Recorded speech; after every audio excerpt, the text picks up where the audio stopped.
got it from my mama. Mama, mama, mama, I wanna come home. I got it from my mama. Mama, mama, mama, I wanna come home.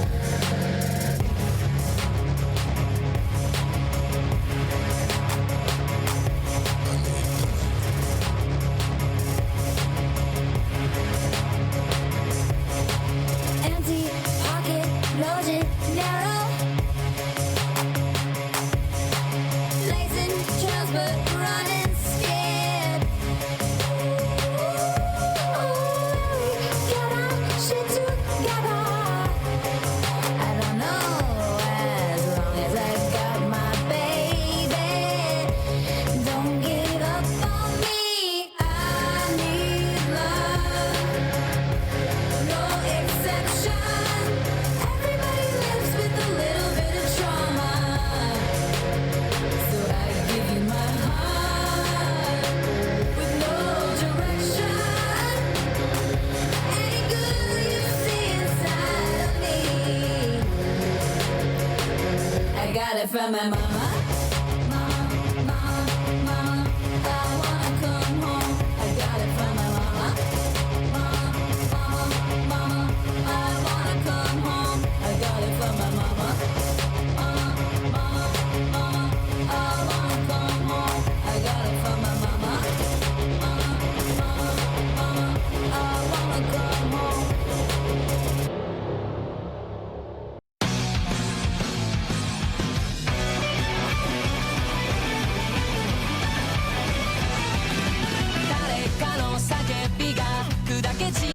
Ultimate symbol of neoliberal primacy is falling out of orbit, and the only space station in orbit will be Chinese.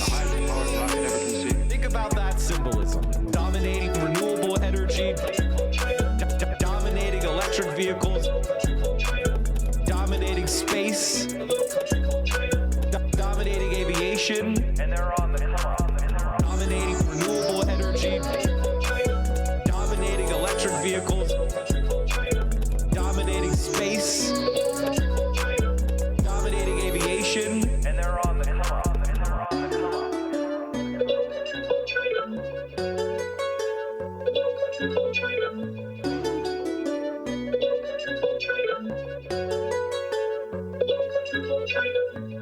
I love you back. Look. My bitch is all bad, my all real. I like his dick in some big tall heels, big fat checks, big large bills. Front, I'll flip like 10 hot wheels. Cold ass bitch, I give blood chills. 10 different looks and my looks all kill. I kiss him in the mouth, I feel all grills. Heat in the car, that's Meals on Wheels. I always want to flex, diamonds on my neck. I like wanting checks, I like wanting sex. But nothing in this world that I like more than checks. Money, all I really want to see is the money. I don't really need the D, I need the money. All a bad bitch need is the money. I got bands in the coop, busting out the roof. I got bands in the coop. Touch me, I'll shoot. Money, money. Let's do the burn. Talking. Right, it's lovely talking to you as always. Oh, hello. We were just talking about you kids. I'm Denise Heberly. And I'm Bill Goodman. Together, we've been fighting fascism for over 50 years. And so much has changed over those 50 years, such as the ingredients to a successful firebomb. And the glass that bank windows are made of. But there's one thing that hasn't changed over 50 years, something that is so important to tell you kids who are new to this movement. Shut the fuck up. You're sitting in the police transport van after a protest? Shut the fuck up. In a holding cell with your comrades? Shut the fuck up. Cop knocks on your door? Shut the fuck up. Texting on an unsecured device? Shut the fuck up. Pulled over by the cops after a protest? Shut the fuck up. Cop just asking about your day? Shut the fuck up. Feds, call your mom? Tell your mother to shut the fuck up. Now, repeat after me. When the cops come calling, what do you do? Shut the fuck up! It's the wind chill. Boom, boom, boom, boom. As you can see, that vandal badly damaged the car and spray painted. Associate, your leader, your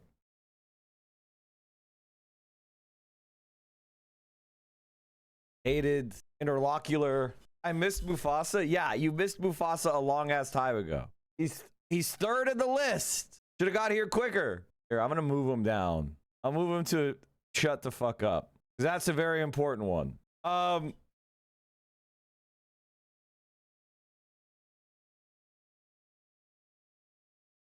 Polling is fucking wild. I saw a race where we are +3 in Arkansas. Guys, we are living through a massive landslide, the likes of which we've never seen in our lifetimes. Going back, I mean, to the Reagan era, when none of us were sentient. Okay? Like, and I've been trying to tell people this is what's gonna happen. Okay? Because I want you to understand that the evidence is obvious if you're not an idiot. And everybody who's not saying what I'm saying doesn't know what they're talking about, and they're just kind of faking it. Or they're scared to risk their credibility. And if they're scared to risk their credibility when something is this obvious, they're never going to risk it. And at what point is their analysis? Now, if it changes, I'll let you know. But that's what the evidence is pointing to right now, right? Like, I'm not against changing my mind if the evidence changes, but all the major indicators that I use, enthusiasm, double haters, and then testing those validations against the primaries that have taken place so far, right? So we have data here, and it's not looking good. Buttigieg is way too high on this. Here's what we need to understand. They're doing likely voter. Why the fuck are you doing a likely voter model for a presidential election that is years away? That's insane. There is no way you could be properly likely voter modeling the primary years in advance. That's just nonsense. That's crazy. So that's number one. Number two, Pete Buttigieg, John Ossoff, all these guys, I consider that to be, I need to come up with a category for this person. I need to learn how to describe them because they're not low information voters. They're not low information voters. You need to come up with like a term for it. I'll describe what it is. But it's, I want to say it's like virality vibes voters. Virality vibes voters. So whenever someone goes viral one fucking time, everybody, a bunch of, you know, not very intelligent people, let's just be honest, will go, I like this guy. He should be president. I had a positive feeling about this guy. He should be president. And so it's viral slop.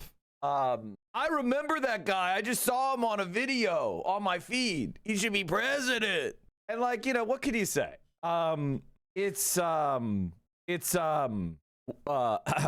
people need to be convinced that AOC can win. That's the main impediment right now. Is AOC is actually very popular with black people and with Hispanic voters. It's just white people have to be convinced she can win. Sort of like a reverse Obama.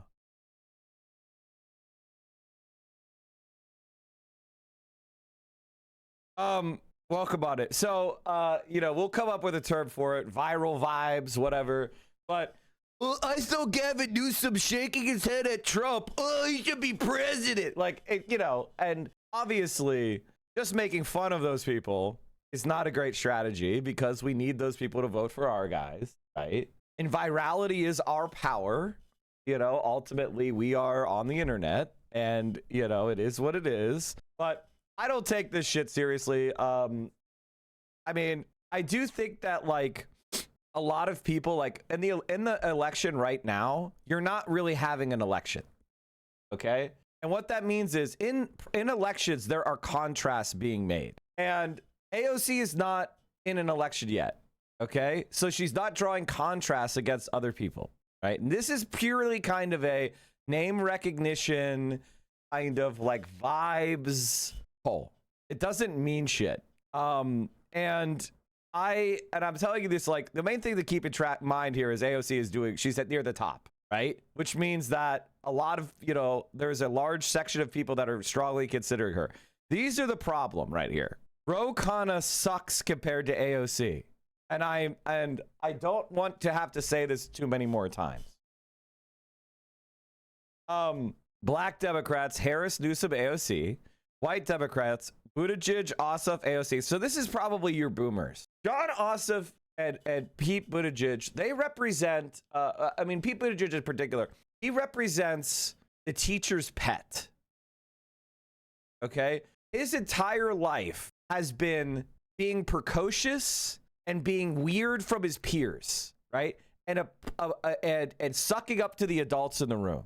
Now, as an elder millennial, that means he was sucking up to boomers. So his entire life has been slurping up the local boomer with power.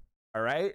And so boomers see that, they go, ooh, that's one of our little minions. And they're flocked. But I gotta tell you, for those of us who were in those classrooms, the teachers' pests, like I was, fuck those boomers. Okay.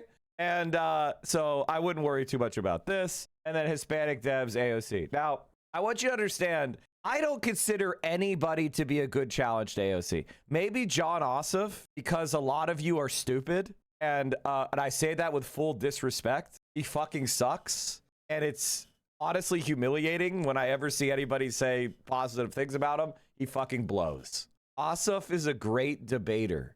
Again, none of these people are in a campaign against anybody else. And I can tell you right now that unless they're going to start demonstrating some real independence from Israel, which they have not so far, AOC can always outflank them. As long as AOC understands in her soul that she should be the most anti-Israel candidate in the race, she will do great. Mike has achieved 8-hour levels of crankiness, less than 20 minutes. No, it's just like, if you like John Ossoff, you don't really understand politics, which is okay. It's okay. We can learn together. Have him be debater, and I don't even want him. He sucks. He fucking sucks. Why do we have to pretend this guy's any good? One of the most conservative Democrats. He's not even co-sponsoring raising the minimum wage. What are we kidding? He fucking sucks. The 38th most conservative Democrat. And that's in the Senate.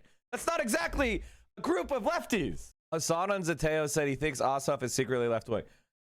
If Hassan and I break up, it'll be over his unbelievably inexplicable glazing of John Ossoff. Like, if there's one thing that's gonna actually make me break from Hassan, like fully, it's if he keeps it up with John Ossoff. Like, legitimately. It's not okay. It's not acceptable. This is like, he's gotta wake the fuck up, man. Like, you gotta stop. Like, really. Of abhorrent behavior.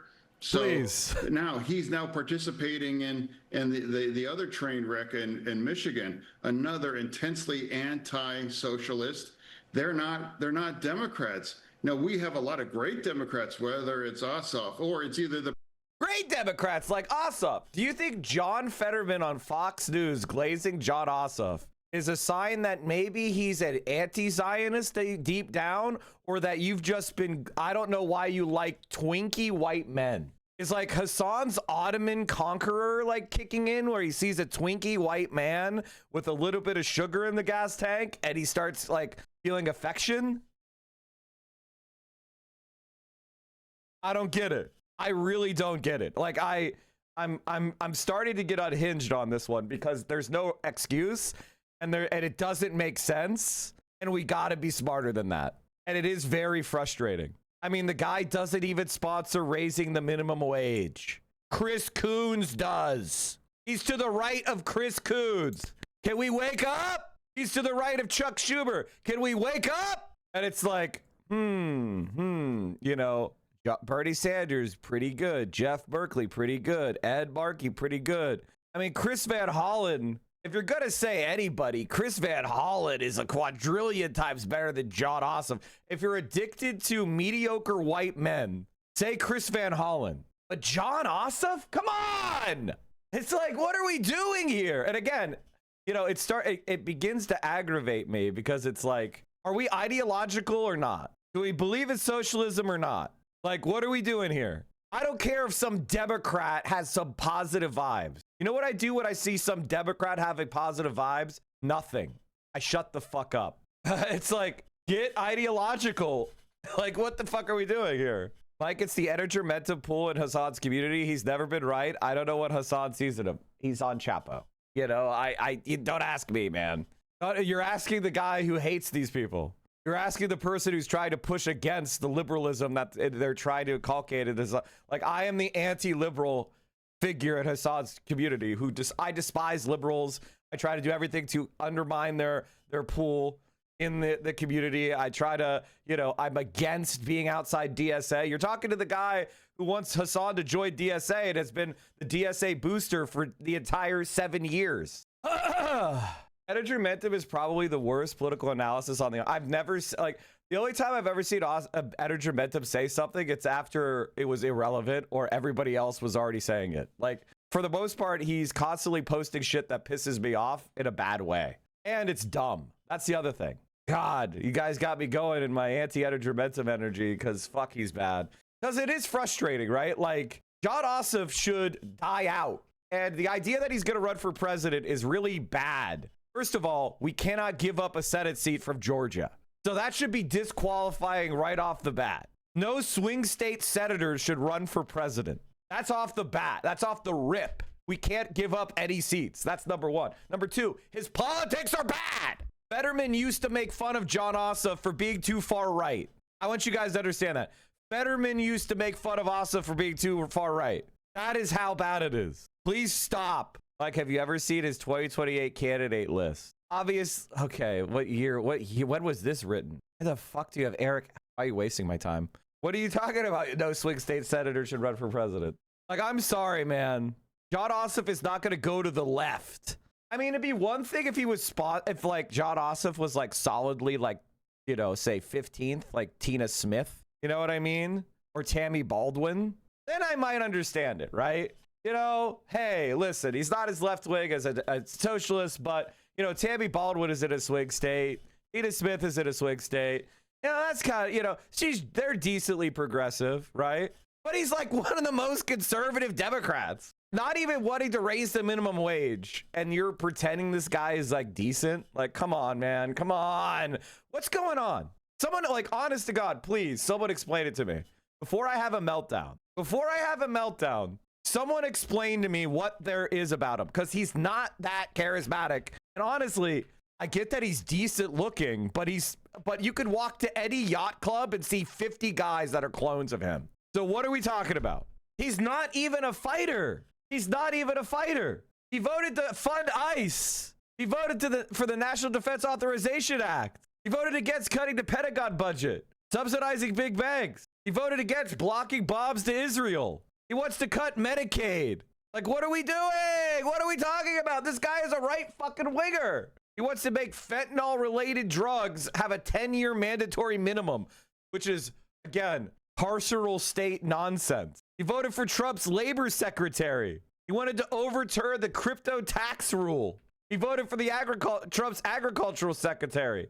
He voted for Doug Collins to run the VA.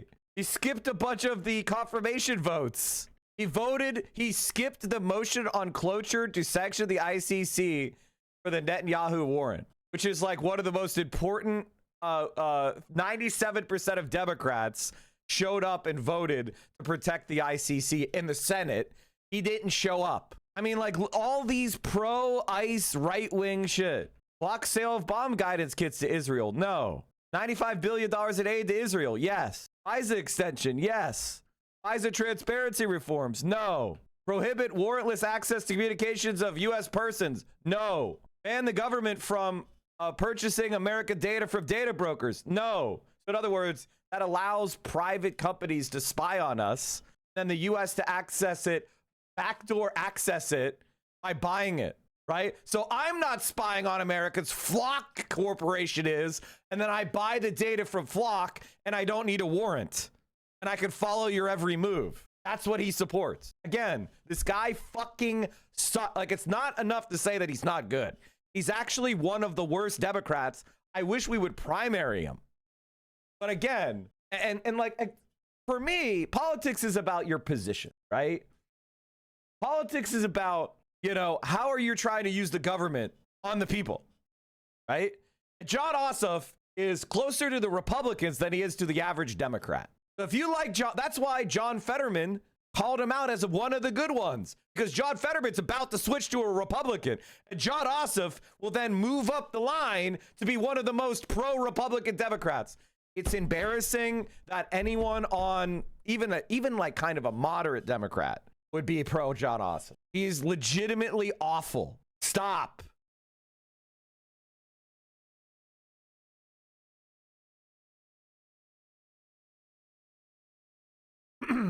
Hassad has definitely called John Ossoff his dark horse. Here's the thing. If John Ossoff looks like he's going to win the nomination, I think we should go out into the mountains and engage in a people's war. Like, that's how bad it is, because they're about to declare DSA illegal. John Ossoff's first executive order would be to sign Hassad Piker's arrest warrant, which it kind of like worries me that he doesn't get that. It kind of worries me that Hassad thinks that he's on his side for some reason. It like actually worries me. It's like a severe lack of self-preservation. All right, I don't want to get too fired up over this because I really hate John Ossoff and Pete Buttigieg, and really anybody who likes them, to be honest with you.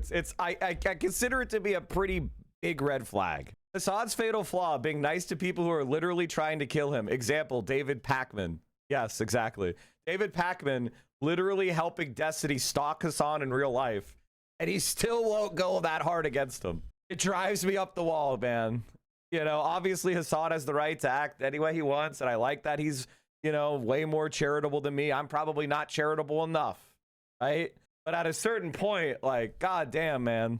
Maybe his followers can be agreeable to DSA positions. Ossoff's follower. What follower? John Ossoff doesn't have any followers. He tried to get into the House of Representatives in 2017 and got like $100 million from AIPAC, failed. And then a black woman ran for that seat in 2018 and won. But because he raised a whole shit ton of money for his congressional race, they put him up for a special election, or they put him up to run for Senate in Georgia. And there was a wave, and he barely squeaked over the finish line, carried mostly by Raphael Warnock. Who are we kidding? He's a fucking dud, and he comes from the corporate right-wing section of the Democratic Party. What are we kidding? What are we kidding? Who are we kidding? Again, am I the only one who has a memory? He lost the special election in 2017, even though he raised like up $50 million. 55 million. Oh my God. I'm sorry. That's not it. It was like an unbelievable amount of money that was spent. Ossoff's campaign raised more than 23 million, 2/3 of which was contributed by small dollar donors nationwide. Which was, why did that happen? Was it because John Ossoff was just so charismatic? No, it's because it was the first special election that Democrats had to fight back against Trump. So everyone everywhere on MSNBC was sending him money, and he lost. Fucking loser. And then in 2018, Lucy McBath won. So literally, he had all the money in the world, and he lost to Karen Handel. Not exactly a fucking strong candidate. I don't get it. And then John Ossoff underperformed Raphael Warnock. John Ossoff is honestly, like, I think John Ossoff, liking John Ossoff is racist, because he has consistently underperformed the black people that have run in the same race as him at the same time, and he's being promoted. Raphael Warnock did much better than him. He was running for Senate at the exact same time as John Ossoff. Lucy McBath ran in 2018, the next election in the same district that he ran in, and won to the same candidate he lost to. Like, liking John Ossoff is fucking racist. This is my unironic take. In fact, I should make a TikTok about it because it would be fun.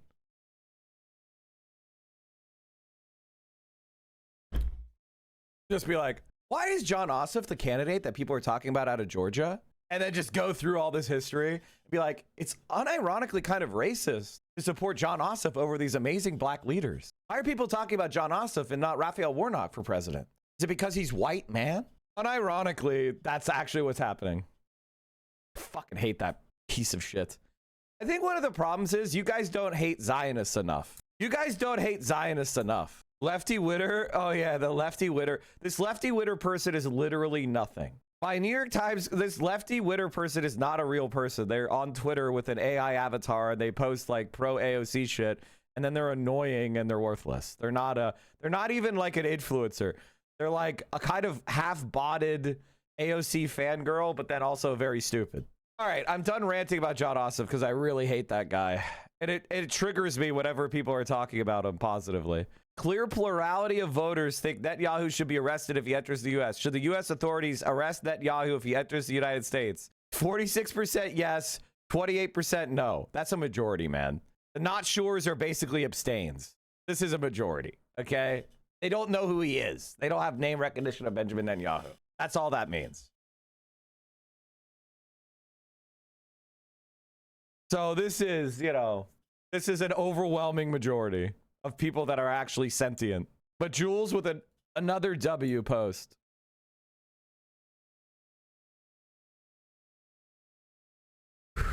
All right, let's move on before I get fired up. The John Ossoff stuff really pisses me off. It really does. It really bothers me because his policies are so bad. And whenever I see like people going Gretchen Whitmer or John Ossoff or Andy Bashir in our spaces, it makes me lose my mind. It's fine if it's on MSNBC or Lib spaces.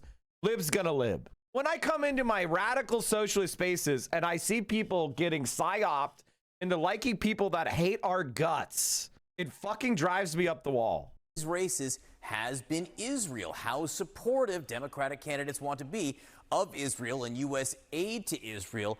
Over the summer, it's been largely seen as a Democratic issue, but it might not just be a party thing. With us now, CNN chief data analyst Harry Enton. When we're talking about Israel's favorability in the United States, in general, there's some big changes. There are some absolutely huge, mammoth changes, generational changes that we're talking about. I think there are a lot of Republicans, we'll be able to run against these anti-Israeli Democrats once we hit the general election because the general electorate feels very differently from the Democratic base. But the general electorate, look at these numbers on Israel, the net favorability. They're all negative. They're all negative. Ipsos, minus 10 points. Fox, minus 11 points. MU, Marquette University Law School Law poll. Look at that, minus 20 points. Pew Research Center, minus 23 points. Negative, negative, negative, negative. And Gallup earlier this year was also negative. We're not just talking about the Democratic base anymore. We're talking about the general electorate as well. The general electorate has turned against Israel. Thank you for sending me this link, chatter. Who sent me this link? Who sent me this link? I will click your name, and if you sent me this link, you didn't send me this link. You just lied to me. Lying to me results in a 10-minute timeout. That's your first warning. Who sent it?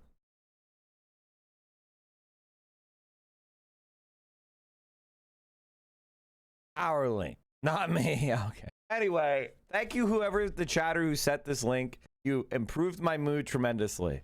Thank you, chatter, for sending me this link. You improved my mood immensely. You are the queen. You are the king. You are the emperor. You're the best. You guys are the best. Thank you. I stopped thinking about John Ossoff and I started realizing how many people hate Israel. And my mood just improved dramatically. Thank you so much. You are the legend. Now, John Ossoff loves Israel. So whenever I think about him, I get mad. This is not just a left issue. It is an American issue when it comes to opinions on Israel. What's the trend line here? What's the trend line here? The trend line is unbelievable. Look at the trend line here. Compare this to Donald Trump's first term. At this point in Donald Trump's first terms, Israel's average net favorability. Wow. You go back here. Look at this. It was plus 50. Look what we did. Look what we did. We have driven down Israel's favorability by 76 points. I'm sorry, 77 points. I can do math. 67 points. 67 points. I didn't want to say 6-7. My brain was denying me 6-7. Israel's approval has gone down 6-7 points.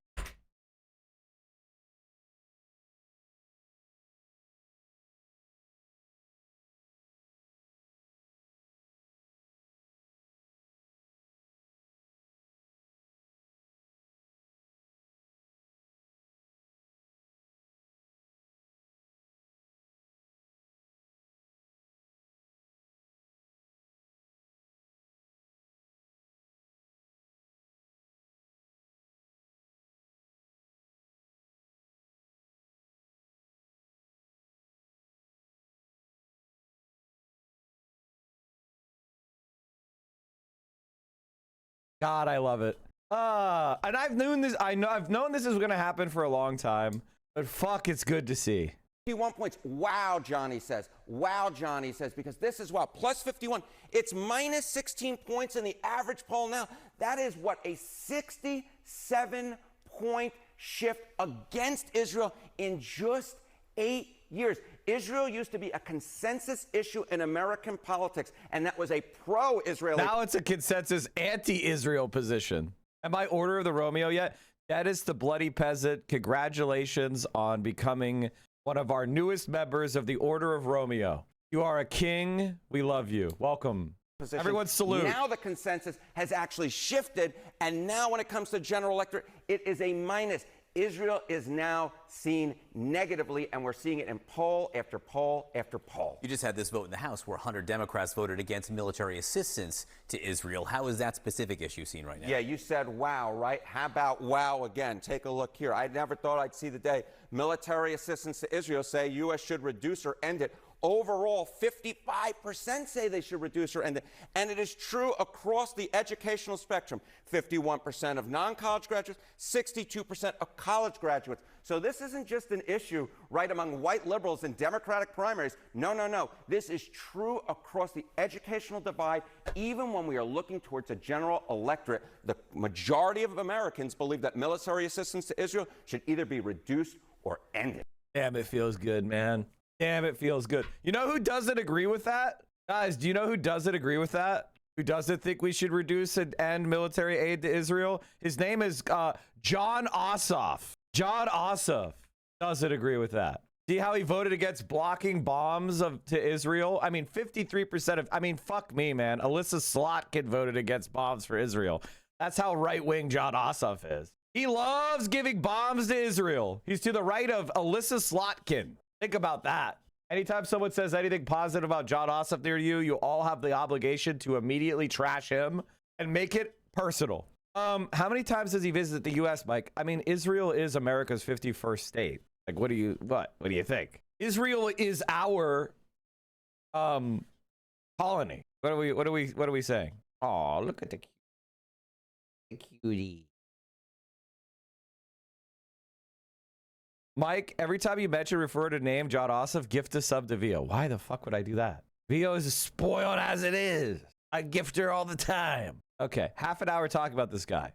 I gotta tell you that that's not gonna change. I have not seen John Ossoff do one good thing for the left. So if I see any of you say something positive about him, I'm going to make it my point to communicate to you that this is a John Ossoff hate stream. This is a John Ossoff hate stream. This is a Pete Buttigieg hate stream. This is a Gavin Newsom hate stream. They can never do anything right. They're always bad. Okay? You're not allowed to be fans of them in this stream. Is that clear? There is no dissent from this question. You never have to hand it to them. You don't have to, say anything positive. In fact, if anything positive is happening in their lives, let me know so we can work against it. Friday evening in St. Louis, former House Speaker Nancy Pelosi will be traveling to St. Louis. Shouldn't even be a point of contention.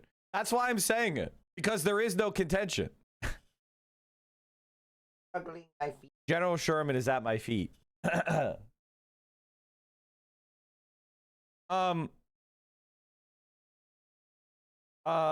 What was I saying? I hear John Ossoff just got a new lease on a Camry. Maybe there's something there. Can we hack the Camry's computer and give him slightly worse gas mileage? Like, that's the level of petty that we're at here. Can we make his mixture just a little bit rich so that he fails the emissions inspection and has to pay a fine? These are all jokes, by the way. To rally with Congressman Wesley Bell, who has so far gotten several $1 million in AIPAC support to fend off a new challenge from former Congresswoman Cori Bush. Cori Bush joins us here. Cori Bush's race, chat. I haven't talked a lot about it because I just thought that other people were already locked in on that race. It's honestly kind of an oversight of mine because I thought Cori Bush has got this, So maybe that was a mistake. What are we thinking? Do we have any polls? Like, do we have any evidence? Do we have any things going on? Like, what's going on? I feel like she's gonna win easily. Am I crazy? Everyone I've never heard a single positive thing about Wesley Bell. And like before, it was, when she lost, the Israel issue wasn't that. What are you doing? No, you cannot have this paper towel. Get out of here. It's like trying to take papers off my desk. What are you doing? It's a check. Did I forget to cash a check? Oh, no. Okay. That was a receipt. Everyone hates him, but I'm worried about the ads. She's a spoiler who voted against Biden narratives. I mean, that is the only argument they have, right? Well, I have a feeling that Wesley Bell isn't doing well because guess what happened, chat? Our favorite anti-leftist is flying in. To discuss, Congresswoman, thank you so much for being here. Thanks for having me, Ryan. The sticks know the jig is up. They news is out and that they found him. No, this is General Sherman that's terrorizing me now, not Sticks. General Sherman is trying to climb behind my computer monitors and perch on like 1-inch strip of desk so that she can look out the window. Mike doesn't know Sticks songs? Oh, well, I was just correcting which cat I'm talking about. Got it. So what did you think when you saw that the former House Speaker was going to venture all the way out to St. Louis to prop up Congressman Bell here? Oh, that's regular. That's like a Tuesday. You know, that's what happens in Congress. Once you are a part of the Democratic caucus, then the caucus supports you. As long as you are the incumbent, any of the members of Congress, but especially the leadership or former leadership, they will go and travel and stump for you. You know, Did she stump for you? Corey, did she come and stump for you? I don't remember her stumping for you. It takes me back to when Nancy Pelosi stumped for the one and only pro-life Democrat in the Congress after Roe fell. You know, so still they were stomping for that member of Congress because once you are an incumbent, the caucus rallies around you, whether they like you, whether they don't like you, whether they agree with your politics or not, as long as you are All right, listen, I love Corey, but I wouldn't go down this line. I would say that actually they love the right-wing Democrats and they don't do the same for the left, but it is what it is. And you are in the caucus, they will come out and support you. So I'm not surprised. Although there's a certain level of energy that they bring to some defenses of some incumbents and some defenses of others. You know, you were first elected in 2018, and then when you faced a challenge or you first elected in 2020, first ran in 2018 and then won in 2020, and then you faced a challenge from Wesley Bell. And the party, you were an incumbent, and so the party did endorse you, but didn't really pull out all the stops to try to intervene, to tell AIPAC, for instance, like maybe don't spend $10 million against our incumbent here, or tell other Democratic consultants don't work for people who are challenging. Because when Justice Democrats, for instance, was supporting yourself and others, the Democratic Party said, okay, if you work for any of these candidates, you will be blacklisted from participating in Democratic Party politics for the rest of your life. They could do that on the other side. They didn't do that. So when you were facing a challenge as an incumbent, what level of support would you say that this cycle, the Bell ads are all money for schools, not Bob's, completely tried to distance from AIPAC and fake progressive values. But the stack on him for the ads he used last cycle is too strong. I feel like everybody knows that Wesley Bell is a Zionist, right? Like, I feel like everybody kind of understands that. Like, I mean, maybe I'm wrong on this one because I feel like he went so hard against, like, everybody knew it was Zionist money that was backing him, right? Like, it is what it is. A lot of American socialists still have Hitler particles, so it's important to analyze your own biases. I think one of the problems that we have, like, internationally as a movement is that there's a lot of people who watch politics in America as entertainment who are not American. And can I just tell you guys a piece of advice? Shut the fuck up and back your comrades. You don't understand American conditions. You don't understand the American government. And it's not that I'm trying to tell you that you're not allowed to criticize America. Criticize America. But you're not criticizing America by like trying to undermine left-wing organizations who are anti-imperialist like DSA. You know? Show solidarity by shutting the fuck up and spending your time. For example, here's an idea. Can you oppose the government that you have that is supporting Trump? Can you get off your ass and start like organizing in your own country? Like, for example, if you're Canadian, can you get off your ass and like disrupt Mark Carney, who is a massive Zionist and is working overtime to help, neoliberalism spread throughout the world? Can you do anything? Most of the people I see online who are like trying to instruct Americans don't even know anything about America. You don't even understand. Like, if you can't even show me if you know nothing about American geography, let alone our structure of our government, can you like stop?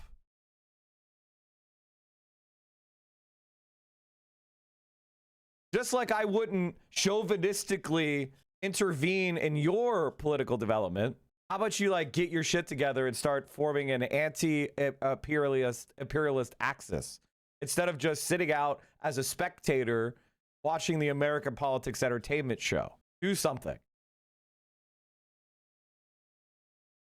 So many lefty people I know hate Ryan Grimm. Those people are not very good at this. And I don't mean that to be mean.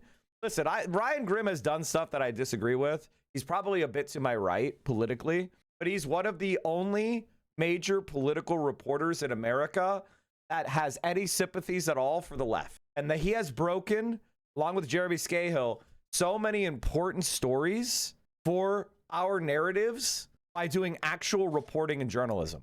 If you're just someone who reacts to news, you need to shut the fuck up. You're like, you know what I mean? Unless you're actually on the ground doing reporting, shut the fuck up. If you just react to stuff that other people do, you're insane. Drop site news is incredibly important. It's the same way I feel about the way people go after Zateo. Again, Zateo is to my right.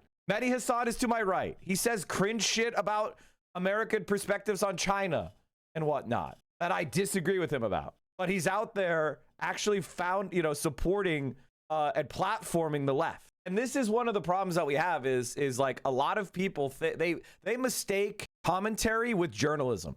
Commentary and analysis like mine is important. I occasionally do journalism. About once every 2 or 3 months, I'll do a piece of journalism where I have original reporting, where I have something that, I'm putting out there that no one else knows about. I do that occasionally. I'm not a replacement for gumshoe journalism like Ryan Grimm does. And again, when Ryan Grimm made a mistake, for example, with his Grant Plattner reporting right after the sexual assault allegation came out, I criticized him harshly and they deleted the post and apologized. Ryan Grimm might have a slightly different perspective on me on how to present intersectionality, or he might have some like cringe takes about, being a white man. But the idea that Ryan Grimm is bad is actually incredibly damaging to our informational environment. And I gotta be honest, like when I see people going after important figures in a kind of shallow way like that for clout, I kind of disconnect for those people. I recognize that they're not they're in it for their own brand building. They're not in it for any kind of solidarity in the movement, not building up our forces, not looking at the structures long term. Because if, let's say Ryan Grimm got taken out and Drop Site News got taken out, who's taken their place? Who has built an alternative, journalistic, independent newsroom on that level? As a woman, I'm hesitant to wave away something like that. We have to be clear that it isn't okay. We weren't. We said it wasn't okay. He clarified that he wasn't attacking the person, and then he realized it was a mistake in editorial judgment, and he deleted and apologized. At the end of the day, like, what are we doing here? Do you think that, again, when you're doing original reporting and putting shit out there, you're gonna make errors?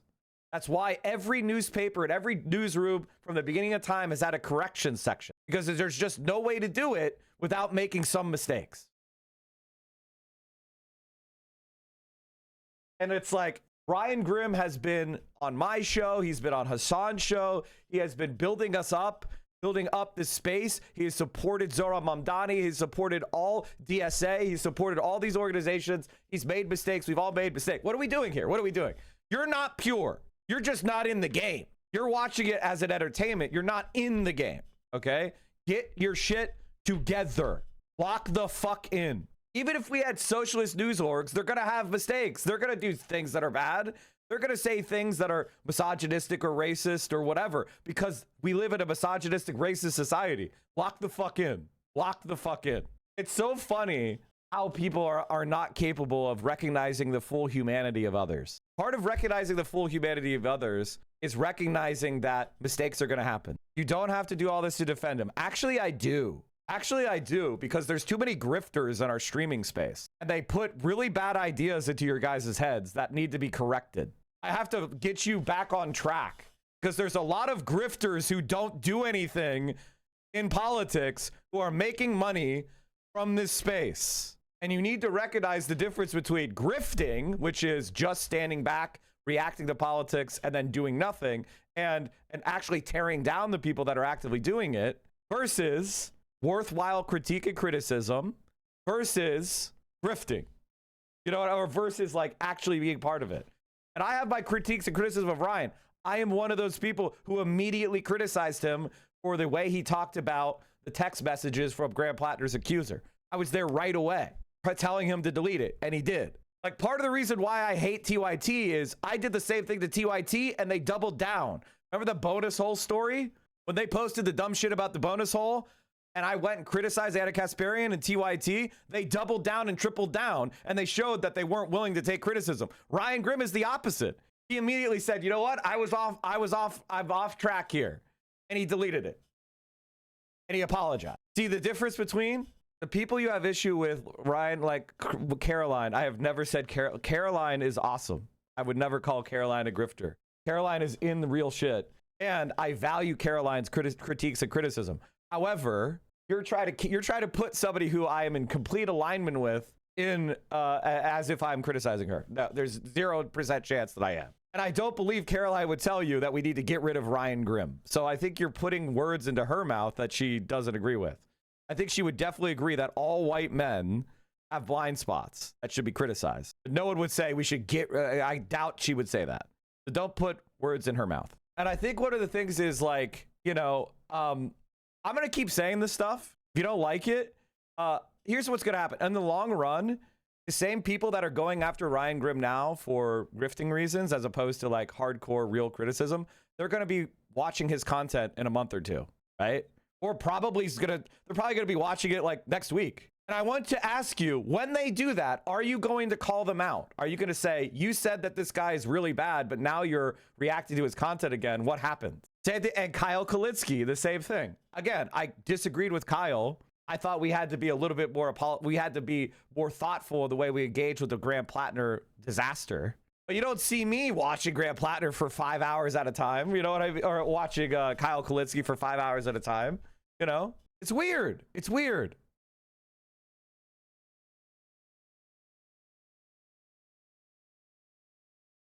And again, we should, of course, not allow misogynistic shit in our space, which is why when it happened, I immediately went after Ryan and told him to delete, because I value Ryan and I know that he is a thoughtful guy. And I know that when his errors made apparent to him, he will correct himself, which he immediately did. Do you understand the difference? I think one of the problems that we have online is there is an incentive for hyperbolic exclusionary posturing, and it creates a negative anti-solidaristic incentive within our movement to try to find like a reason to excommunicate people or throw them out or drag down their reputation or trash them or characterize them as bad. And I'm not in that game. If you're one of those people, you're not going to be welcome here. I'm not going to like it. And by the way, when I see people doing it, I disconnect from them. Like I say, those people in the long run are not worth promoting because, again, and this is a very important point, we have to build our own counter-hegemonic structures. And let me tell you, the New York Times, Washington Post, New York Post, all the mainstream media, all the Zionists, all the neoliberals, they're going to make sure to expose every negative piece of information that we have to the masses. They're going to do everything to discredit us. And if we can't build any institution without tearing each other down and having a non-forgiving, non-understanding, non-solidaristic, non-rehabilitative way of being, we're going to lose. And if you believe Ryan Grimm is one of those bad people, then you're beyond the pale. He's made mistakes. He has blind spots, as we all do. Get your shit together, man. Same thing with Majority Report. Same thing with Kyle Kalitsky. Same thing with a lot of people. Like, get your shit together, guys. What are we doing here? Two different games. Social media money for attention versus political power. They are opposed to each other. And in some sense, this helped me understand why politicians kind of struggle on the internet besides being old. That's exactly right. There's a lot of people who talk about politics a lot, but don't actually engage in it. But they suck up the energy and attention that is in politics. Because right now, you got, like, my audience, you guys are a resource, right? You guys are a resource.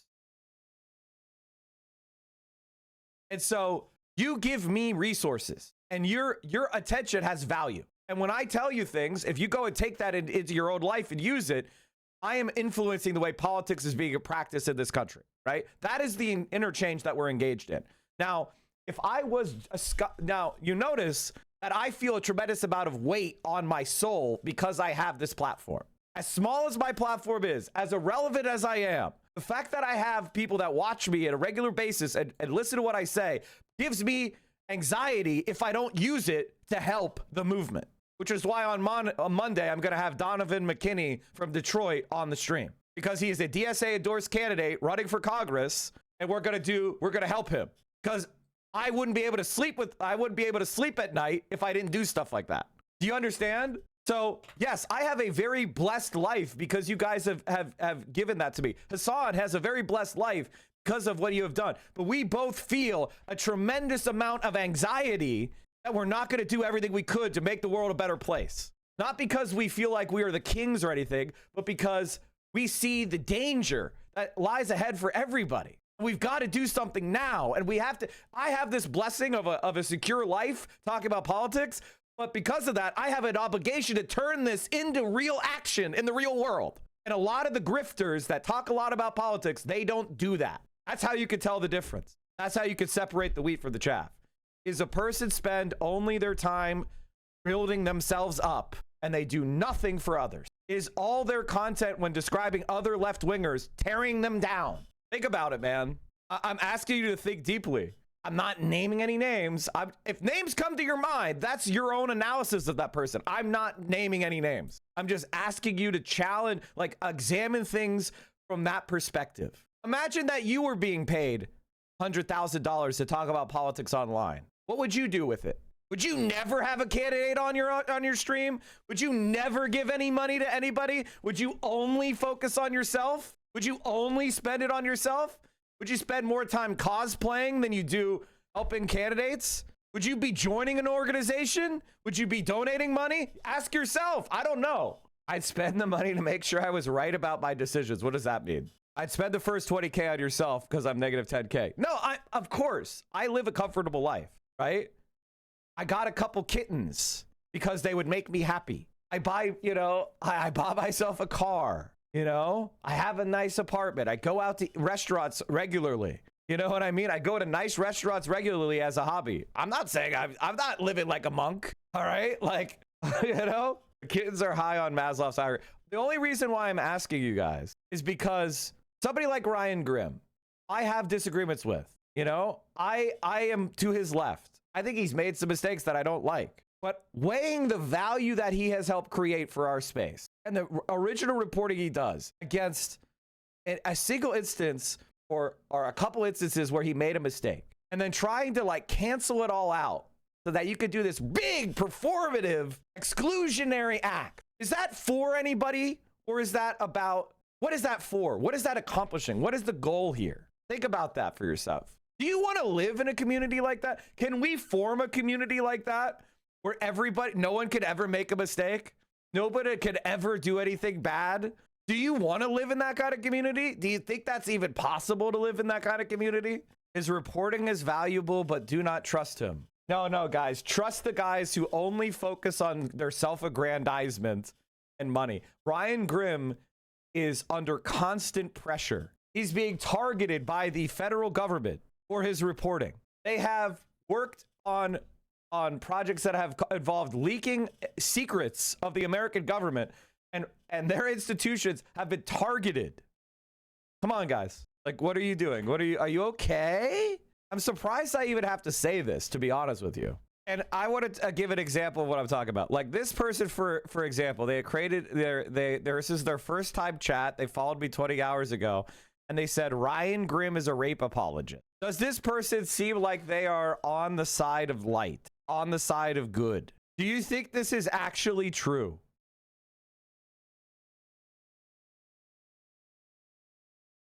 That's crazy. that's actually crazy. Oh, I don't like Ryan Grimm. Damn, that's you've gotten your brain worm attached to you, unfortunately.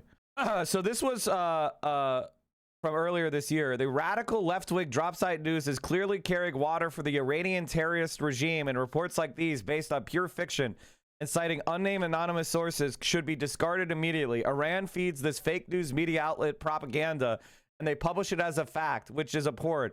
America last behavior. Operation Epic Fury will continue unabated until President Trump, as commander-in-chief, determines that the goals of Operation Epic Fury, including for Iran to no longer pose a military threat, have been fully realized. I'm apathetic toward Ryan Grim and just won't take him that serious now. And there's that's not a long you could do to change that. And it's honestly how most people handle it.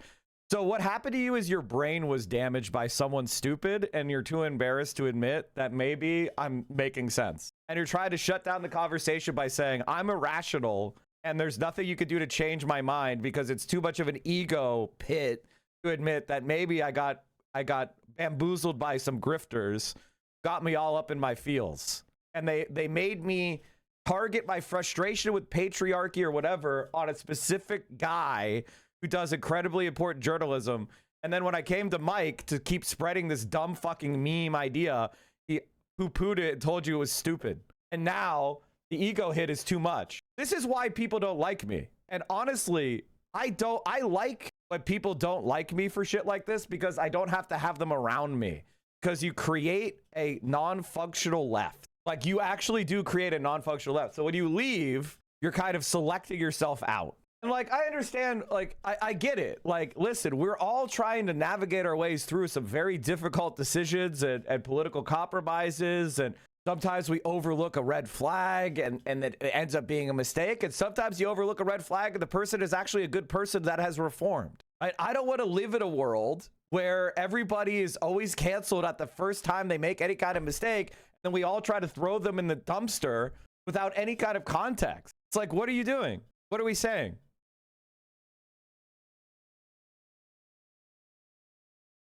You're allowed to have hurt feelings. You're allowed to have been angry. I was angry. I had hurt feelings. But ask yourself, are you acting with a purpose? What's more important to you? Ryan Grim helped form one of the most important independent newsrooms that is sympathetic to our politics, is in complete opposition to the mainstream media blackout that our politicians typically get, is publishing some of the most important anti-imperialist coverage in the world, not just in America, but in the world, is countering narratives of the American government, of the Israeli state. What are we doing here? What are we trying to do here? Get your shit together, guys. Norman Finkelstein is a transphobe, but as a trans person, I'm not going to smear him because his work in defense of the left is infinitely more important.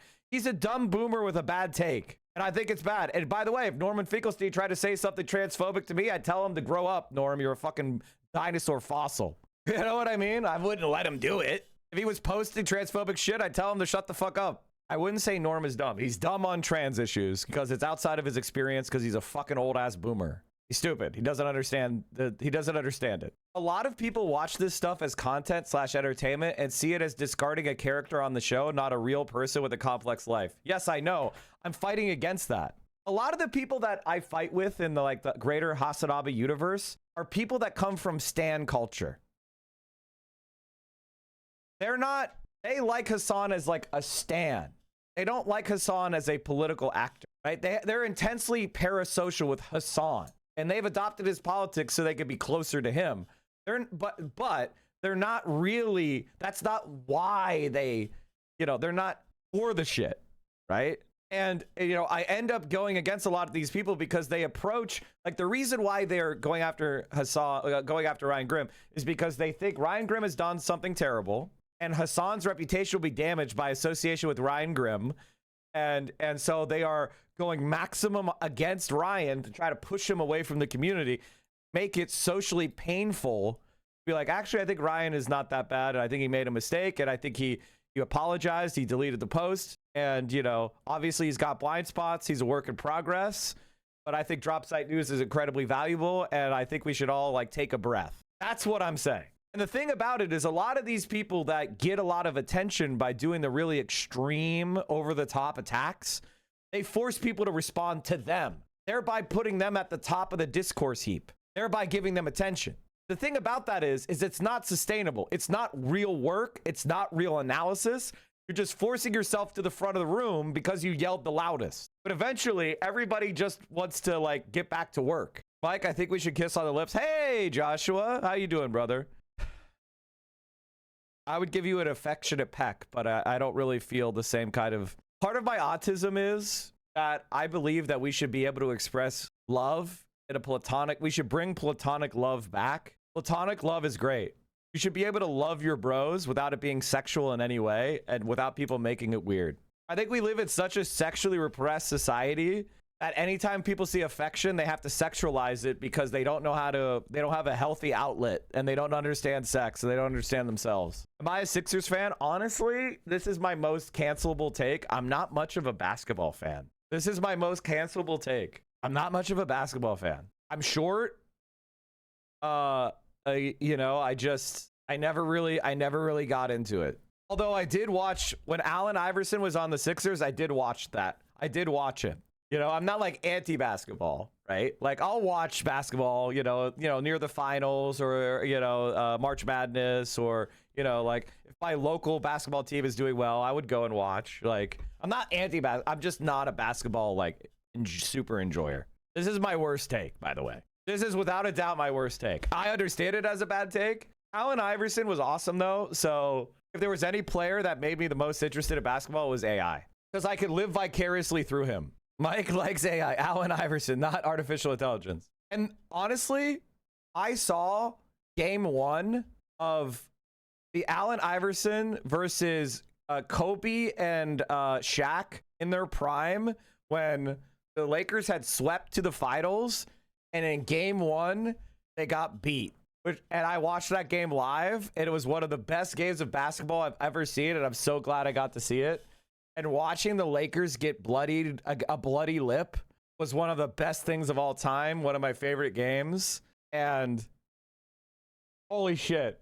Dikembe Mutombo standing up against Shaq was one of the most legendary games of all time. What game was that? What year was that? Like 2002 NBA Finals? 2001? Yes. Oh my God. Game 2. Holy shit. Dikembe Mutombo, dude. 13 rebounds. Oh, man. What a fucking play. Oh, my God. What a team. What a team. And, of course, the Sixers win 5. Excuse me, the Lakers in 5. But the 2001, this is like one of my favorite games of all time. Make the Lakers bleed. Because this team was insane. The 2001 Lakers were, like, unbelievably insane. How many, like... They had a run in the playoffs where they swept to the finals. God, they were good. And of course, Kobe. Oh. Fuck, man. Kobe and Shaq in their prime, dude. That was such a team. 2 of like the best people to ever pick up a basketball on the same team in their prime. Oh, that was insane. Am I anti-Dallas Stars? Oh, of course. That fuck the Dallas Stars. The team I hate the most are the Florida Panthers. If we're talking about sport, fuck the Florida Panthers. Oh my God, this team is a dog shit. I hate this team. There was a very famous series when Mario Lemieux was in his prime. It's like the Rat season. It was like the Rat. I think it was a 7-game Panthers, Penguins. I want to say it was the Eastern Conference Finals. Oh my God. This was probably the most aggravating, enraging, dog shit series of all time. And oh my God. And they were the dirtiest, scumbaggiest team of all time. Holy shit, was it bad. Honestly, I think like the NHL killed itself by allowing the dirty play that went on. And it was bad. Like hockey's always been kind of a dirty sport. But in the 90s, it got to be so fucking bad that like every talented player was like, I'm going to quit playing this sport. They will not defend people from being assaulted. Like the referees would not defend players from being assaulted. It was also dirty. Like the most dangerous, deadly hits were legal. Like people were committing premeditated murder on the ice. Let me show you some shit I'm talking about. Like some of these things are like, honestly, I don't even think this should have been a crime. Eric Lindros was one of the most talented players of all time, except for this was the way hockey was refereed. And so they would basically allow their best players to be murdered. Off for Niedermeyer. Hey, he's bumping. Niedermeyer trying to get out of his own skate. Turnover at center. Here's 88. Lindros makes the move, and Lindros is hammered down to the ice by Scott Stevens. And Lindros remains down on This is called the fencer's response. When you get brain damage, your body does this. And there's so many worse than these. There's so many worse than these. So basically, so they got up his leg, right? They put a stick between his leg, and then as he's vulnerable, head is comes and he elbows, he aims his elbow at his forehead. Down, and it's a shoulder right to the. If you don't think this is bad, then you don't know human anatomy. Let me just tell you that. So, and that was legal, by the way. I mean, people would say maybe it's an elbow. Forsberg almost got killed. Mario Lemieux almost got killed. Lindros got killed. I mean, Wayne Gretzky was like permanently assaulted every day. Paul Correa was like killed. LeBron James is going to the Sixers. Wait a minute. I am a Sixers fan now. Why? Also, why is he so cheap? I get that he's old, but he's not that bad. He just really likes basketball, man. Damn. Okay, can we go back to politics now? I thought I was done when the season ended. I wasn't ready to announce it, and I knew I needed some time to really decide. But I was pretty sure I played my last game. I was honest at that last press conference when I said I need to look at myself and decide if I still love the game. I still truly love the game and have more to give. Pennsylvania just doesn't stop winning, does it? Pennsylvania just doesn't stop winning. Philadelphia is on a winning streak right now, folks. That reminds me, chat. I saw a report on the U.S. housing market and how it's like everything is blowing up except for one city. There was one city that's starting to like heat up, and it was Pittsburgh, Pennsylvania, at the top of the heap. And I was like, you know what? That's kind of not. I'm surprised it took this long. Great walkable city, lots of value, lots of culture. I don't know, man. Punches well above its weight. Philly and Pittsburgh are going to be popping off. Like if there are two cities that I think are going to be popping off in the next 20 years, it's going to be Pittsburgh and Philly. Wait, LeBron James just retired? No, he's not retiring. He's going to Philadelphia. All right, on to politics. Laura Ingraham, can I just say this? Am I going to be canceled? Laura Ingraham is the most obvious bisexual sociopath I've ever seen in my entire life. Am I canceled now? Am I canceled? And if you're like, yes, you are, well, then watch this. Gotta give her credit. She didn't know much, still won. But the fact is, AOC is an attractive millennial with a powerful surface appeal. With her long, sleek raven hair and red lipstick, she's at times played dual roles. Kind of the earnest activist, both up from her bootstraps, who wants to stick it to the man. And then at times, she's kind of played the girly girl who shares her favorite recipe on TikTok. Gotta give her credit. She didn't know much, still won. The thing is, like, describing AOC as a beautiful millennial with raven black hair and the red lipstick, bro. The thing is, like, AOC is honestly, America would vote for a beautiful woman president. We would. I feel like, you know, like Kamala Harris, what did her in was the fact that her policies were that bad. I think Kamala Harris could have won. I actually think America would do fine with a female president. I think it's completely, I think if Kamala had come out and done some good policy talk, she would have won. I'm completely on the opposite side. I think that America is like actually kind of woke. Indiana would vote for Barack Hussein Obama. We can win with a woman. The problem with America is the average American is pretty woke, but America's racists are the most advanced racists in the world. And like, it's hard for people to understand this. It's like America's racists ran like plantations, you know, they ran a like racial hierarchic system that's on like a whole nother level. Not India. Oh, India is, I'm not talking about India. We're not talking about India. I'm not talking about India. White people don't know enough about India for me to just talk about India without you guys, like, without everybody just going insane. You don't know enough about India for me to talk about India with you. I apologize, but that's just the way it is. I'm not going to try to explain caste oppression to white Americans. They don't know what the fuck they're talking about, and it's not gonna work. It's not gonna go off. We're not doing India. America, by the way. So when people think of American racism, they are right that we have the most advanced technology. We also have the most advanced woke technology. There is no other country in the world that has done multiculturalism as well as America has. That's also a thing that a lot of lefty, like if I say that, some lefties will like mauled, but it happens to be true. So Brazil, unfortunately, has been, that used to be true with Brazil, but unfortunately they're being colonized by American evangelical Protestantism and they're falling off. I'm so sorry, Brazil. I wish I could give you that title, but unfortunately you're falling off because for some reason, weird Brazilian like Protestant shit is being spread and it's really ruining the country. And I'm so sorry. I mean, the CIA did it, but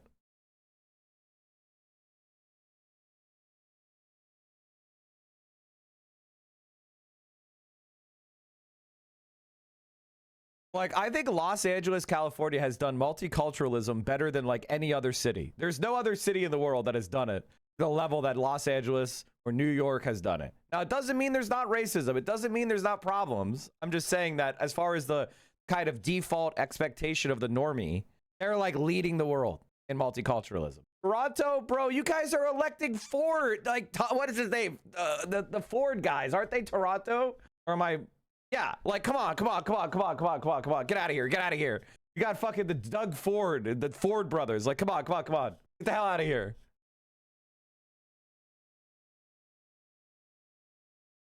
The third way guys won. The DNC Rules and Bylaws Committee chooses South Carolina as the states to go early in the 2028 primary calendar over Georgia, North Carolina, Tennessee, and Virginia. I mean, this doesn't surprise me. New Hampshire and Nevada have been selected as the East and West states. So basically, AOC has 3 out of the 4 states are going to be big favorites for her. She's going to be the prohibitive favorite in Nevada. She's going to be the favorite in New Hampshire. She's going to be the prohibitive favorite in Michigan. And it's going to be like, what, only South Carolina? South Carolina's probably going to vote for what? Who do you think they're voting for? How dare you slander this prime hog? Pardon me. None of your so what if I did smoke crack? It's none of your, pardon me, none of your freaking business in the first place. You're just jealous nobody wants to do stuff like that with you because you're boring. You're lame. Write that down. End of story. So I unironically do think we should learn this technology. Obviously, Doug Ford is a disgusting, racist, right-wing piece of shit, but I do feel like we should learn this technology. Speaking of advanced racism, check out this perfect YouTube video about Latino voters in South Texas regretting the candidate that's running. Returning Texas Blue. I think Talrico is going to win. I do think Talrico is going to win, to be honest with you. And the reason why I think Talrico is going to win is because of the way that the centrists are trying to cook up this like racial dynamic. What's her name? The person that I've always sniffed out as a fraud, Jasmine Crockett, who I've always disliked. Jasmine Crockett, the fact that she's trying to cook up this like black Democrats are feeling offended by James Talrico, that's how I know he's going to win.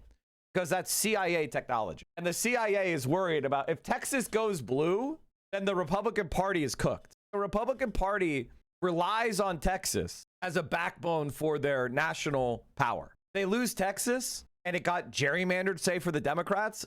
Republicans could never win. Like, they could never win that trifecta again. Texas, that's the thing about the right wing. They're very fragile. Olivia Gondak, it says that I wanted to eat her pussy. Olivia Gondak, I've never said that in my life to her. I would never do that. I'm happily married. I've got more than enough to eat at home. Thank you very much. Anything that This is why he won, by the way. This is bars. This is bars. If I smoke crack, it's none of your business. You're just mad that nobody wants to do anything like that with you because you're lame, you're boring. And she said, I want to eat her pussy. No, I'm happily married and I've got plenty to eat at home. My wife has a fat pussy. Like, that's bars. Hockey mentioned Hassan never talks about hockey. Maybe I'll switch over to your stream permanently. I can't believe the white man from Pennsylvania likes ice hockey. I can't believe the white man from Pennsylvania likes ice hockey. This is the most surprising fact. Important reminder, you guys. Just a quick reminder that Hassan Piker isn't that popular in the grand scheme of things. Just a dumb thing I saw of Fungi coping about Hassan not having motion, unlike their wonderful pedo troll Ethan Klein. I mean, this stuff is from over a year ago, bro. Like that poll would almost certainly be different. And again, you guys are making us more relevant. One of the things I love about these fights is like, I'm not going anywhere. As long as you guys don't cancel me, there's nothing the outside world can do to me. You guys are the source of my power. You guys are the source of Assad's power, not my approval from like outside, right? As long as you guys are with me, they can't get rid of me. Because we could bring on a candidate, raise them 5 figures, get 100 volunteers to sign up. That's real power. They don't have that ability. They cannot build grassroots movements. And that's the reality. So again, they can maul all they want, but they're not leading anything. All right, let's talk about something real. We've been rambling about bullshit for 2 hours. Joining me now to break all of this down, I have MS Now contributor Inzamam Rashid, who's just off the Strait of Hormuz for us right now, and retired Colonel.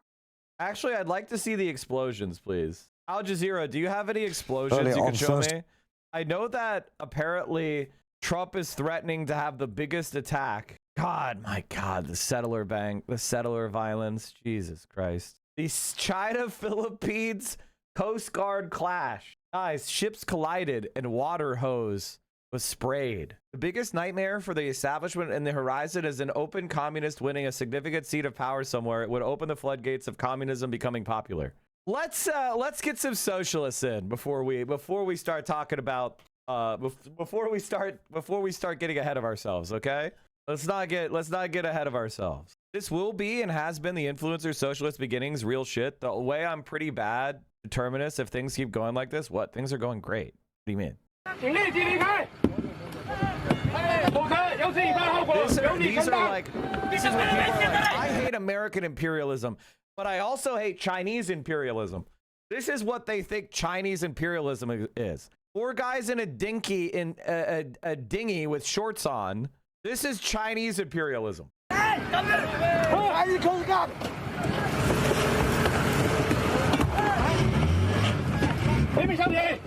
swung at him with the canoe. He swung first. Now they're hitting at each other. They're swinging at each other with pole. This is the definition of Chinese imperialism. Guys swinging canoes at each other. I can't take it seriously. A lot of groundwork will need to be laid by socialists, including overturning a century worth of anti-communist Red Scare laws. One of the things that I want to do is convince people that the thing that we need to do less of right now is navel-gazing bullshit about socialism not being perfect. You know, like, I know there's a really big incentive to do navel-gazing bullshit all day and be like, you know, guys, we still are internalizing a lot of really hateful ideologies. I don't think that's why more people are not socialist, if I'm being completely honest with you. It's not because we haven't made the safe place safe enough, all right? I'm not saying ignore oppression or anything. I'm not saying ignore intersectionality. I just think less navel-gazing, more external organizing. But inside socialist spaces, there's such an incentive for navel-gaze maxing that I don't know how to fix it. All right, let's keep going. Boy, oh boy, y'all. Boy, oh boy. It happened again. It happened again. When is the government going to listen? Mike, improve your mind with this beautiful graph. Oh, did Tesla have another bad... Ooh. Wow. So people made some money that day. Some millionaires got made. God damn. Imagine buying like options that were just about to expire and then it drops fucking 50 points. Some people had some lotto tickets pay. Woo.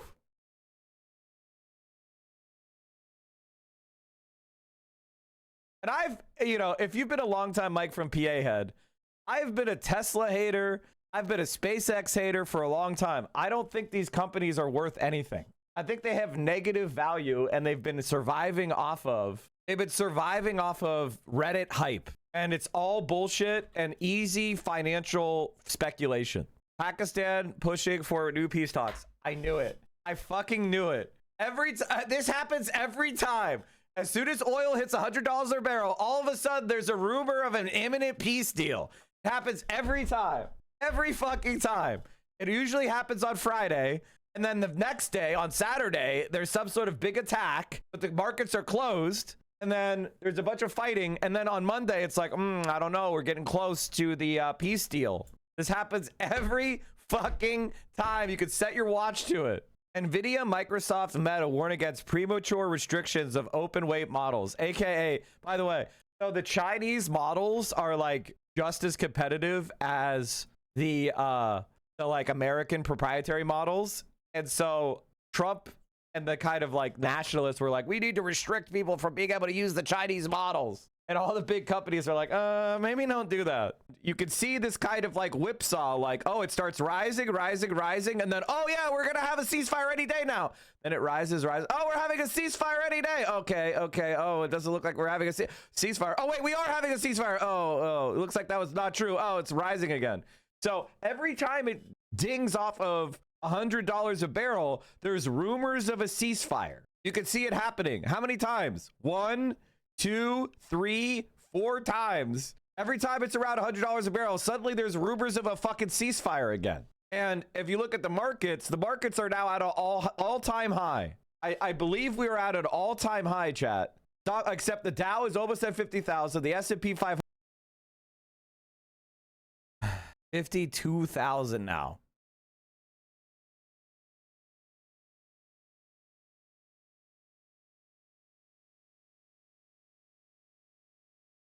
The bubble that we were looking at is like cray. The only thing that happens because Iran doesn't just say officially that they're suspending any talks until the U.S. completely halts military activities. They continue to play the game with the U.S. rules, which is, I mean, listen, I'm not gonna second guess the Iranians. I'm a fucking, who the fuck am I? Sometimes the plutocrats are remarkably honest. Here, an OpenAI executive describes his horror at the Chinese idea of treating AI as a public good, provided free to all as digital public infrastructure. This is ultimately why they want to stop Chinese AI. Profits would shrivel. One probable outcome of an open weight model dominant world is full AI communism, which is precisely what China proposes. Rather than a market product, AI is a public good, which will ultimately be provided by the state as a kind of digital public infrastructure. Dean Ball, OpenAI's head of strategic futures, said in an X post Friday. Ball, a former Trump administration official, called such a scenario a dystopian hellscape and said he expected the Trump administration to take steps to reduce the usage of open source models. Ball later clarified that he wasn't advocating for the U.S. government to discourage Chinese AI. Can you imagine if we just had really good models that were being designed in public and were trying to seek truth and become a resource to help humanity advance itself and eliminate drudgery and eliminate like boring data entry jobs or other worthless, like meaningless tasks, so we could focus more on self-actualization and learning and creativity and entertainment and leisure? God, that would be terrible. All right, chat. Time to bring up one of my favorite shows, The Majority Report, because they had some coverage of an event that took place, which made me very happy, which is I have always hated Meghan McCain. I'm a legendary hater. Still podcasting. She's a Who does part her hair now? This is very important. Remember when she would rock with like the wildest hairstyles on The View? I don't remember. Is she that. off? Looks like Kid Rock is doing her hair now. I want Star Trek computer, where I could be like, computer, can you make me a hot fudge sundae with peanuts? No. Candied walnuts, and then the 500 cigarettes, please. Computer. Is she off The View now? Yes. Yeah. She left because she couldn't get along with anybody. Okay. Yeah, and they still have conservatives McCain is so fucking weird, dude. on there, and they're all able to get along. Yeah, the politics suck. Megan's just like uniquely loathsome. Mike, the choices are tea, Earl Grey, hot, or 500 cigarettes. There are no in between. What about Gok? And then you're mad because the Gok is dead, and you're like, this is so inauthentic. I need real Gok. It has to be wiggling. These are all the like Star Trek tropes around the replicator, which is actually really insightful. One of the things I really love about Star Trek is how insightful they are, because like the idea of an MP3 actually comes from Star Trek. The guy who came up with the MP3 watched Data on Star Trek say, computer, play me a Beethoven symphony, and it played it. And the guy who invented the MP3 was like, oh my, that's a good idea. We need to create a digital file format for music. So like Star Trek literally inspired the technology. That's a good example. But one of the things that I love in Star Trek is not only do they come up with these ideas, they start understanding the kind of like reaction to the ideas, right? So let's imagine we had a replicator. If you don't know anything about Star Trek, a replicator is a technology that basically is like a miniature, instantaneous 3D printer factory device. You could just go up to it and say, hey, can I get an engagement ring, diamond engagement ring? And the computer could just go, and then bam, you have a diamond engagement ring. Or you could be like, can I have catfish with French fries? You know, deep fried, breaded, and it pops out. So basically, it can produce any commodity, right? Instantaneously, high quality. You know, food, clothing, you know, medical equipment, medicine, like you name it, it can make it, right?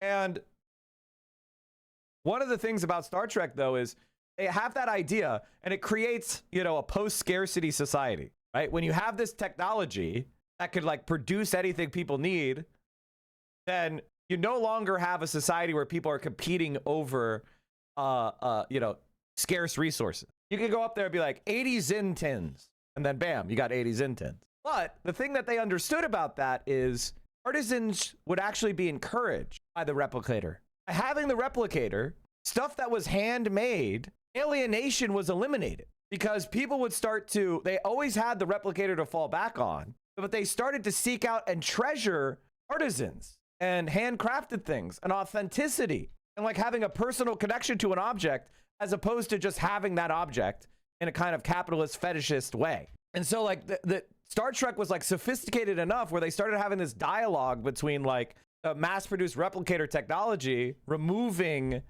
want and poverty, but at the same time, that would then de-alienate people because then people would pursue like the craft of creation in a non-alienated fashion. Where like if I made you, say, a violin by hand and I gave you that violin, it would have so much meaning because of our relationship, because of the time I spent, and it would be like so much more valuable. Even if you could go to the replicator and say, violin, please, and it would pop out, right? A really nice violin would pop out. It was like almost, it was like a dialogue of actually existing socialism and how it would operate in a post-scarcity, you know, society, and how actually people would be more creative, not less, without having to worry about like dying. Using this to promote GeoTV for Fran this weekend. Come hang out with me on the south side of Milwaukee. Yeah, I'm gonna come out. I'm gonna come out to Milwaukee. Hassan's suit is a bit like that. He went to a country with infinite manufacturing capacity and chose a suit because of the artisan's history. Oh, of course. What are your thoughts on the Odyssey? I haven't seen it yet.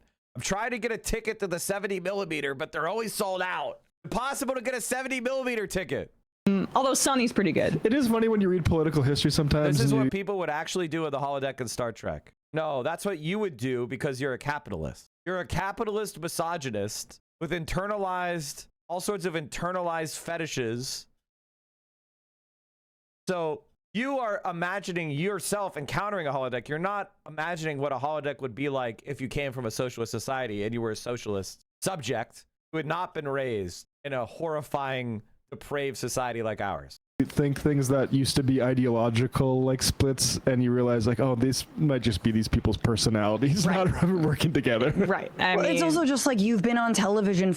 Actually, before we continue talking about Meghan McCain, you guys brought up something really funny about the holodeck, which is Barkley creating holodeck clones of his crewmates and then running like programs where he would like simulate relationships with them.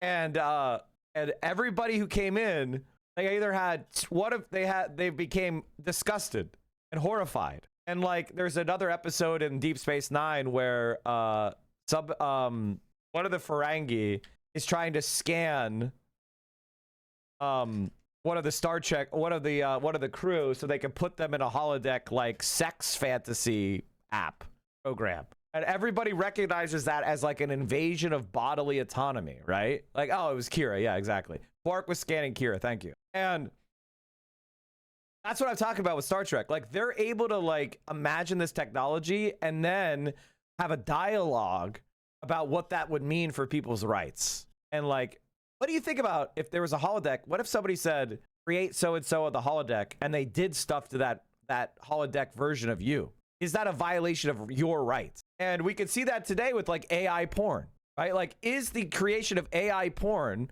a violation of someone's rights? Computer, create Mike from PA with Hassan's body. That would be a great request. Holodeck Mike. Computer, make Mike have 15 more pounds of muscle in his upper body. Computer, lengthen mic from PA's FEMA by 2 inches. Computer!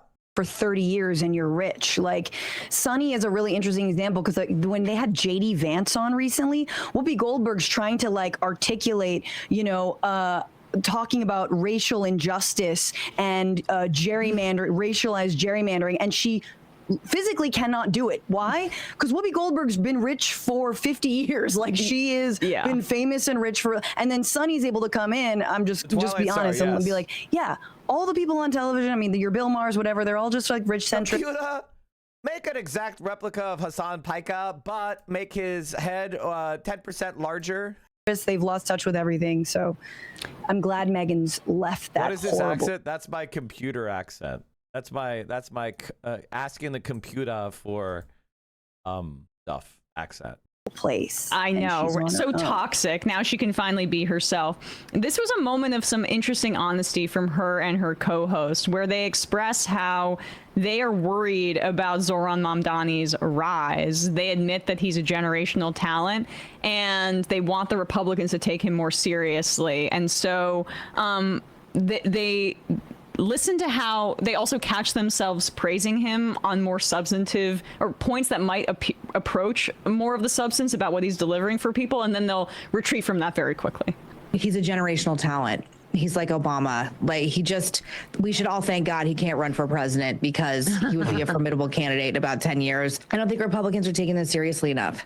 I don't think Republicans realize that he's really the best messenger. Even if he doesn't run, if there are any candidates running in 28 who can somehow imitate or be inspired in the same way that he was inspired by AOC, we have a real problem. Republicans have a real problem. He's always coming up with very interesting ways to incorporate the community. Like, he jumps in the pool in his suit when the pool's opened for the summer, and he had kids instead of cutting a ribbon at some opening for whatever, you know, like they do the big scissors and cut a ribbon for an opening.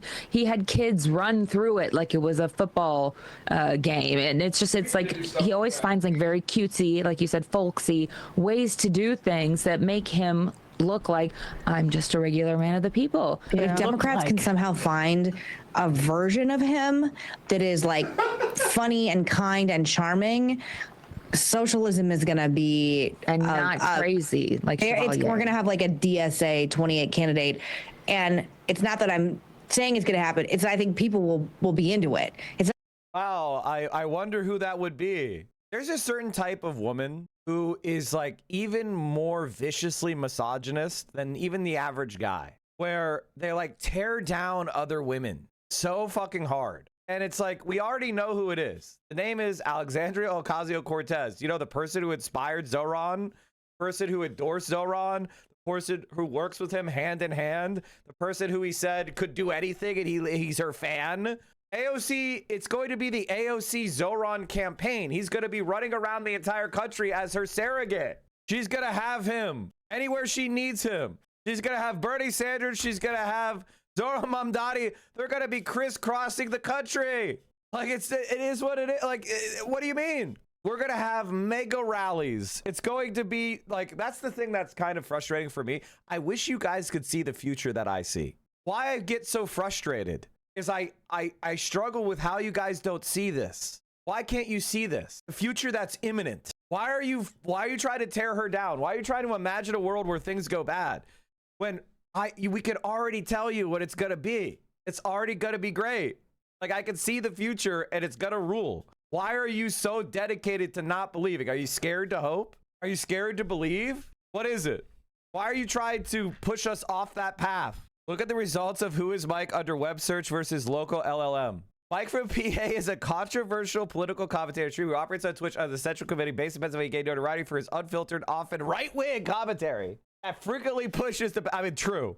His content aligns with anti-woke, right-wing, and sometimes alt-right perspective. True. Anti-Semitism controversies, the Destiny incident, and that's good. Okay, thank you, Chinese Gwen, for saying I'm alt-right. That's very good. Labor organizing, socialist theory, anti-fascism, and critiques of capitalism in mainstream media. His content generally includes live commentary on current events, worker disputes and union campaigns, educational segments on Marxist, democratic, socialist, and labor history, Q&A sessions and open discussion with viewers, guests, and organizers. Resource for sharing mutual aid, strike funds, and grassroots organizing. Occasional gameplay or chill streams that double as community building. Very occasional. I used to do that more. Working class solidarity, unionization efforts, radical left-wing political theory. Most visible leftist voices on Twitch. True.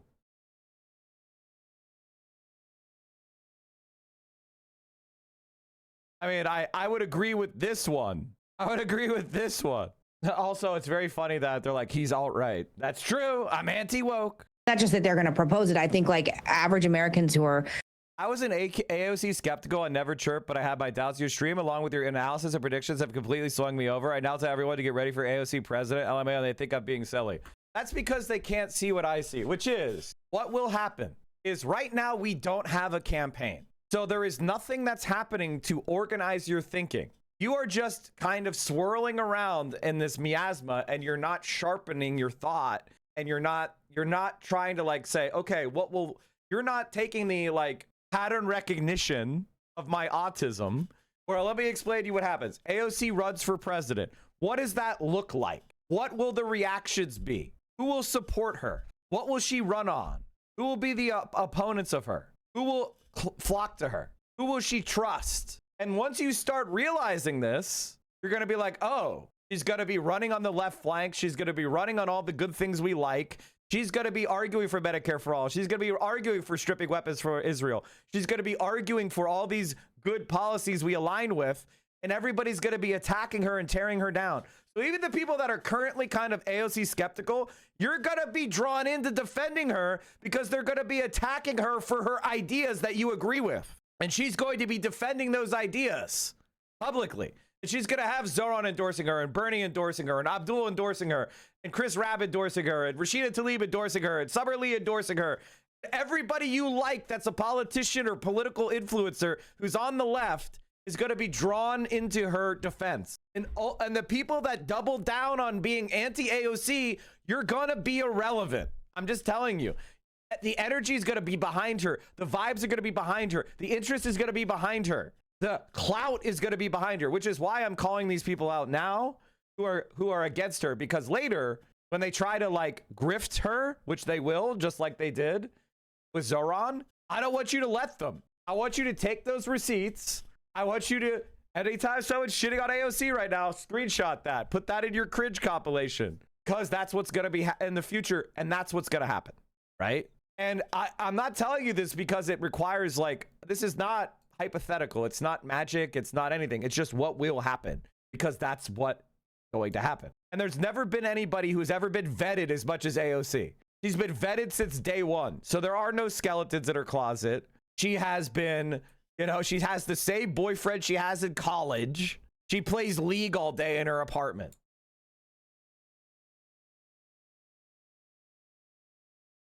You called it? And she'll be like, we shouldn't give any money to Israel. No more money for wars. Blah, blah, blah. People will be like, yeah, based. Yeah, based. Oh my God, AOC became based. What happened? Like, that's what's going to happen. Because, again, they'll be able to react to viral clips and get likes and followers, et cetera, et cetera. But now, the only way to get likes and followers from AOC is dogging on her. So they're doing that. So I'm just going to wait for the material conditions to change. And I'm going to tell, and by the way, this is another certified Mike prediction that you'll be able to test and see if it's true or not. I guess we'll have to see. This is how NBC covers her. Lawrence on the lesson of the Plattner campaign. Always wait for the vetting. I mean, that's just the way it goes. Why are the shorts so broken? Why do shorts break the... I'm sorry, I tried to watch your lessons from Plattner, but it didn't work. She plays League? Yeah, she plays League. You got to get AOC to play League with VO. J.D. Vance just said in an interview that he thinks you are going to be the leading Democratic candidate for president in 2028. What's your response to that? I mean, that's crazy. That's crazy. Why are you cheesing like that? That's crazy. That's actually crazy. You might as well say, yeah, I am. That's crazy. The other thing about AOC is like, she has such a like good face for caricature and cartoon. And I mean that as a compliment. Like the structure of her face is like very expressive. Yeah, exactly. You know, and she's got a big smile with big teeth. She's very unique looking, you know? She's not like a girl that's become too obsessed with like Korean beauty standards, and they have the exact same, you know what I mean? You guys, you know what I mean? Where it's like the very unhealthy influencer culture face. Everything is fucking injected. Everything is, you know, glassed. Everything is like, it is a very authentic, expressive face. What do you think AOC will come around to calling for a ban on direct commercial sales of weapons to Israel and not just government aid sales? Basically, she's always going to be on the left flank. So whatever the consensus consolidates around a position, AOC will move the Overton window left. So like if everybody agrees to like, oh, we should not sell Israel any weapons, AOC will be like, well, I don't think we should, or we should not give them any aid. AOC would say, oh, no, we will also not sell them any weapons, right? Like she could always move the Overton window left, and she will always be on the left flank. And if she's not, she's fucking up. So she'll clear out the left flank. VOC, AOC. See, that is wild. That's all but a confirmation. That's more than a confirmation. I trust her word less if she said yes rather than smile like this. You know, it's too early. You can't say it now. One, it would be a distraction. You know, two, you need to be ready. And the fact that she might not run is also protecting her. Because people don't want to trash her because she might not run. And if she doesn't run, then they could get her endorsement. So by not running yet, she's avoiding, like the moment she announces, everybody else who wants to run for president is going to go on the attack. So this ambiguity actually helps her because nobody wants to fight with AOC until they have to. When is the best time for her to announce? After the midterms. So probably, usually what happens with politics is you have the midterms, then they have like a couple weeks vacation. Then you do the lame duck session. And the Republicans are going to try to jam a whole bunch of shit through in the lame duck. And there will be a bunch of outrage. And then it goes into January. You know, we get like Christmas. We get the holidays, right? Then we get into the new year. Nobody's paying attention to any politics. And then somewhere in January, after everybody's back at work, snow on the ground, then she'll probably announce. Somewhere in there. So early next year, I would suggest it's going to happen. Earlier than that, you're just, you know, you're not going to immediately, you're going to let the energy dissipate. So I would feel like January is when you could really start doing the shit because like earlier than that, people are distracted by like life. And they're also tired of politics, right? Because we just had the midterms. So that's about what I would expect it to happen. Silly political theater. Are you disagreeing with my analysis or are you just commenting on how long the presidential elections are? The past few years, people have learned that you don't lose much by getting into a crowded primary and staying in longer than you should. Kamala is going to make the case that she is the head of the left lane. Pete will too. Roe will as well. They'll all say they're further left than Biden and thus are progressive enough to deserve your primary vote. That is absolutely not what's going to happen. That's absolutely not what's going to happen. They're going to be pulled apart by their contradictions of their coalition. And they're going to do the thing that they always do, which is like, well, progressives can't win and I'm electable. Why are they going to do that? Because the people on the right are incompetent. And that's all they know how to do. And it's worked before. Did you see that Haley Stevens, Cobb's director, was exposed for secretly working for Palantir? I did. We haven't talked about it on stream yet. I hope he is. That's what I'll say. So he's a Republican nominee? Damn! She walked away too. JD Vance just said in an interview that... Now, like, obviously, I think that what everybody doesn't understand is that obviously there's going to be some sort of right-wing coalescing around some candidate, but the problem is they're all fatally flawed. Gavin Newsom is a slimy used car salesman and was a failure as governor. And he steps on the toes of Kamala Harris because they both are from California, which is their base, which is where most of their big donors are. And they're going to be competing for each other's votes. So they're going to have to go after each other. And that contradiction is the problem. And that's going to force them to go dirty against each other. And that's going to ruin the vibe. Hi, Abdul Volunteer. AOC addressed us after the rally at Grand Rapids, praising us for volunteering. I shouted out, run in 28, and I'll do it for you too. Hell yeah. Why is everything running like shit? Israel, Israel, Israel, Israel. Retirement, union jobs, education, boring. Let's get back to Israel, guys, the thing that really matters. I know that what you think matters is everybody in Michigan working together and caring about Michigan from the smallest municipality up to the largest city, all of us working together. But really, we all need to be focused on Israel and the entire United States as a whole And all of your money should be lost before you even know where it went, okay? What's up? You're in Flint? Don't really give a fuck about that. I don't give a fuck about you guys. That's obvious. This is how this works. This is how this has been working. It's just more yeah, Detroit and the water utility.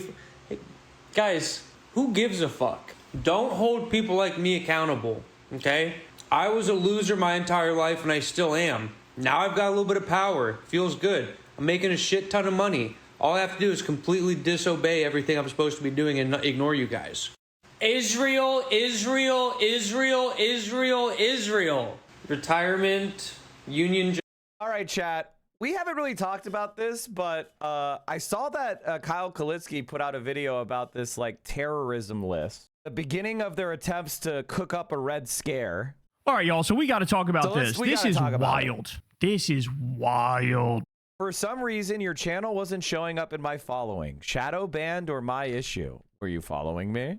You have it. Here's what you should do. Sort it by most viewed. Sort your list by most viewed instead of like whatever their weird recommendation algorithm they have. That way I'll always be on top. I hate to put it so straightforwardly, but I mean, not at the very top because Northern Line might be live, but you get my point. Bro, Trump is targeting Hassan Piker, DSA, Democracy Now!, a whole bunch of people who are left of center, and he's putting them on a new terror blacklist. So first, let me show you this. Also, the idea that Cuba is the capital of communism, like, isn't it China? Like, aren't you guys trying to cook up some, like, hatred of China? Like, you're going to say Cuba's the capital of it? Cuba? The tiny island?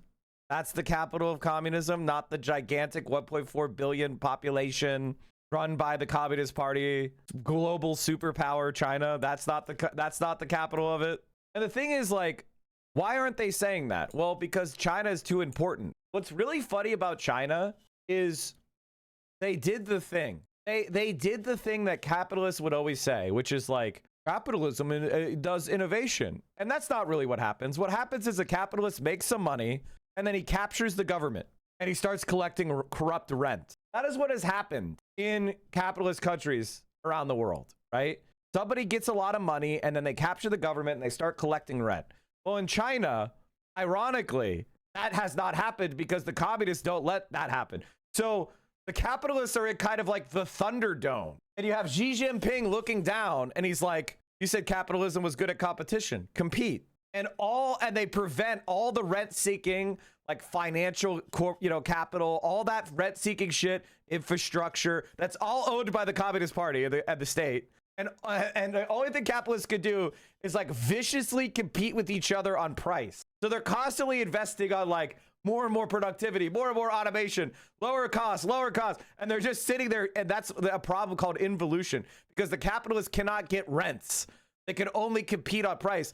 So the rate of profit is falling and the productivity is rising massively. And you just have the Communist Party going like, we will use that. Oh, build 600 cities. So the capitalists are living in like hell where all they can do is compete on price. So unironically, the most pure version of competition that's supposedly the reason why capitalism is a superior system, it can only really exist under the watchful control of a communist party because the capitalists are just not allowed to do the rent-seeking behavior they normally would. What way do capitalists in America rent seek? Land speculation, overly expansive intellectual property regimes, special government granted monopolies and rights, and financial control of the financial system.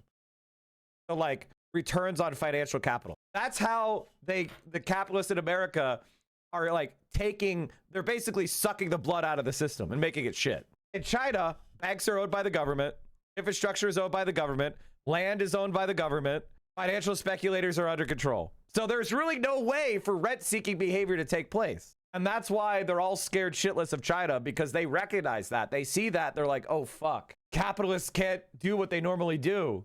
And that's why China's been able to develop and grow their economy so fast, because all that dead weight is out of the system and being used in a rational way to advance the interests of Chinese people. And like, we've never had a system like this before. We've never, ever seen this kind of system operate. because it couldn't operate any other place, because there hasn't been a dedicated socialist party that had firm control of a society where capitalists could not suddenly take power and start, you know, organizing the state around their oligarchic interests. Can Chinese capitalists buy land in other countries? Yes, and they do. The Department of State says Cuba's assault on the United States was never at root a quarrel over economic policy or sovereignty or even ownership of a particular territory.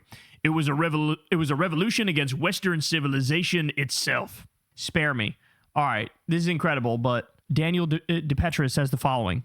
This report actually states, in all seriousness, that Cuba's main goal is to conquer the United States. It's about as dumb as it gets. Don't be fooled. This is the State Department trying to build a foundational case for U.S. military action should Trump decide to do it. That's fucking terrifying. They're actually arguing with a straight face. We need this terror blacklist that includes Hassan Piker and Amy Goodman because Cuba's going to conquer us or try to conquer. I'm sorry, even MAGA can't believe this. Even Republicans can't believe this. Are they the ones starving us or are we the ones starving them? Are they the one embargoing us or are we the one embargoing them? What are we talking about? Like the lies, there's like lie inflation happening under the Trump regime where they get bigger, bolder, more psychotic, more crazy, more unbelievable, and like somehow just keep skating by as if this shit is normal. This shit is so far from normal, dog. This shit is so far from normal. Nobody believes Cuba is a threat to the United States of America. It's like a dinky little island with a population that's like, what, the same population as one of our cities? Like, what are you talking about? All right, more. Marco Rubio says, for more than 6 decades, the Cuban regime has been the leading sponsor of radical leftism and third worldism in the United States. The State Department is exposing the full history of Cuban espionage and subversion in our country. The American people deserve to know. David Adler says, this document is a bone-chilling signal that the new McCarthy era has already begun. But it is all the more bone-chilling to see that the entire report was 100% written by Claude. We are asked to prepare for a lethal LLM-powered Red Scare. What a dreadful time to be alive. So here's Ken Klippenstein. He says, after political terrorism summit, U.S. names 43 Americans plus groups. Rubio report on Cuban subversion names Zoran Mamdani, the mayor of New York City, Amy Goodman of Democracy Now!, Hassan Piker, and organizations like DSA and the Amazon Labor Union. This is new McCarthyism. This is a new Red Scare. And they're saying you're a terrorist if you are these people or affiliated with these people. Do I think AOC would drop sanctions on Cuba day one? I think that the first thing that they would do is begin the process of normalizing relations. Yes. And the whole point is to snuff out. I don't know if that's like a day one issue, but it certainly could be. I mean, you know, that's more of a question for 2028. Like, how could we get, like, when AOC takes power, how can we get the ball running? Like, what executive orders should be prepared? You know, obviously, if AOC, when she gets into the White House, she should just spend the next, she should do like one of those sit downs where she just signs executive orders for 8 hours, right? And like, what should those executive orders be? You know, like that's a 2028 discussion without a doubt. Do you think AOC would cut ties with DSA if it was a condition for avoiding repression? Why the fuck would she cut ties with her base? Resistance to the Trump regime. The whole point is to snuff out everybody who dissents and everybody who stands up for our dissent against our. She literally said that people can be communist if they want. It's a free country. Like yesterday, she was like walking around and somebody was like, "Do you think there's communists in DSA? What do you think about them?" She's like, "I don't give a fuck. I don't care. Let them be a fucking communist." One of your platform has also getting rid of the Supreme Court and getting rid of the presidency and restructuring They're the government. having a party, aren't they, over there? They're having a blast. They're having a good time. What do you think about the Supreme Court reform? Sorry. One of your colleagues tells me DSA is a communist organization. What do you make of that? How those words are used interchangeably on the right? Just don't care. I think these folks call everyone they don't like a communist. I think that America is a free country. You know, they're out here palling around with whoever they want to pal around with. So what? Like, people can do what they want. I'm not here to be the belief police around here. But isn't there whatever. Which is literally the best way to handle it. There's a lot of nerds that want to be like, actually, communism is a good end goal of socialism where we achieve a classless, moneyless, stateless society, and then we eliminate unjust hierarchies, and we abolish the distinction between labor and leisure, and we enter, you know, blah, blah, blah. Like, listen, I get what you're saying, nerd. I'm one of those nerds. Just say, I don't care. I'm focused on making your life better. This shit is weird. I don't give a fuck. I'm not the belief police. I don't agree with everything that somebody else in DSA believes, just like you don't believe everything that somebody else who is a Democrat believes.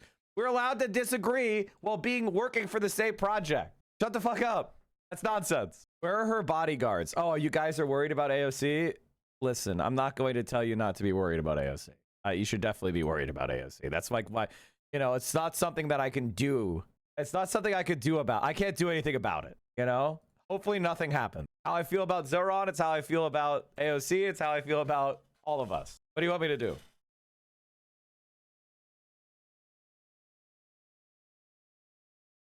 Again, it happened again, man. They came at me. So Fox News has come at me, what was it, like 2 times recently? But it was like sort of in passing. You know what I'm saying? Like, it was like they played a clip that was 7 seconds of me and nobody said my name, and then they react. Whatever it was, you guys can go look at the video we covered at the time. Well, now they're writing full articles, homie. They're writing full articles on what your boy says. Yummy. Come to Papa, okay? I've been looking forward for this. In fact, how many times have you heard me say? I told Joy Reid last week, I was like, bro, what is it? What do I have to do to get on their radar? I don't understand. Is it the fact that I'm white, that like I largely get a pass? I'm a white male, right? With the fucking Deminem bleach blonde hair. Is that why? Like, what is it? Because they go after Joy Reid like crazy. They go after Jennifer Welch like crazy. Obviously, Hassan to them is public enemy number 1. And part of that is because his name is Hassan, right? But what do I have to do? Is it because my name is Kyle? Is it like the fucking, you know, the least threatening name to old white people imaginable is Kyle? But it took them a while. But we're finally here where they're coming after me aggressively. Okay, so I'm going to get to that in just a second. But first, let me show you. The other day, I'm scrolling through Twitter, and this pops up on the timeline. And I'm going, oh, shit, that's what's up. So one of these so-called anti-Semitism monitor groups, which is not really that, like the whole purpose of this group called the Canary Mission, it's one of those groups that's like, if you say, hey, I think the Israel lobby is kind of bad. I'm not sure they should be able to spend this much money in politics and like bias our Congress people. They go, anti-Semitism. It's one of those groups, right? It's like a fake anti-Semitism monitor. If I'm not mistaken, Actually, it's even more than that. It's a doxing and harassing platform to identify anti-Israel people in general. There's a few of them out there. I don't normally talk about them because I don't want to scare you people, but there are a few like anti-leftist organizations and lists. Canary Mission is one of them. There's another one called did I even bring it up? KeyWiki, yeah. That's it. Chatter got it right. KeyWiki is another one. I mean, there's a few more of them. But the point is that, yeah, I mean, you're not allowed to criticize Israel. The only position that they have, they call Kyle Kulinski far left.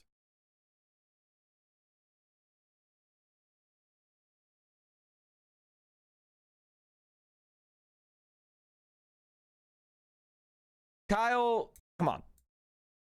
He's barely left. If I don't call him center left, I'm being nice. I would call him I think he's I call him left because he is socialist sympathetic. He doesn't punch left a lot. So if you don't punch left, I will generally consider you to be left wing. If you punch left and you're constantly whining about the left, then you're not on the left. If that's your primary thing, is like, oh my God, I can't believe DSA is saying abolish the Senate. Oh, that's so unrealistic. Then you're not on the left. That's just insane. I swear I remember him and Crystal being anti-Hassan liberals. I don't know what changed. I don't think that's true. Crystal and Kyle have always been like TYT adjacent populist sock dems, where they were like, well, you know, capitalism is like not all bad. but it's really broken. It's really broken right now. We got to do a lot of reforms. Like that was always their kind of position. A very Cenk Uygur position, which was, you know, that was the realm of leftism for a long time in America. That was the Elizabeth Warren frontier. And it's only recently that kind of explicit anti-capitalism has become the most prominent position on the left. Social democracy used to be the frontier. And so they're shifting. They're coming in our direction. But that's kind of where they are. Mentioned, didn't they do some shit with ICE? I think they were involved with ICE. Like they tried to get people deported or some shit. Like they're bad news. They're bad news. But they decided in order to go after DSA candidates, they found a way. Did you see the wrecker Lefty Winter deleted a tweet you replied to yesterday, the coward? Yeah, embarrassing. Kyle is coming in our direction, right? I think Kyle can see the writing on the wall and he's coming in our direction. I think Kyle is one of those people who is like, I agree with DSA and AOC and on the immediate goals, and they're charismatic and they're thoughtful and they're leading an organization. And so I'm joining in with that. And he's engaged in solidarity. One of the worst flaws a person could have, and I know this because I have it, is rolling to the level of disagreement, right? This is like, I think it might be an ADHD trait or an autistic trait where like, instead of us engaging in a thoughtful conversation about what we agree on and how we can work together, we kind of like try to quickly go through each other's thoughts and beliefs till we find one where we disagree. And then we have a knockdown, drag out fight over that disagreement. That is the narcissism of small differences. That is, as I said, rolling to the level of disagreement. Kyle is the type of person who does not do that. Kyle is a vibe king. He's like, I want to find what we agree on. Now, I think that that could be taken too far, right? Which is why I don't agree with the breaking points idea of like populist right, populist left. We can work together on what we agree. I don't think that's real. I think that's bullshit. I think the populist right is 100% a grift and it's not real. However, I do think trying to be constructive and solidaristic most of the time is far better than trying to find whatever you disagree about and then make that the locus of your relationship. That makes sense? So like, I'm trying to improve myself by asking myself, is this disagreement relevant to the world right now? And I struggle because sometimes it's hard to tell, you know? I can't stand Breaking Point. It's an obvious grift. I don't think it's an obvious grift. I think that they have a show. I think the show is useful. I think they have good politics, but I do think the construction doesn't make sense. I don't see the value of Sagar. I don't see the value of the right wingers. I don't think they, you know, bring anything. And I think they actually make it dumber whenever they're talking. I mean, maybe you're kind of using that as they have a, as an entry point for normies. Normies like the debate. This is something that I think a lot of us don't recognize. Like, I've done all the debates, but once upon a time, I was interested in the debate too, right? When I came into when I was 16, 15, 14, 20, 25, I was interested in the debate. I was interested in the disagreement. I was interested in thought and learning and kind of like becoming aware of the way the world operates and the divisions and the ideas. And so I don't want to completely step on that as an idea. And I think that overall Breaking Points is one of those debate spaces that we control, which is very rare. So even though I think Sagar is fucking worthless, and I don't agree with the thesis behind Breaking Points, having a place where debate is taking place, where normies can go in, and it's, biased in our direction, is probably a good thing, even if I wouldn't personally find value in it. Does that make sense? One of the things that I think is a really bad tendency among our spaces is for people to try to make every space the exact same. It's the tendency that gets people to think that the best way to help the left is yell at me and Hassan about how we're white men. Like, obviously I'm a white man. You see it when you come in. You're not surprised. But I can't change that identity about myself, right? Like, that's just who I am. I am what I am. So if you're going to like try to have a conversation with me to make me improve, let's have it be about something that I can change. Let's have it be about ideas or my presentation or even a blind spot that's specific. It doesn't require me to, that's not just about my identity. I'm worried that GOP's plan to help Mike Rogers by indicting Hassan with bullshit charges that will eventually be struck down by the courts but last long enough to be used against El Sayed. What's the plan for the Trump DOJ does such a tactic? I don't think that stuff works, man. I don't think people trust Trump. You know, I don't think that shit works. I don't think people are like, oh my God, the DOJ under Trump is so honest and forthright. I don't think that shit works. That they thought they could do that, right? They took this live stream that we did with Progressive Victory. Shout out to the people of Progressive Victory. We did this live stream where myself and Hassan and Crystal and a bunch of media people. I think Vosh was on the stream. A bunch of new media, independent media, left-wing people. I went to it too. You know, we so just I can't boo too hard. lent whatever sort of name recognition we have, credibility we have, audiences we have. We did a stream and we had on like one candidate after the next, after the next, after the next, after the next. And, you know, everybody said their piece. And so what they did is they took my commentary from it, which was about the war in Iran and like why we're in it and what's going on. It was more of an analysis than anything else. And they thought I said some spicy ass things. You'll see in a second. And so they tried to use that to, by proxy, tar everybody else who was on the stream. By the way, literally none of those people were even on the stream when I was talking.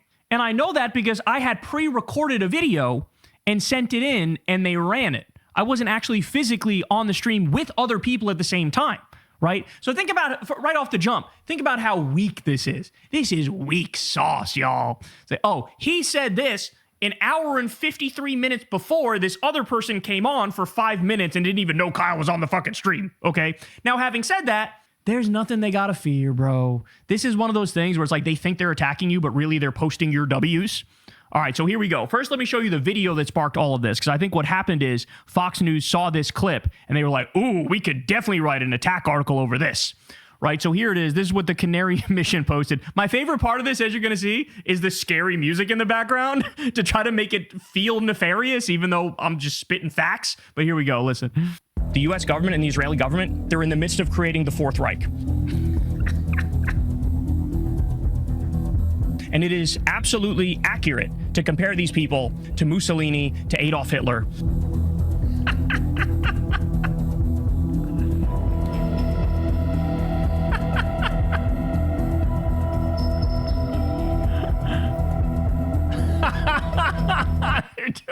They're doing freeze frames of them. This is amazing. We're governed by dead-eyed psychopaths and sociopaths and bloodthirsty imperialists. The U.S. government and the Israeli government, they are the terrorists. They are the terrorists. They are doing terrorism. If Iran's off the table as a regional power, that means Hezbollah can't be funded, Hamas can't be funded, the Houthis can't be funded, like the Shia Crescent falls, and then you have nothing but regional domination for Israel. There's a reason why I call Israel and the U.S. the axis of Epstein, okay? There's a reason why I've said repeatedly that they're in the midst of creating the Fourth Reich, because that sincerely is what they're doing. These are genuinely repulsive, disgusting, wretched, depraved human beings. And it is absolutely accurate to compare these people to the worst criminals in history, to Mussolini, to Adolf Hitler. It says DSA spreads hatred of America and advocates for its enemies. Come on, son. And they are only getting more extreme. Canary Mission is coming to save the day. Oh, my days. Oh, yes. Injected in my veins. My favorite reaction was Crystal. When I showed Crystal this, she was like, you're just doing like analysis. You're not even like, that's nothing. You think that was edgy? You think that was... Well, that's the thing. They don't want you to analyze politics. See, they're authoritarian personality and they don't believe in democracy. So if you're analyzing what's going on and it's inducing people not to agree with the interests of Israel, they don't want to like debate you. They want to shut you up and put you in prison so they can enforce an outcome, because they don't care about rights. They don't care about democracy. They don't care about consent. It's about the exercise of power. So you're like, so you don't even understand that mentality. It's so outside of what you think is like a reasonable way to be that you can't even imagine it, which is you got to learn about these type of mentalities quickly. You need to wake up about, there are some people that don't share any values with you and they just want to control you. spicy, bitch, tune into my show on any given Tuesday and I'll give you a hell of a lot more than that. That was just analysis. Like, that was just objectively describing what is. Like, what are we even talking about here? So let's go through it. First of all, my reaction to this is, you know, it's funny. In the moment when I'm doing shows or I'm doing commentary or whatever, you know, sometimes right when I'm done, I'll be like, that was mid. Like, I don't know if I did a good job that show. Whenever you watch shit back, I'm like, damn, I'm good, bro. I'm like, damn, I was spitting. That was on point. I like all that shit. Fourth Reich, facts. I love that. That's such a great way of describing this current moment that we're in. Comparing them to Mussolini and Hitler, I mean, that shit is obvious. How many innocent civilians do we have to massacre on a regular basis? I mean, look at what Israel did to Gaza. You're telling me there's not a comparison there? Of course. They live streamed a genocide in 4K. Are you kidding me? They destroyed like 90% of the buildings in Gaza. 90%! And we're going to say, oh, how dare you compare him to Hitler? Are you fucking kidding me? It's the most obvious comparison of all time. There's normies who've made that comparison to me. Not even political people. They go, yeah, it's like some fucking Hitler shit. Of course. Of course. Dead-eyed psychopaths and bloodthirsty imperialists, again, is just objective. Calling us the terrorists. Yes, when you purposefully attack civilians, that's what that is. Like, that's the definition of that. You're attacking civilians for a political reason. That's the definition of terrorism. When I pointed out that Hezbollah and Hamas wouldn't be funded if Iran fell, yes, that's why Israel is all in, and they wanted this war. They wanted this war more than anybody because they want to take Iran off the table as a regional player so they can create a greater Israel and dominate the region. That's obvious. Again, that's just analysis, bro. That's all that is. And then, of course, Axis of Epstein. I was fucking... the hand of God fucking blessed me when I came up with that turn of phrase. Okay, Axis of Epstein. Are you kidding me? I should use it more often than I do. And then all the little descriptors that repulsive, disgusting, wretched, depraved human beings. So this was awesome. Shout out to Canary Mission. I know they were trying to come after me, but again, they're just highlighting my W's. So here's Fox News. Ready? America bashed as disgusting fascist regime during progressive call with Abdul El-Sayed and Cori Bush. Let me just say. Again, notice that the only strategy they have, and this is true of both centrists and the right, is to try to appeal to people's lizard brain, right? They want you to only think of America like a child thinks of Santa Claus. I love Santa Claus. I love America. How dare you say anything mean about Santa Claus? I won't get my present. They don't want you to have complicated adult opinions. That sounds stressful. I'm allowed to love America, but also criticize the evil parts of it. Just like you're allowed to love your children, but also discipline them when they act in an antisocial manner, or they steal a piece of candy from their sister, or they have a temper tantrum in the middle of the grocery store. You have to have both love and you need to have an open and clear eye when something that you love is fucking up. And America right now is out of control and committing evil acts. The government is. Not the people. The people hate it, which is exactly why I'm here. If I thought Americans supported Donald Trump's wars in Iran, if I thought Americans loved imperialism, if I thought Americans loved the Gaza genocide, then I wouldn't want to be an American. But I know in my soul that Americans are a loving people, an open-hearted people that want to do good. And there's never been a doubt in my mind, even when they've been misled or traumatized. And I believe that the America that's in my heart can also be represented by the American power. And so that is the reality. They want you to believe that we have to do evil in order to have good. I believe that in order to have good, we must do good. And the good that we have in our lives is because of the wars and the battles that were fought in the past against the forces of evil that today are represented by Benjamin Netanyahu, the Israeli government, military-industrial complex, prison-industrial complex, and the oligarchic billionaires that are trying to, install flock cameras to cover your every move and have drones over your head. I hope Abdul El-Sayed knows, and I hope Cori Bush knows, this isn't going to hurt you, right? Like, just everybody understand that, like, if you're worried, this part of the problem, unfortunately, with many of the people on our side is like oftentimes they're scared of their own shadow. God forbid you make news. God forbid you say something interesting and spicy. They feel like, oh, am I going to offend somebody? Like, no, you need to be honest. You need to tell the truth, okay? And sometimes when you tell the truth, the takes are going to be spicy. And so there's nothing here to be afraid of. There's nothing here to be worried about. Okay, so I would just caution people that up front. Again, shout out to Progressive Victory, because they actually, I think they released a statement. They were like, no, we're not fucking condemning anything. Shut the fuck up, which is like, okay, awesome, based. And by the way, look at the dishonest framing too. They frame it as like, I was saying America, full stop, is disgusting and fascist. No, I very clearly was saying the American government and the Israeli government. But of course, they got to try to find a way to like, how can I make this wrong even though it's 100% accurate? All right, here we go. Several prominent Democrats were caught on camera participating in a progressive political video call, which began with one speaker comparing America to a Nazi regime ruled by, quote, dead-eyed psychopaths and bloodthirsty imperialists. You know the other side is cooked when they can't even muster up a counter argument. They can't even, well, here's why it's not true that they're bloodthirsty imperialists. It's the thing, it's that meme where it's like that fat guy who's just like, they don't even try to make an argument anymore. They just look at you like this. Don't say that thing that's obviously accurate. Normies in today's day and age hear this and go, yep, I mean, I get it. I see it. I mean, that's how they're going to react when Israel does a genocide in Gaza. They do pogroms in the West Bank every 7 fucking minutes. And the U.S. is bombing girls' schools in Iran, like elementary schools. What do you expect people to do?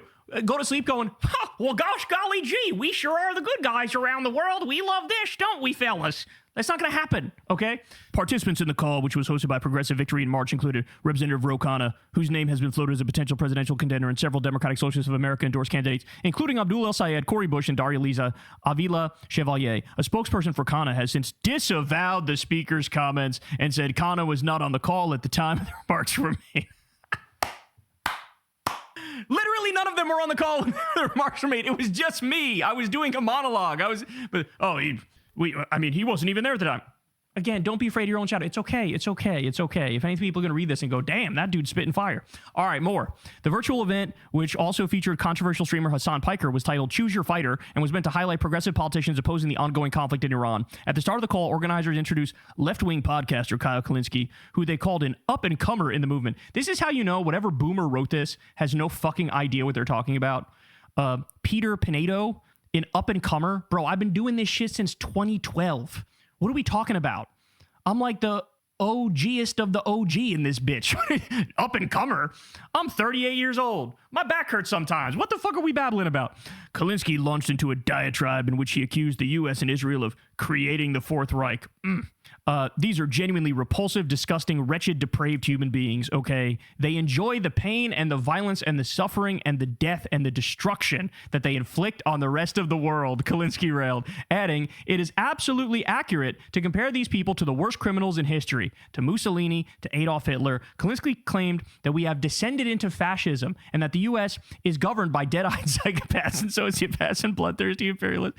I have to say, bro, This is my favorite genre of attack piece. It really is. Because again, they think it stands on its own, that just quoting me back to people is going to be like, oh, they're going to hate this. But let's be serious. That's not going to happen. First of all, everybody on the left agrees with me. Like there's not a single person, liberal or leftist, who looks at this and doesn't go, yeah, of course. Like what we're doing right now is fucking unconscionable.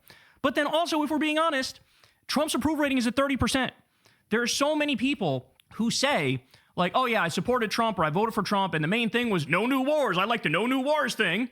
And then Trump goes, well, how about I start a war with Venezuela? How about I start bombing fucking Ecuador? How about I bomb... DNC chose South Carolina as the first primary. I mean, are you surprised? It's Joe Biden's guys. Nigeria. How about I bomb Somalia? How about I threaten Greenland? How about I threaten Cuba? How about I do a regime change war in Iran that turns into a fucking forever war?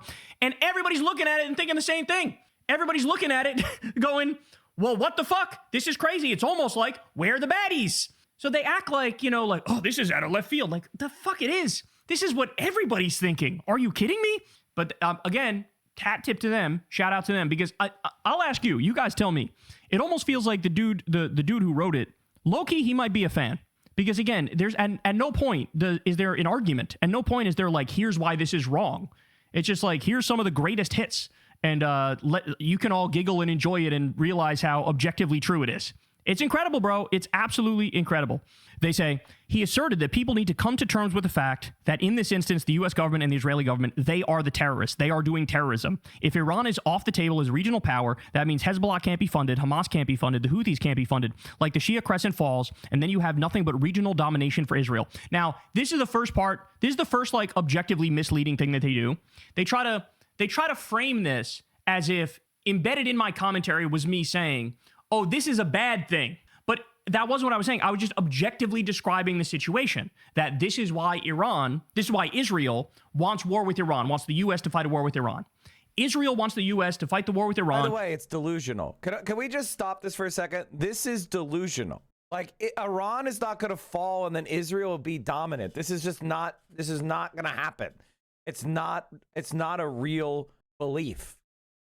It's not an actual reality. To do their dirty work, specifically because if Iran's gone, then there's no regional pushback to their domination of the region. And that's both because Iran pushes back against them, but also their proxies push back against them, Hezbollah and Hamas, right? That was the point.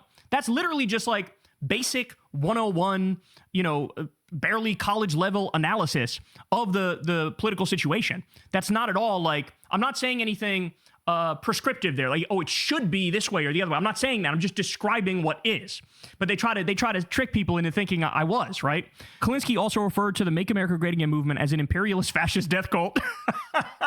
And it's time to take them down. In response, a spokesperson for Canary Mission, an anti-Semitism watchdog, warned that Klinsky's rhetoric evidences the growth of self-hatred for the U.S. on the part of the left. How about it's a factual analysis based in reality and anybody who disagrees is just wrong? How about that?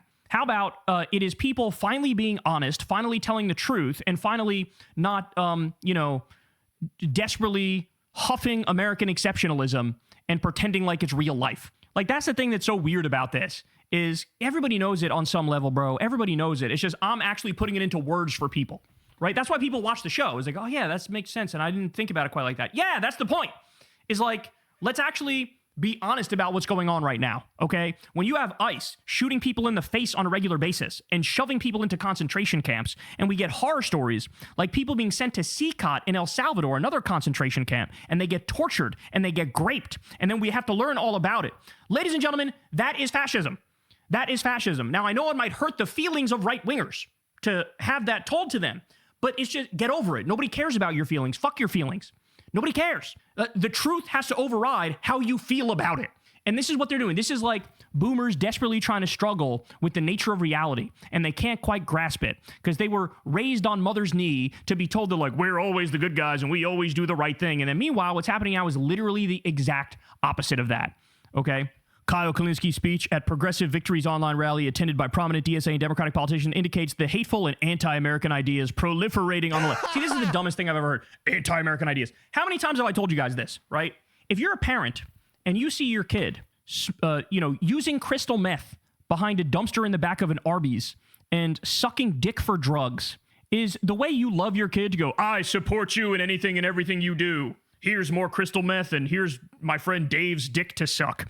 No, you go, we're going to get you help. We're going to fix this. Okay, we're going to get you off the drugs. We're going to get you into rehab. You're going to, stay at the house, and we'll give you the meals, and we'll work out, and we'll get you a therapist, and we'll figure it out. That's what you do. These people are looking at the functional equivalent of the drug addict kid, and they're going, I love you just the way you are when you bomb little schoolgirls in Iran. No, bitch. The highest form of patriotism is dissent. You have to dissent to fix it. So when we look at this, we go, hey, the best way to fix this. The most dark. See, this is what people are talking about with dark woke. And like what they mean by like not liking dark woke, it's really a class thing. I think as somebody who has spent a lot of time in all sorts of different class like conditions, like being with like the brokest, like blue collar, work with their hands people, all the way up to like the highest elites. That's the course of like in my life. I've spent a lot of time in all those conditions. And I've realized that a lot of the pushback against like dark woke, it comes from a class position, which is like, this is not how a graduate student would talk. They wouldn't make an analogy about, somebody being on meth and sucking dick for drugs. That is, looking down on addiction. That is a, kind of low-key problematic, and it's vulgar, and it's, you know, kind of tasteless. And it's a sign of a lack of empathy, but not like actual empathy, performative empathy. It is a sign of being, you know, somebody who is base. Not that the analogy is wrong, it's just base humor, right? It is classless. It is lower class humor. So when people push back against this, it's because they don't want to be associated with people in a lower socioeconomic class, even if they think their politics are about uplifting workers or whatever, right?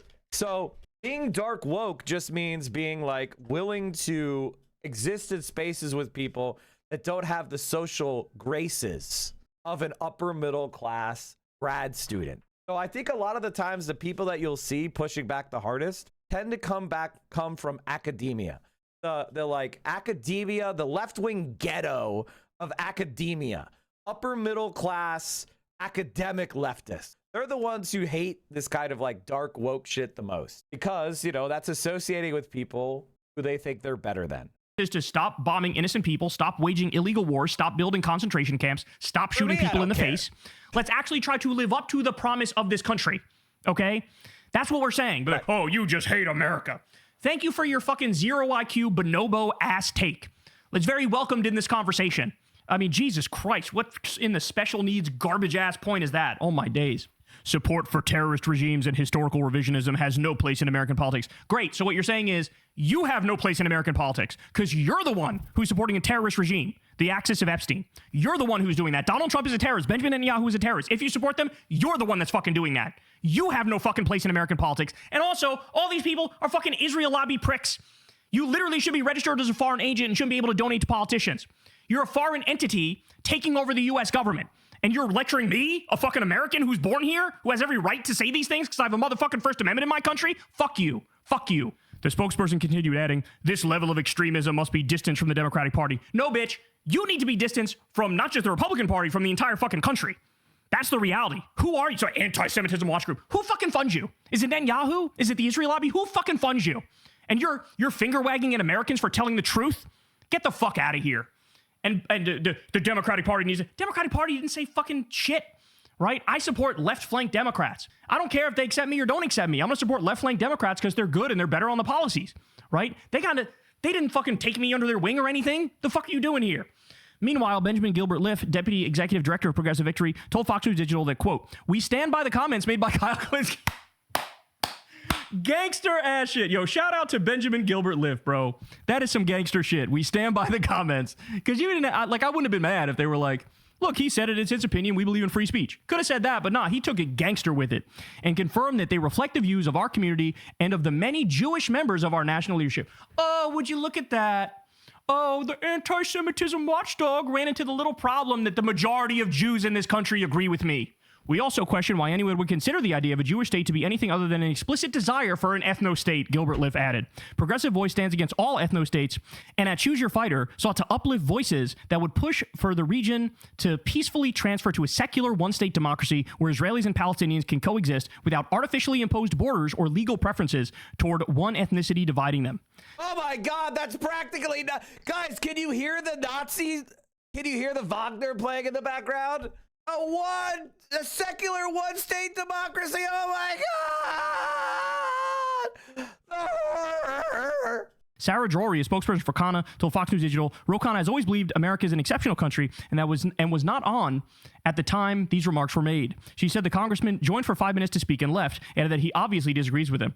Okay, bro. All right. Fox News Digital reached out to... By the way, what does he disagree with? God, I don't like Ro Khanna. Like, liking Ro Khanna is embarrassing. I mean, and we know why it is happening. Like, obviously, listen, I want AOC to come on my stream. I would love for AOC to come on my stream. She's probably not going to come on my stream. Okay? I would love for her to come on my stream. Maybe I could get her to do it. But, like, the idea that that would change my analysis based on who will come on my stream, that is opportunism of the highest order. In fact, I'll be honest with you. A lot of the time, I don't want politicians to come on my stream because they ruin the vibes. 20% of my viewers leave. You know, I mean, AOC is the one exception where she's like so clouded that it would be good for me. But you know what I mean? Like, it's very, very unlikely to happen, right? But my analysis is not based on how someone is like, whether or not they're going to help my stream grow. That's insane. That's opportunism. Bush, Syed, Chevalier, and Piker for comment. Oliver Larkin, a progressive Democrat running for Congress in Florida, whose campaign helped to organize the call, told Fox News Digital that the virtual event raised $40,000 for 20 progressive anti-war candidates nationwide. That's what's up, bro. $40,000 for 20 progressive anti-war candidates nationwide. He also charged that Congress must reassert its constitutional war powers and bring accountability to this dangerous, lawless Trump administration. Asked whether he stands by Klinsky's statement, Larkin remarked, "The crimes of the Epstein class are depraved." Based. He accused the Trump administration of, rather than enforcing U.S. and international law, continuing to fund an ongoing genocide. Fox News Digital also reached out to the White House and DSA for comment. They asked the White House for comment? Oh, no! Oh, my days! It's over for your boy, y'all. It is over. My ass will be in CCOP before the end of the year. God damn, yo. This is not good. It was all fun and games until the White House got involved, and Stephen Miller's fucking micro penis Goebbels looking ass is probably going to put me in a dungeon somewhere. Damn, this ended on a sour note. I was having fun and being all happy. Now I'm on the White House's radar. Goddamn. Anyway, come to Papa. I can take all the smoke. Fuck you, Fox News. Fuck you, Canary Mission. You guys think you're serious. You guys think you're like, that's the thing. They think of themselves as like serious people doing a serious thing. You are the biggest jokes in the country. Okay. And not just you guys. Also, Fox News. You are the biggest jokes in the country. Your whole existence is to poison the minds of boomers and make them think up is down and left is right and right is left, right? Like, your whole existence is pathetic.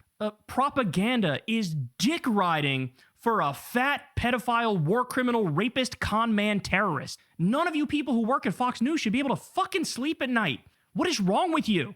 It is literally state regime media. It is worse than fucking Pravda. And you have the nerve to come after me for telling the fucking truth and objectively describing what's happening with Israel and the U.S. and this illegal war against Iran and the genocide in Gaza? Go fuck yourselves. The people are with me. They are not with you. Hey, y'all, do me a favor and like and subscribe. It helps out big time in the algorithm. Click the bell as well for notifications when videos drop. And watch that video on screen right now. You know you want to. Very nice. Very nice, Gwen. Did you see this AOC clip from last week where she talks about the Lincoln book she's reading? We already watched that.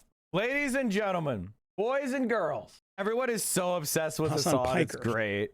He is quite a fan of modern China. Take a look at this. Why you talk positive about China so much in your live streams? Uplifting 800 million people out of extreme poverty is an incredibly impressive feat. 70% of the population lives on less than 2,000 yuan a month, which is about, I think, $260 or so. I also want high-speed rail. First of all, let's leave this aside for a second. Purchasing power parity is significantly lower cost of living in China, significantly lower cost of living in China. Obviously, there is still a lot of uplift to be done in China.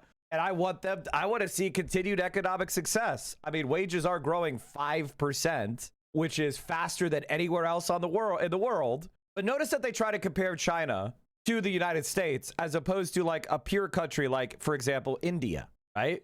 India and China got independence roughly about the same time. How is each country doing? India was more closely aligned with capitalism, more closely aligned with the West. How come they're doing so much worse? In America. China has a high-speed railway, which is indebted to the tune of $900 billion. Where does the $900 billion actually come from? It comes from the savings of those very ordinary people who cannot afford to take the high-speed train. So what he means is a high-speed rail company owned by the government, by the way, borrowed $900 billion from the state bank, owned by the government, by the way, to pay back for the infrastructure that was built. So it did require any taxes, and it's being paid back. Now, is that happening with, for example, the highway system in the U.S.? Was that tax-free? Is it paying itself back? In fact, they're paying the debt with revenue. Like, that's what's happening. And like the idea like, oh no, the government went into debt to build all this amazing infrastructure. Tickets are too expensive for the so-called ordinary people. It will never make a profit. Now, one might say, well, it doesn't really matter whether there's a profit or not. Means of production belong to the state. Capital belongs to the state. Banks belong to the state. Ordinary people are compelled to save as much as possible for next to nothing in terms of returns. And that money is used by the state to accomplish its own goals, regardless of the needs of these very ordinary people. Wealth flows to the state, not to ordinary people. Ordinary people have one of the lowest shares of GDP in the history of the modern world. China's overall wage growth has slowed amid economic transition, with its per capita disposable income from wages growing 5.3% year on year. U.S. annual wage growth is hovering 3.5 to 3%, led by job switchers outpacing job stayers and modest real purchasing power gains. Now, when they say controlled for inflation, adjusted for inflation, American wage growth has been flat. China doesn't have any inflation. How wages compare with inflation since 2020? It feels like stagflation because it is. You can literally see, like, so in China, they're seeing 5.3% wage growth with 0% inflation. America sees 0% wage growth because inflation eats it all up. And that, just keep compounding that. So when they say this shit, it's just nonsense. And again, of course, if you're going to compare China to the United States has been the global superpower since 1945. And we were not bombed and we didn't have to fight a civil war. Of course, we have higher wealth. But there's only one country in the world that's catching up. And it's China.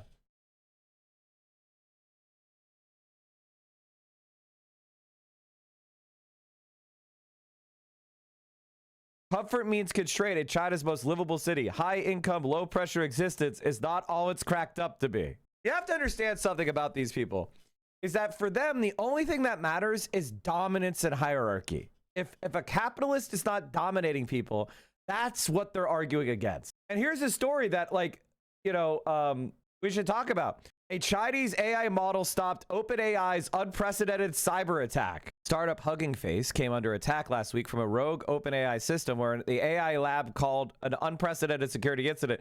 When leading frontier models were unable to defend against the attack, Hugging Face turned to an open-weight Chinese-built alternative. When OpenAI's rogue models initiated a cyber attack against startup Hugging Face last week, the company fought fire with fire using another AI model to defend against it. It's a sci-fi-esque tale of an autonomous hacking. It's been one of the most talked about tech stories of the week. But the origin of the model Hugging Face used to combat the rogue AI is turning heads. Startup used GLM 5.2, an open weight system created by a Chinese company, Z.AI.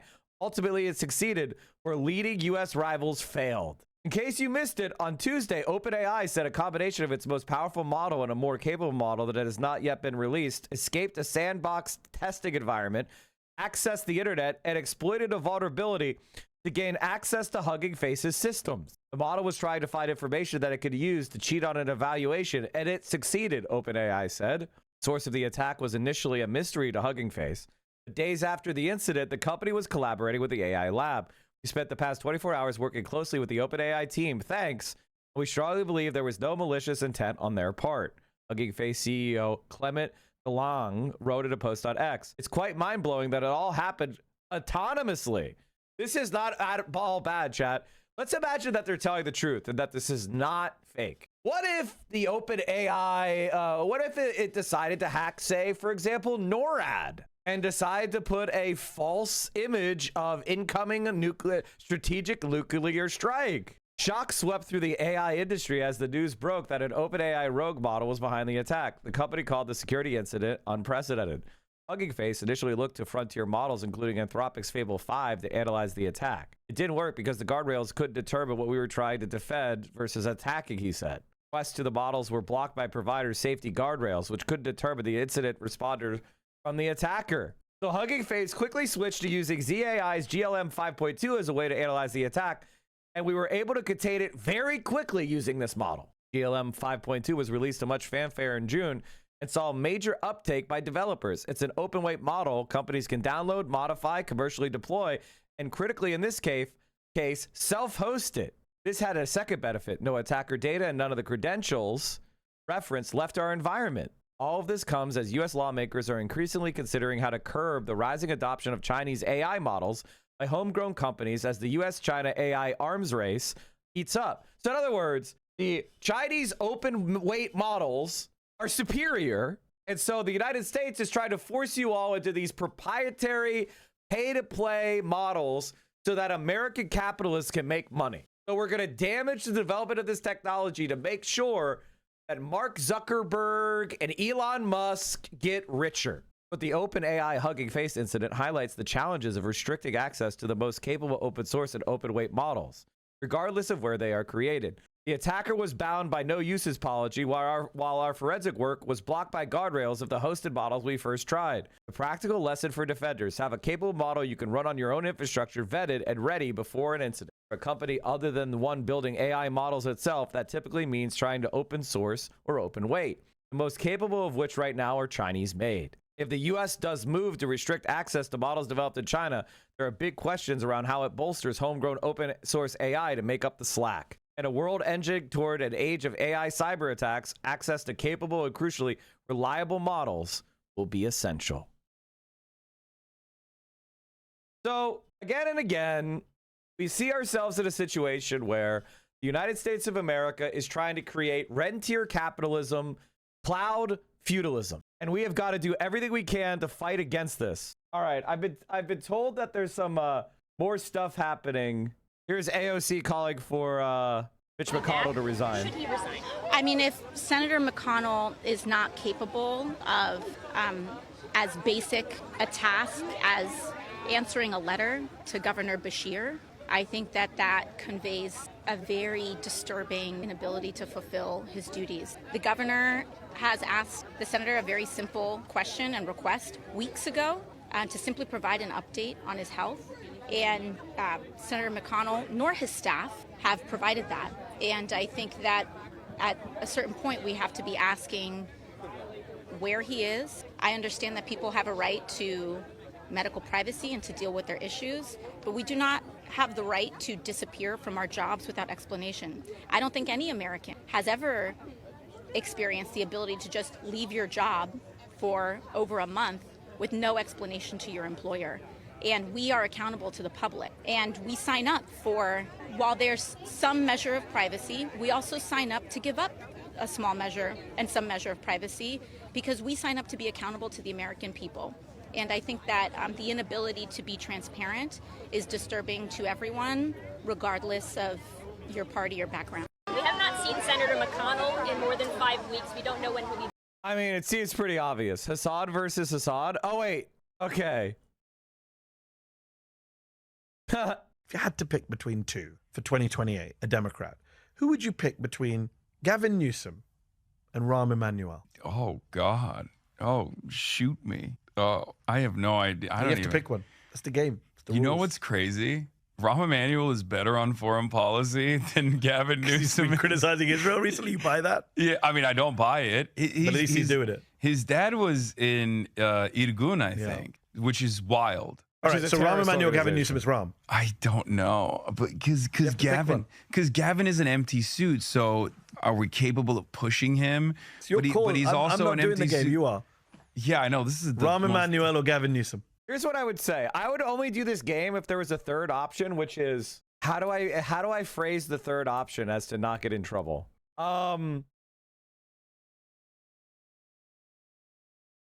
We just have a big picture of public of this. This just pops up. Hi, I'm Trevor Moore. Did you know that it's illegal to say I want to kill the President of the United States of America?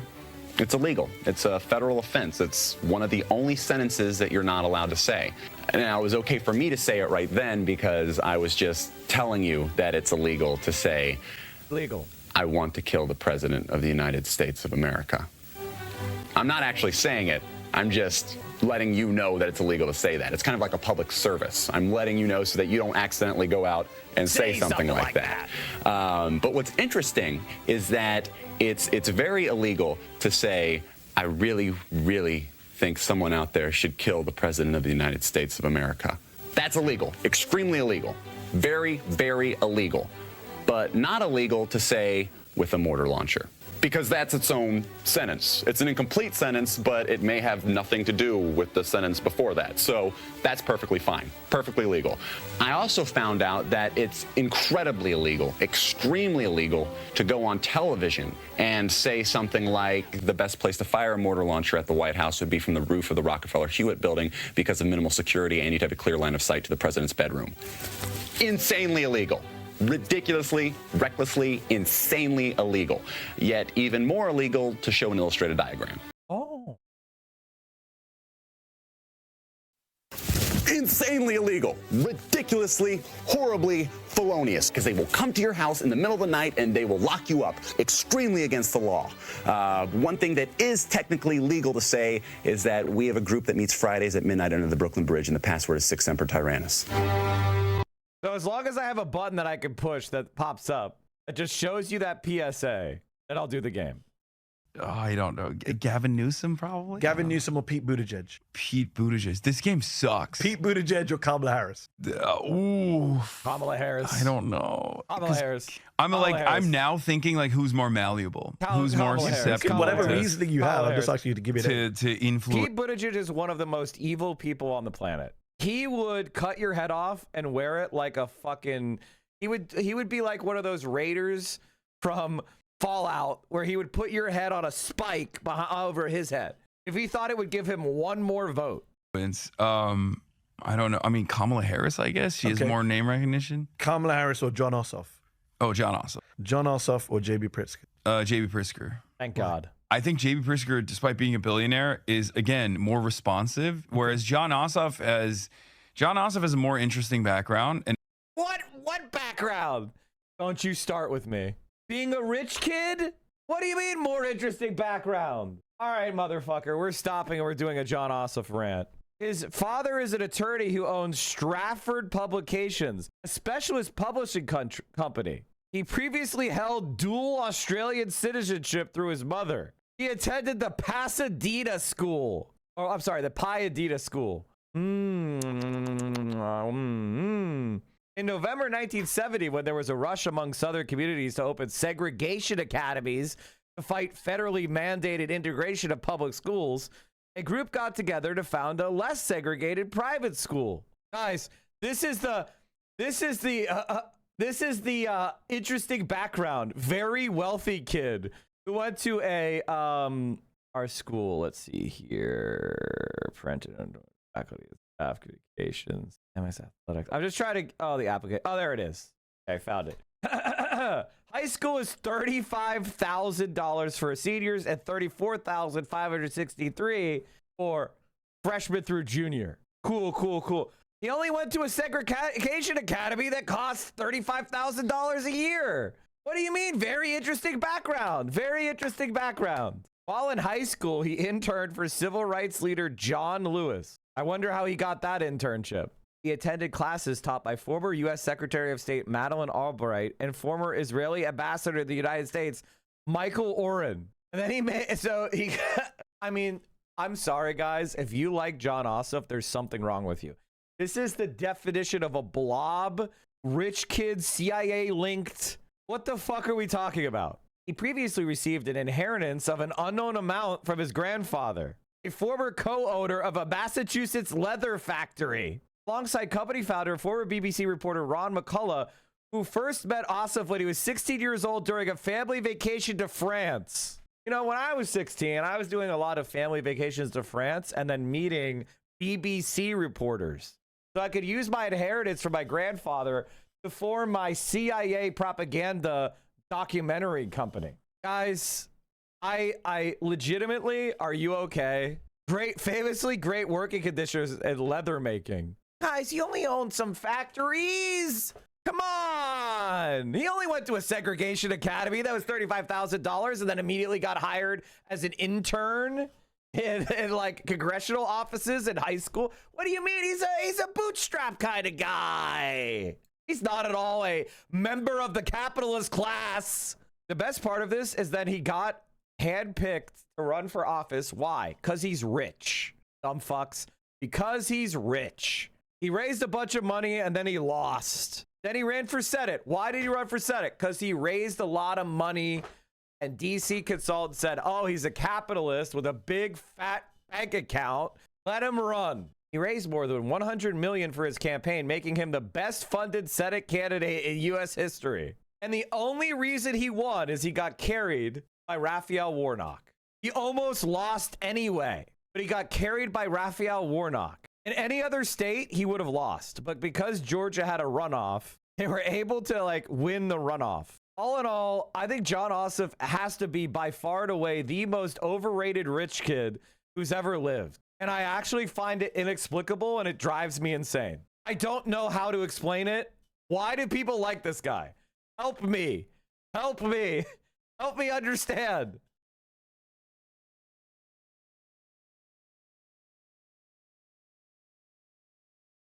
Is like, I think, secretly closer to, you know, my worldview than JB Pritzker is even.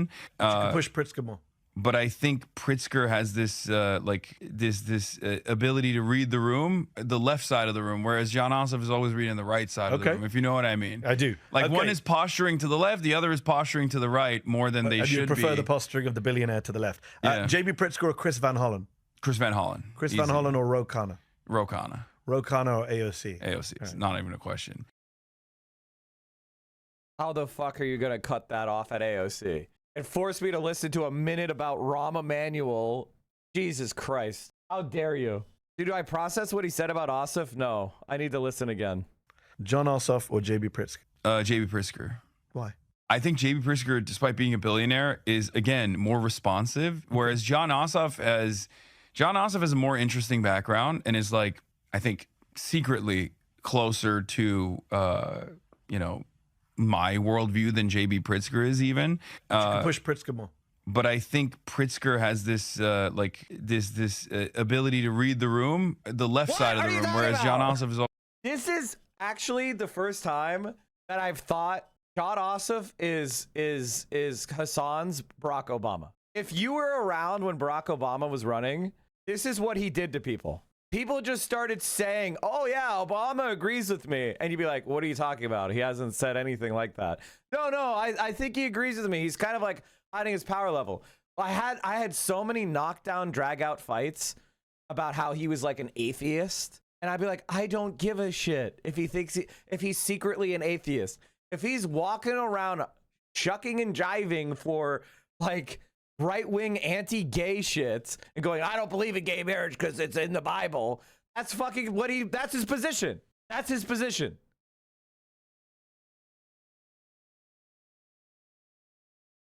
And like, it's the same thing with Jon Ossoff. He's secretly left-wing. A rich kid, leather factory inheritance kid who went to a segregation academy and was making CIA documentaries with a BBC reporter he met during a family vacation to France is secretly more left-wing? You have got to be kidding me. Always reading the right side of the room, if you know what I mean. I do. Like one is posturing to the left, the other is somebody said continue the clip. Where's this clip? Where's the clip continue? And here's the thing. I don't give a shit if he's had a secret conversation with Jon Ossoff. I don't care. This is what I tell politicians. I'll straight up say to them, I don't care what you tell me. I want to know what you're going to say publicly. You can tell me all sorts of shit behind closed doors. I don't give a fuck. What are you going to stand on? Are you going to stand on business on this? I don't give a shit what you privately tell yourself. I don't care. I feel like Adri had a clip I retweeted. Maybe I'm misremembering. God, I hate Jon Ossoff so fucking much. I do the optics of saying a black man and a white dude is not good. Please don't do that. Oh, you're right. You're totally right. You're right. Apologies for that. I'm not trying to cross any kind of line. You're right. I totally forgot the background on that. A Democrat. Sorry about that. Who would you pick between Gavin Newsom and Rahm Emanuel? Oh God. Oh, shoot me. That's too many. Oh, I have no idea. I try not to do any kind of like, you should never say you know, anything that has to do with racial domination when you're talking about black people. Even black people you strongly and firmly disagree with politically. Like, you won't see me say that even about like Candace Owens. So you're totally right. I apologize for using that. It's the game. It's the you know rules. what's crazy Should do Rahm that. Emanuel is better on foreign policy than Gavin Newsom. Criticizing Israel. I avoid saying stuff like minstrel show, or you'll never hear me say like UT. You'll never hear me say that because that's not what white people should be doing ever. So even like discussing like those kind of backgrounds or those kind of environments like minstrel shows or whatever, to talk about black politicians you disagree with, even liberals, you should not do that as a white person. You shouldn't do that. So sorry if I was like implying that. Oh, it is what it is. It's just we should just, in the future, we always try to be aware of that. Sometimes we slip up because things get decontextualized. It happens. Asif is that friend of your friend they keep bringing around, even though everyone in the friend group hates them. That's not even what's happening. I'm that friend. I'm that friend. That's not what's happening. I'm that friend. John Ossoff is the guy who is obviously a sociopath, but he's very charismatic. I'm the friend with the charismatic friend who's a good person, and they can see through my gruff exterior and my abrasive personality to see the heart of gold, right? That's who I am. John Ossoff is the narcissistic sociopath who's breaking into your friend group by love bombing everybody. That's what it is. S&J is a Southern expression. It's a Southern expression because it's relating to minstrel shows, man. Don't even disagree with me on this. The chatter was right. I was wrong. The chatter is right. And that's my standard UT. If you don't know what that means, it's fine. You don't need to know.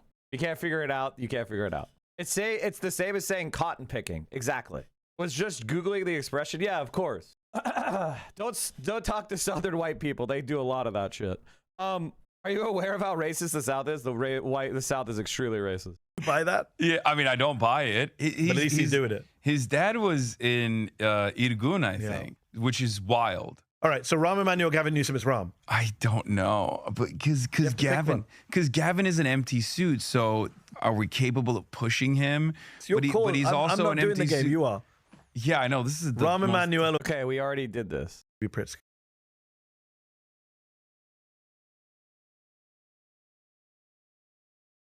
Yeah, misogynistic, racist country. Yes. Ro Khanna. Ro Khanna or AOC? AOC. It's not even a question. AOC is, out of all of the people that you mentioned, like AOC is the only one that I would like. And you think she could win general election? Yeah, in a misogynistic, racist country. Yes, where I do. people are. Yes, a lot of misogynists and racists in this country. 100%.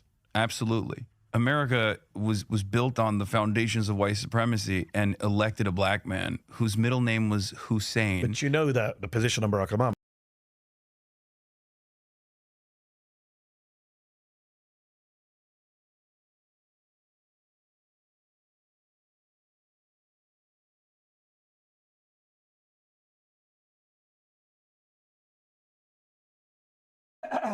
I want you to understand something, chat.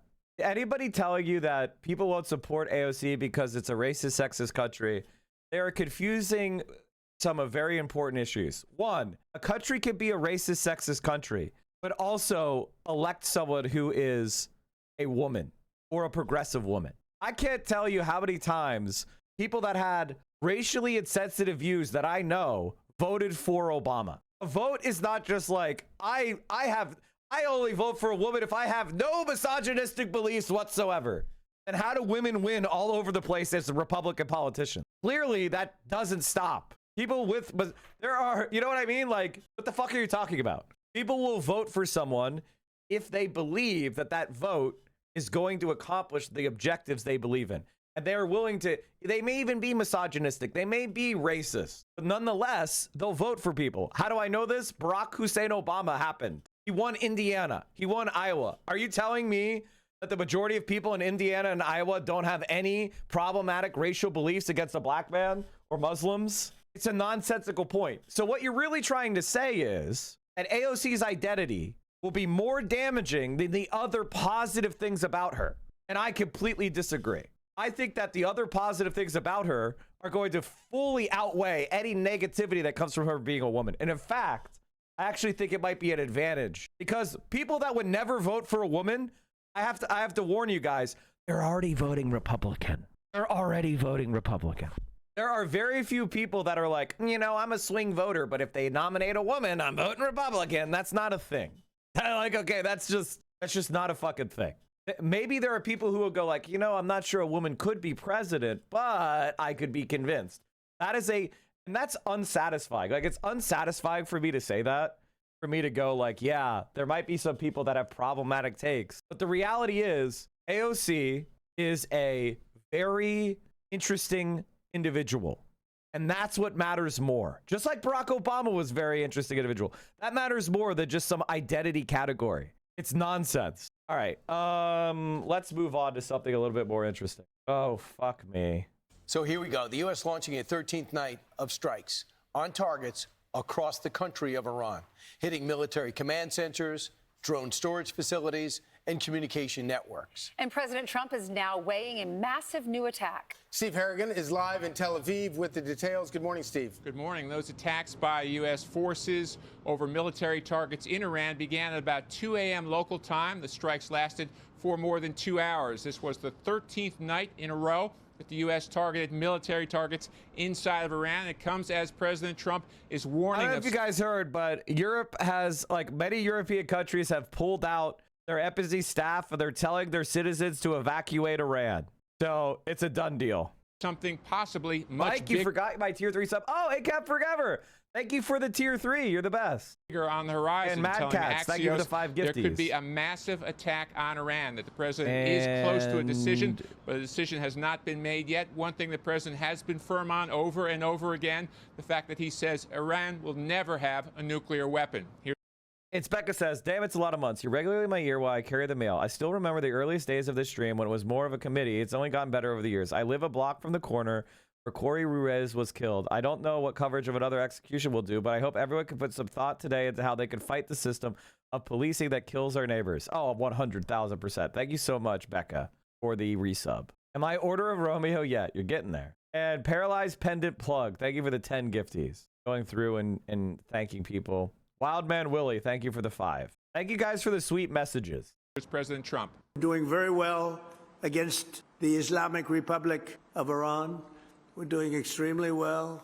They would like to do something, but I say they're not ready yet. They got some evil intentions. We cannot let them have a nuclear weapon. If we did all this that I'm talking about your data centers, isn't that important? When they start blowing away communities one by one, we cannot let them ever even think about having a nuclear weapon, and that's exactly what's happening. They'll never have a nuclear weapon. President Trump has also said he intends to hold Iran responsible for attacks by Houthi terrorists on Saudi shipping inside the Red Sea. Attacks by the Houthis on 2 Saudi tankers with missiles and drones set 1 tanker alight and really helped to spike oil prices briefly above $100 a barrel. The president is vowing major military punishment if the Houthi attacks continue. Guys, back to you. Yeah, thanks, Steve. Thanks so much, Steve. So the big question is, I mean, the other question is, are they going to come in with a massive acquiescence and fear that they're going to get hit so hard they're never going to be able to recover? Or does Iran say, hey, we put up with 13 straight days. I'm still able to attack ships. How bad can this massive hit be? General Jack Keane joined us earlier and talked about what the president's likely to do. The choice going forward is, do we fix this regime and shut down their behavior once and for all, go back to major combat operations? That is a much better choice. If we continue with negotiations, they've already demonstrated, even if we get a deal, they will not comply with it. What would that mean? That would mean strategic failure. People are not going to remember 5 years from now that we had to pay higher gas prices, and I'm not minimizing the impact that has. So this is the neoconservative brain also wearing an Israeli flag. Is Israel first? The idea like there's any alternative. Like if we invade Iran, it's going to destroy the economy. They're not going to allow their resources to be stolen by whatever, you know what I mean? That'll result in Iran becoming a basket case, and there will be a horrifying insurgency, and American troops will be coming back to the United States by the bucket load. It's just not a plausible plan. There's no plan. Iran is obviously way too hardened to be destroyed from the air. Just not a plan that can work. On families and working class families who are meeting pay bills every month. Certainly it has an impact on them. But what they will remember is a regime that has recovered, that has rebuilt itself, that is a predator in the region again, and yes, killing Americans and our allies and partners and the Israelis once again. They will remember that. And that is something we can avoid right now. And I'm absolutely convinced the president is not going to go down that path. He's going to go down the path to fix the behavior of this regime forcibly once and for all. And he also mentioned Israel at the end of your interview. 13 nights in a row of attacks, and Israel has not been involved. But what did he say to you? The massive plan that's on the table involves the IDF in a big way. And it has to if you want to win. Why? Nobody has been infiltrated Iran like they have. They have the intelligence. That's the reason they don't have a nuclear program right now.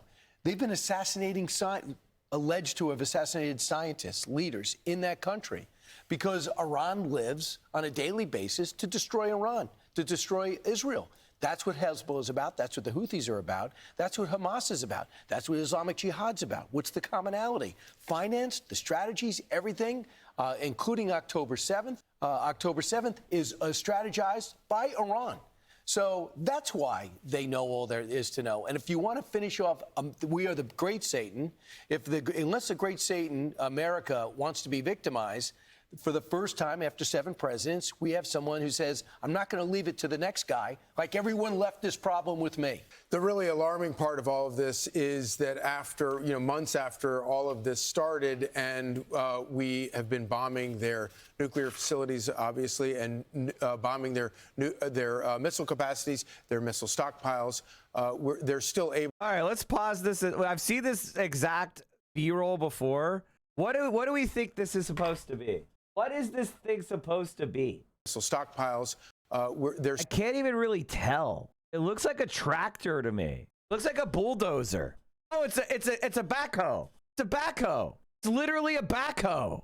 They bombed a backhoe and they're playing that as the highlight? You bombed farm equipment? You bombed construction equipment? You could see it, chat. You could see the front skid, right? And you could see the cab, and then you could kind of see the bucket in the back. Am I right or am I right? It's a backhoe. It's 100% a backhoe. If you guys don't know anything about here we go. This is what I'm talking about. This is what I'm talking about. It's this.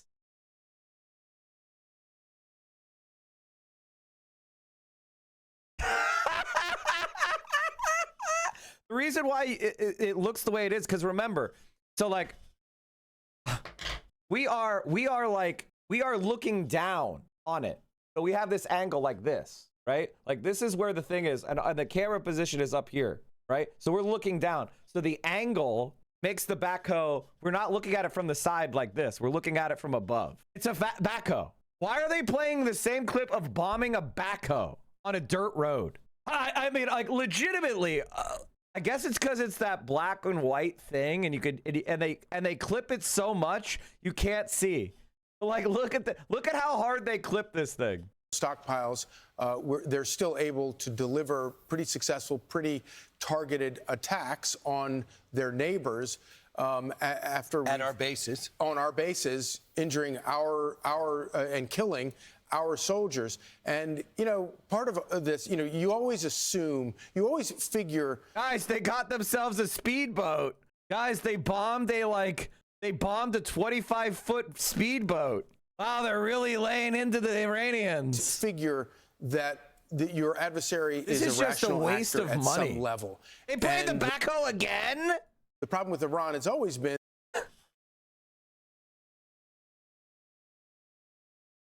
you gotta be fucking kidding me, man. Like, we're beating Iran. Look, we bombed this 25-foot speedboat. Here's a backhoe on a dirt road. A grounded speedboat. And that it's kind of like there seems to be something different there where they're not really a rational actor, and their willingness to keep throwing things at President Trump, willing to die, willing to get their country absolutely pulverized for whatever it is that they believe. It does make you wonder.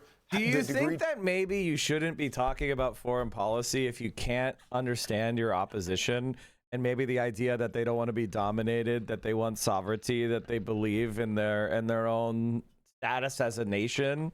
Like, we are like I understand that most conservatives are cowards. I get that fear dominates you, but many of us have things we would fight for and even die for. And that there are people out there that'll never submit. I know that you practice submission as your daily experience, you fucking worm. But there are people out there that won't. So the Iranian nation is one of the proudest nations in the world. They're not going to bend the knee to Israel and the United States because you drop some bombs on a beached boat or a backhoe. To which Iran has misjudged this president, thinking that it's an election year. This president, that he wants peace, and he doesn't want. He really does want peace. He doesn't want to do this, and they figured that with the election coming up, he'll be afraid to continue this.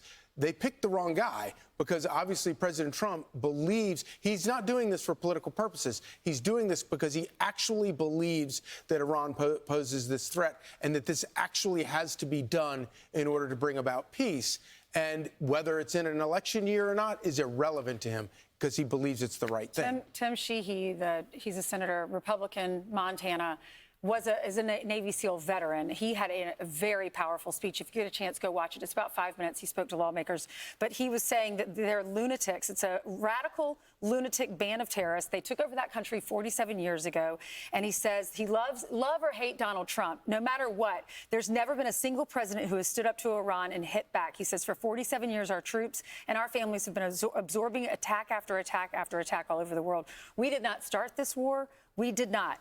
But we will finish it. Right. And the Wall Street Journal does say one thing has surprised is Iran is quickly rebuilding. They use the ceasefire as an opportunity to rebuild. They cannot believe how much they've rearmed, rebuilt, and reconstructed even the bridges that we've blown up. So it's a... Let this be a lesson to the world. If you want independence, you got to build a nuke. Meanwhile, North Korea is just chilling, right? North Korea is chilling. They're building new apartment buildings. They got new cities they're constructing. The economy is growing.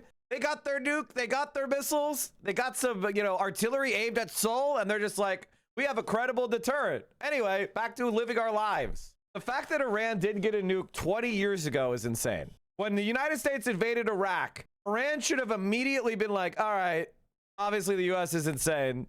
Let's get a nuke. They should have had a nuke by 2005. Just like North Korea did. A resilient enemy that we're dealing with. Be sure to like and subscribe for all the Fox News latest on YouTube and catch full shows streaming now on Fox. One of the things that's like really funny, people wanted me to talk about American intelligence agencies believe that Iran's new supreme leader Ayatollah Khomeini is far more interested than his father and predecessor in pursuing a nuclear weapon. You don't say. Wow, you killed the guy who was against nuclear weapons, and his son wants to get a nuke. Bro is suffering from peace.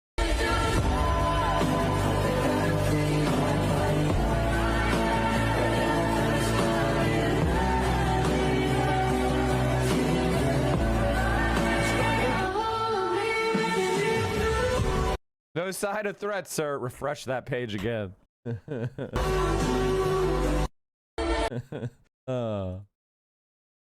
Okay, I wanted to talk about, obviously this breaking news, the breakthrough news shit is fucking weird.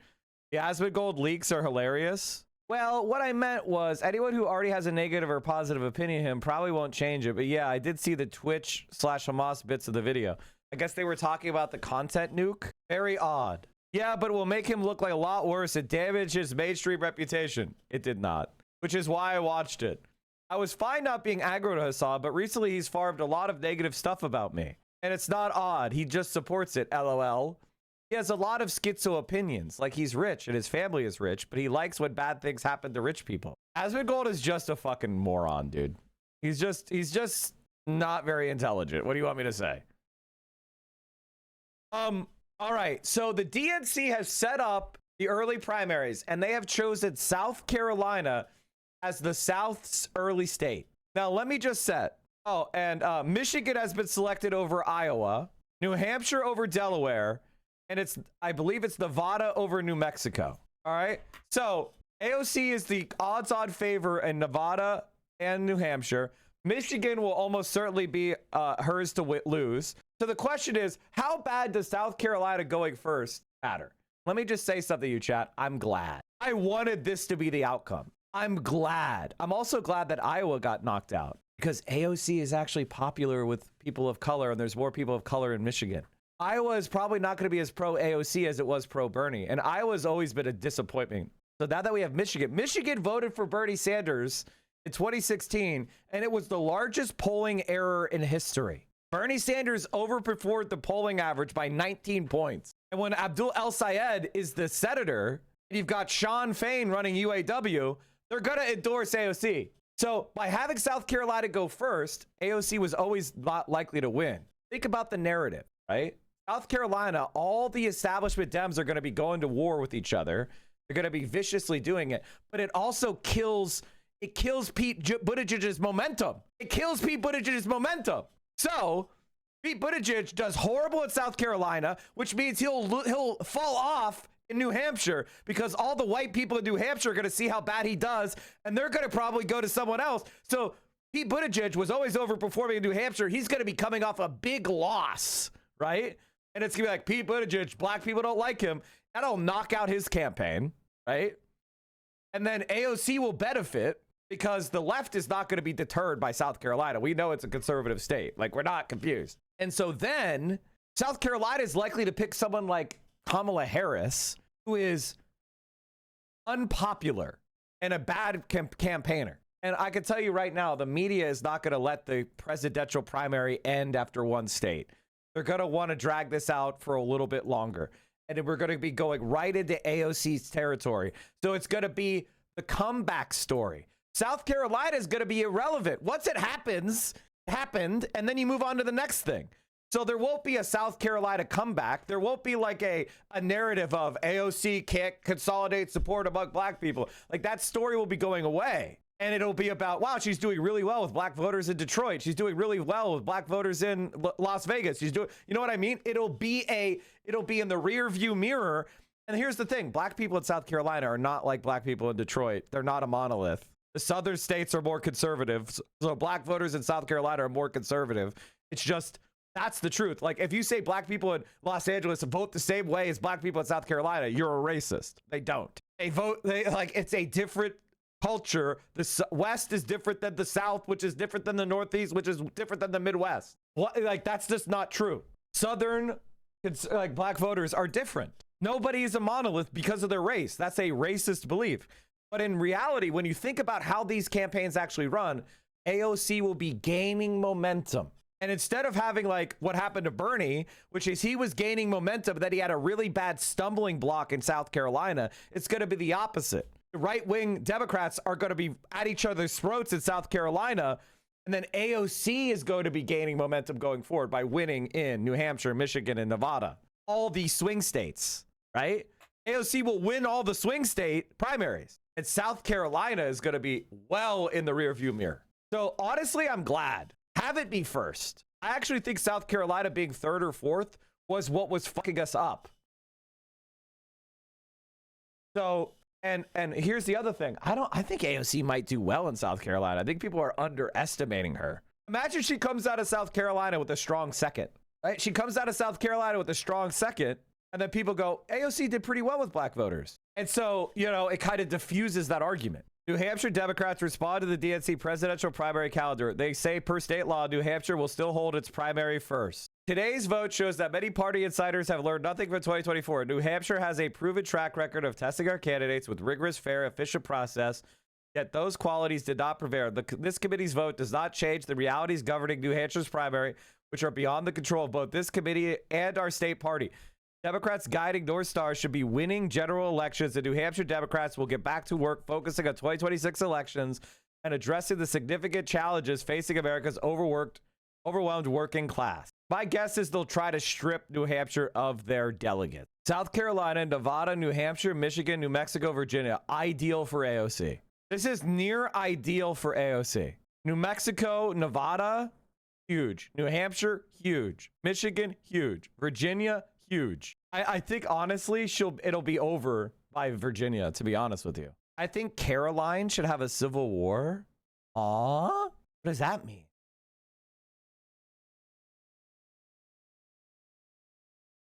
Former CENTCOM chief calls for more aggression. Come out to the bigger focus here. All right, you've got this area here in the Strait of Hormuz. a major focus. And then you've got the area down here at the bottom of the Red Sea that leads into the Gulf of Aden. And that fired up about 3 days ago. This is what we can tell you, okay? I'll put this in yellow to give a better idea here. The red area is controlled by the Houthis, and no small matter. This is a 100-mile stretch of shoreline. So if there are vessels moving through the Red Sea, the Houthis have made their threats, and we had one area that was hit that belonged to Saudi Arabia just the other day. Meanwhile, there's a pipeline here in Saudi Arabia that goes north of the area where the Houthis control. That pipeline is being used more and more by the week to try and steer clear of this area that's operated by the Houthis, and we'll see how that goes. In the meantime, I'll show you back in the area, the campaign against Iran.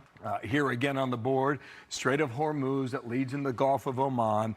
13 consecutive nights of strikes. What's CENTCOM going after? They are trying to cripple the military command centers, the drone storage facilities that are still a problem today, the communication networks, and a lot of this coastal surveillance now that the IRGC can use against international shipping and can use potentially against U.S. forces. So over the past week, give or take, all right, the blockade's still in effect from the tip of Oman down here, straight across roughly to the border with Iran and Pakistan. We are told over the past week we've had at least 12 vessels that have been redirected on behalf of the U.S. military, and one of those has been disabled. With all that as a backdrop, let's go ahead and bring in our guest to go ahead and talk about this. Former CENTCOM Commander General Joseph Votel. Sir, thank you. Welcome to our coverage. Hate Kshama Savant? What are we missing? I hate everybody who's anti-solidaristic and a Trotskyite.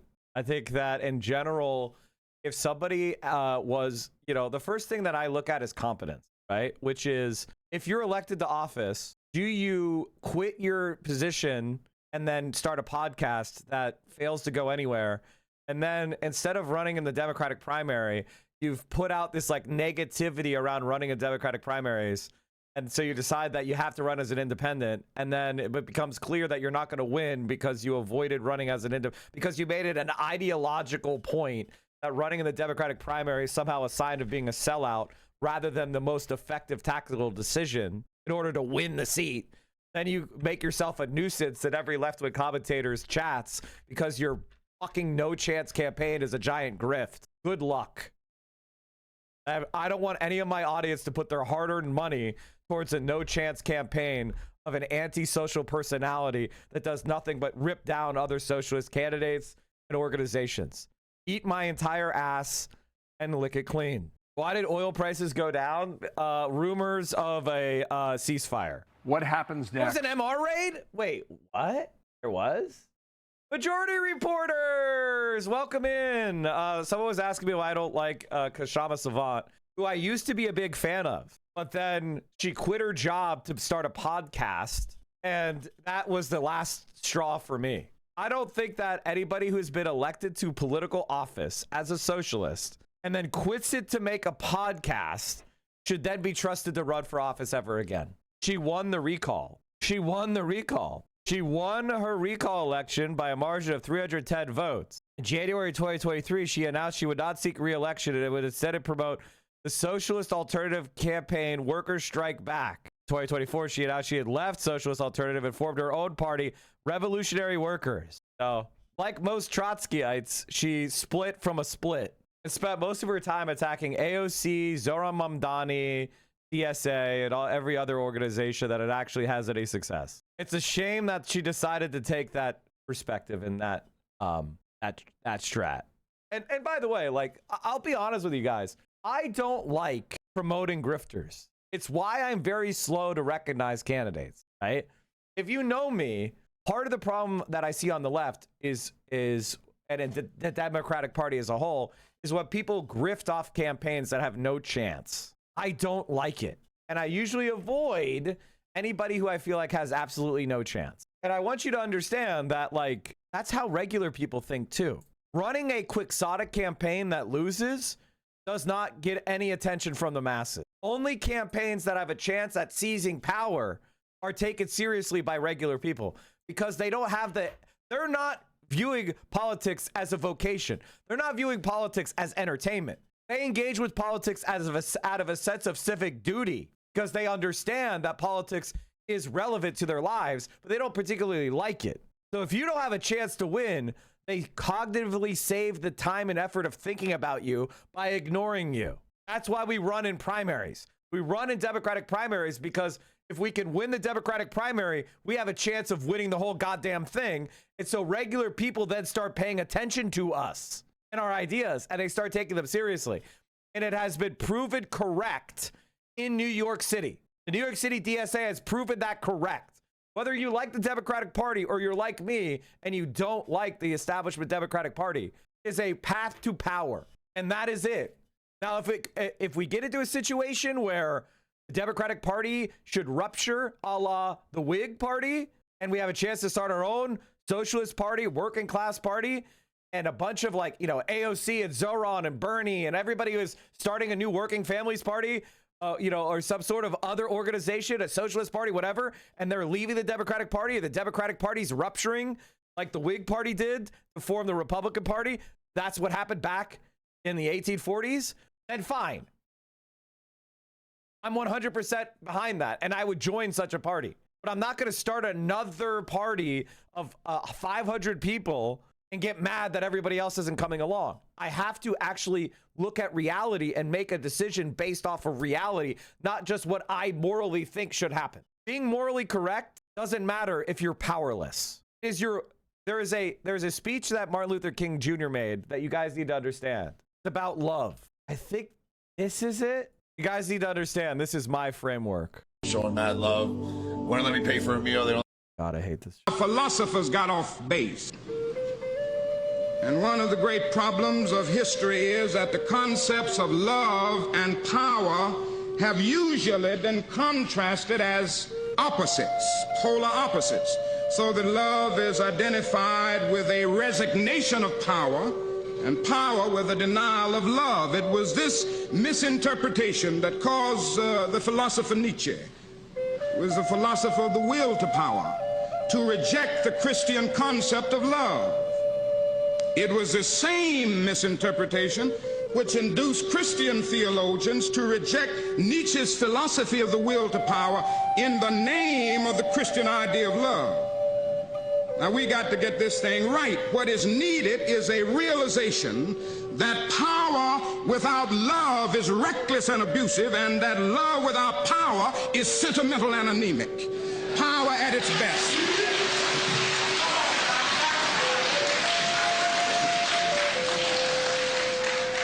Power at its best is love, implementing the demands of justice, and justice at its best is love correcting everything that stands against love. I'm sorry the editing was slightly weird, but it was from the King Center. What do you want me to say? I didn't make the edit. The point that I'm trying to make to you is if your political program is not about power, then it has no use. Running as a third party, no chance campaign is a waste of our fucking time. And we've showed you the method. We're going to fucking win. And there's another example that I always bring. If you're a fan of Michael Brooks or the Majority Report, listen up, because this is actually someone from the greater Michael Brooks universe. His name is Jabari Brisport. Jabari Brisport right now is a New York State Senator, DSA member, and he originally ran as a Green Party candidate. He ran as a Green Party candidate for city council in New York in 2017 against Lori Cumbo, the incumbent. And he put together one of the best campaigns I've ever seen by a third party candidate. He got himself 28.8% of the vote. He ran under the Green Party and the Socialist Party. Got 28.8% of the vote and lost to the 67.2% of the incumbent, Lori Cumbo. But then people came to him and said, you are an incredible political talent. We believe in you. Can you run in the Democratic primary? And so he said, all right, I'll give this a shot. He ran in the Democratic primary, same guy, for the New York State Senate 2020, and he fucking won 57.7%. And guess what, chat? Now he's a New York State Senator. He holds the exact same positions, the exact same policies, but instead of getting fucking beaten by 40 points, he won. by 55 points. So what matters more? The label of Democrat versus Green, or being in power versus not being in power? And when he might be he might be the guy who primaries Chuck Schumer. He might run for Congress. And what matters to me is power, not, ooh, well, I hate the Democrats, so I wouldn't run in the primary because I hate the establishment Democrats. I hate them so much I want to beat them. Your hate of centrist Democrats is so weak, it's so unfocused, that you don't understand that beating them is more important than posturing and speaking against them. I want them fired. I want them unemployed. I want them in a retirement home. And if that means run as a third party, I'll do that. If it means run as a Democrat, I'll do that. Is your hate pure, or is this all about presenting your own, just your own goodness or whatever the fuck? And sometimes it's a good idea to run as a third party. If the Democratic Party's reputation is so bad that it hurts you more than it helps you, run as an independent. If the structure of the system incentivized running outside of the two parties, like in Philadelphia, DSA has run people, Philadelphia, it's like Working Families Party, Philadelphia City Council. In the Philadelphia City Council, running as a third party works. So we did that. Okay, do you understand?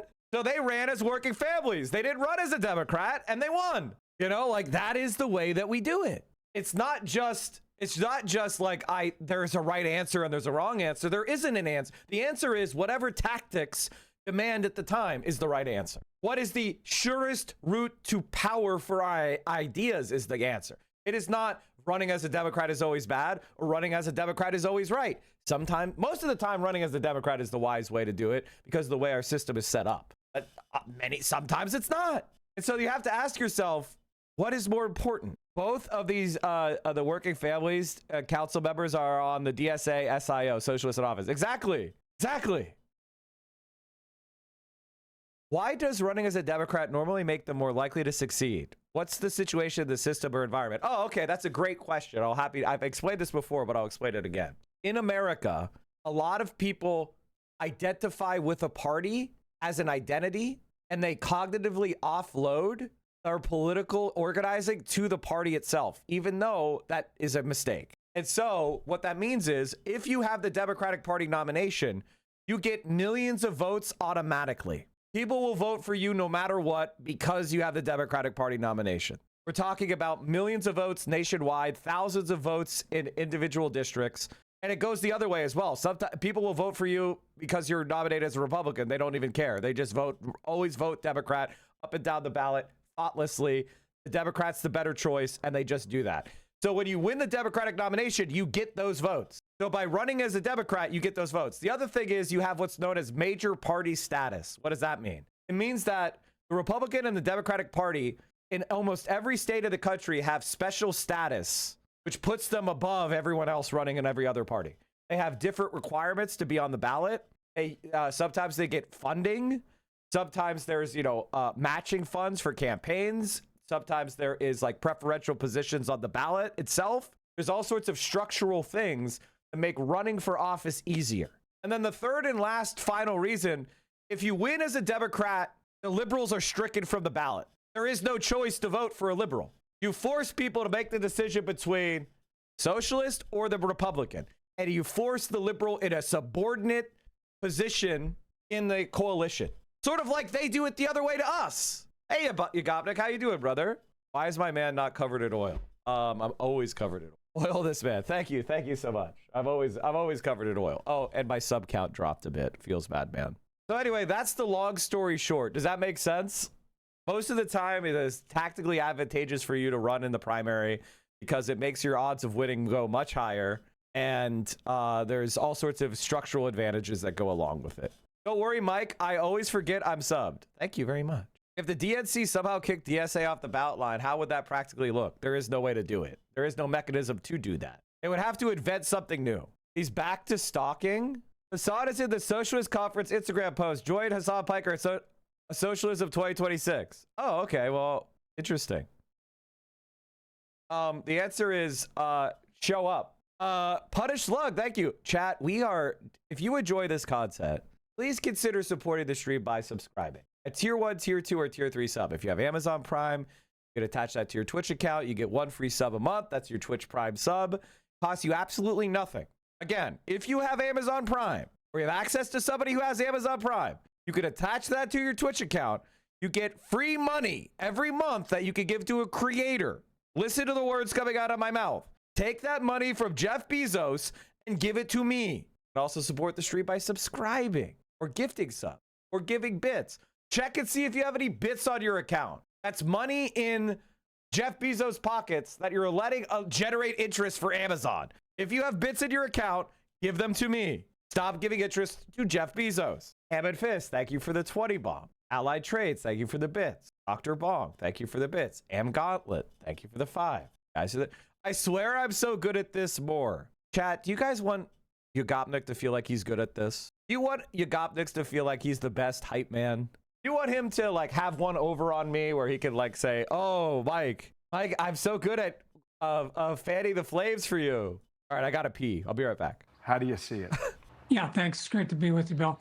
Well, I think the main issue that we are continuing to focus on here is the Strait of Hormuz and Iran's ability to control that. And I think that is, when you look at some of the targeting you just talked about, a lot of that is focused on trying to reduce the capabilities that that Iran is using to exercise that influence, and of course broaden the conflict to 6 or 7 different countries around the region.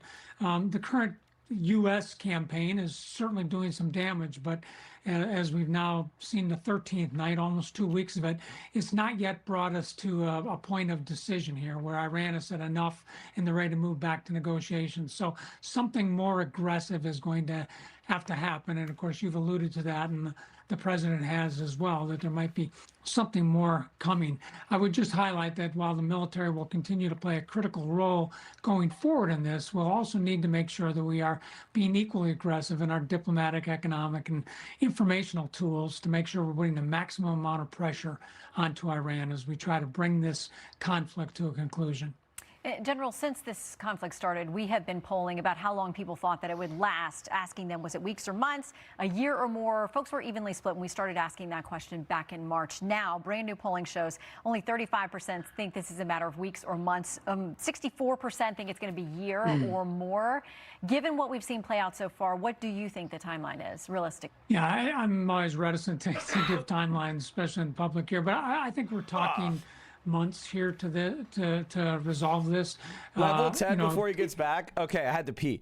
More oil. Thank you so much. I appreciate all of you. Thank you so much for supporting the stream. You guys are the best. Thank you for all the biddies. Yugopnik, do you think we're gonna die? I know you're oiling, but I like to talk about politics. Do you think we're all gonna die? Do you think we're gonna invade Iran, like militarily on the ground, or are we just gonna bomb? I have said I think the U.S. will invade. The reason why I think the U.S. will invade is because of ego. Hassan clean shaved again? This is not what clean shaved looks like. Do you know what clean shaved means? It's probably so he has better mask seal. It's so he can have better mask seal. More Trump ego. Donald Trump threatens EU with substantial tariff for robbing U.S. tech. All right, what did Yugopnik say about America invading Iran? My analysis is very good, by the way.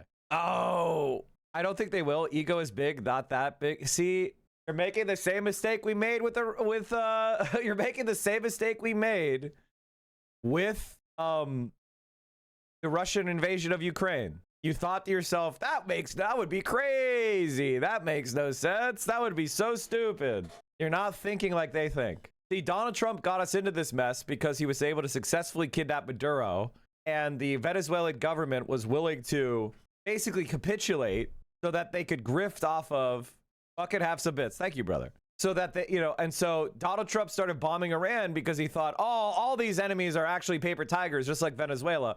And now he's been humiliated because the Iranian regime is a little bit more robust than the Venezuelan one. And so, in fact, everything is getting worse. S&P 500 turns late Friday. Oh, wait, it's that it went back up? What is going on today? What's going on with oil? Okay, so oil is down a little bit today.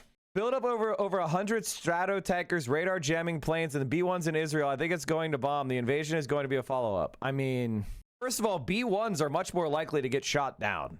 than other forms of heavy bombers. So I think this is an incredibly stupid plan. Fair, but they're not riding that high anymore since the closing of the strait. Iran's new leader is more open to pursuing a nuclear weapon, U.S. intelligence says. You don't say. Why are you sending me this? What the fuck is wrong with you? What is this? Should I ban this chatter for being a bot? What is this? We should talk about the settler pogroms in the West Bank. True. Signs emerging that China is taking a more active role in mediating to end the conflict in the Middle East. That's because China saved our ass by having $1 billion of oil saved. Mike, you need to inject Austinox with hopium. There's no way Michigan is narrowly going. There's no way this is not, bro. Kamala is a total dud. You are insane. Did you not remember 2020? She's going to fold horribly. Pete, and by the way, Pete's not even gonna make it to New Hampshire. Did I say dude? Oh fuck. I meant dud. God damn it. Kara, dud. There's no way it was like Kamala Harris. Like, what the fuck are you talking about? Kamala Harris didn't even make it to Iowa. What is wrong with you guys? Do you not remember how bad of a candidate she was? The only reason that people were going behind her is they had no choice. She'll do fucking terrible. I want Kamala to run. Thank you so much for the hype train, by the way, guys. You guys are the best. Can you explain how the Dem nomination process works? No, it's fucking 2026. I will not explain how the nomination process works.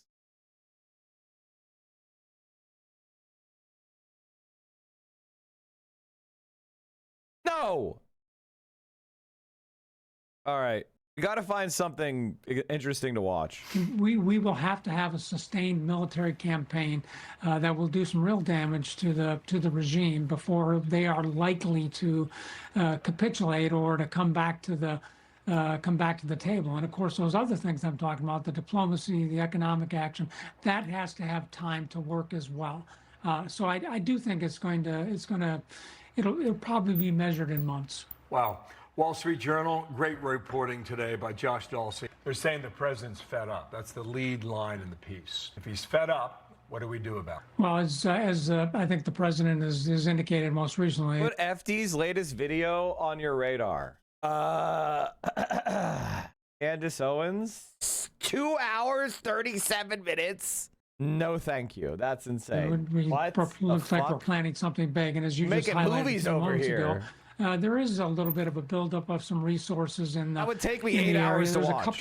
There's a couple of reasons for that. One, it's a messaging opportunity against Iran to let them know we have more. But importantly, the movement of medics, the movement of additional aircraft, the movement of troops, other things into the region is also a way of providing maximum flexibility for our civilian leaders. So I think that's what we're doing. So your audience knows enough about Candace. It's very introductory. By the way, if you want to know more about Candace Owens, check out the Reaction podcast, which I make with Yogopnik. Everybody go check that out. Hit the subscribe button. Our most recent podcast is about the Tradcaths. I took this week off, so you're going to have a mic for PA. It's going to be Yogopnik and Freda without me. I'm being held hostage until you guys subscribe to the Patreon. I'm being held hostage. Can we watch Richard Wolff do materialist analysis and nuclear speculation? President has the maximum amount of options to address the situation. FD's video is stop watching content 24/7 and go out and organize. That's my line. That's what I've been saying since 2019. That's my line. General, thank you. We'll see what comes next. Appreciate you coming on today. Yeah, you bet. 25 minutes past 8. Be sure to like and subscribe. I love Reaction Pod. So glad I sub. Everyone should sign up for the Patreon. Thank you. It's about time. Somebody said it. I don't even have a reaction to this. This is just like silly. It's fucking silly. Oh yeah, guys, if we just bomb them harder, they're definitely gonna capitulate. Like, how could you look at the Middle East over the last 25 years and go, you know, guys, if we just bomb them from the sky, everything will be fine. Don't link me Red Star Caucus shit, guys. Don't link me that shit. Alex Jones declares war on Sneeko. Oh no, is Israel's favorite fake alt-right guy attacking their other alt-right guy. I am sick of being run over, and everybody that's declared war on us, I'm saying, okay then. You think I declared war on you? And you want to declare You think war? I declared war? You're Israel. I don't care if you're a Muslim. I don't care if you're a Chi-Com. I don't care who you are. Well, you want to fight? You fucking got one. Okay, so you're fucking games are over. You can't stop me. I'm coming. I know. Then tell me. Coming. I'm coming. Turka Durka Muhammad. Allahu Akbar. Takbir.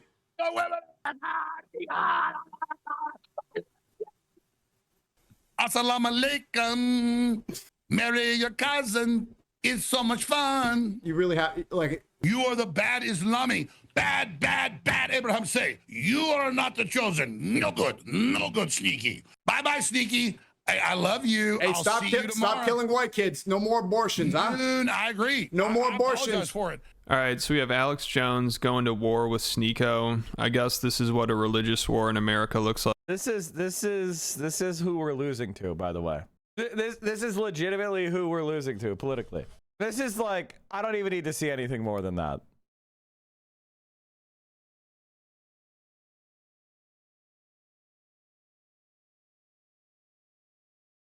What? Who the fuck is Stickman Talks? Who is Stickman Talks? Is he good?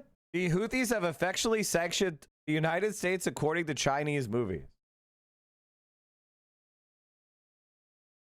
That's interesting. How about Richard Wolff? Welcome, friends, to another Wolf Responds. I call this one This just feels like I'm waiting. Silly I'm waiting for about life to China. happen right now. We all know, you know, and I know, that China is now, if not the enemy or adversary of the United States, it is that part of the world about which Americans are becoming increasingly anxious. This program is called Being Silly About China, because anxious can, if you're not careful, lead you to become silly about anything. And we have become silly about China. Not a nice silly, not an impressive silly, a kind of pathetic silly, but one that needs to be talked about. What do I mean? Here we go. Over recent weeks, there have been headlines, perhaps you've seen them, indicating that the annual growth rate of the economy in the People's Republic of China is at one of its lowest levels in years, namely an increase scheduled for this year, and they know enough about what's going on to get a good estimate of this year. It'll be very close to what it turns out to be, 4.3%. What that measures is the growth of the Chinese economy. It literally adds up all of the goods and services they produce. It's called the Gross Domestic Product, GDP, and it's What's this old man doing on your screen? Teaching you leftism. Growing at 4.3% in the year 2026. And all of the headlines I read, and I read at least a dozen, all said smallest in a long time. Some of them embellished that by saying China's having difficulties or problems. Or Sometimes when people get a little older, they start speaking a little bit slower, just a little subtly slower. It is something that happens with people as they get older. So when you do a little bit of a, I learned this technique during the Biden admin, where as soon as somebody gets above the age of 60, for every year, they go up 1% faster. And it actually makes them much more comprehensible. Something else like that. The impression being left for a casual reader who either doesn't know much or doesn't read much, that the Chinese economy is not in good shape or... By the way, this is at 1.25 speed. This is 25% faster than his normal speech pattern. I have hacked the code. You can't even tell.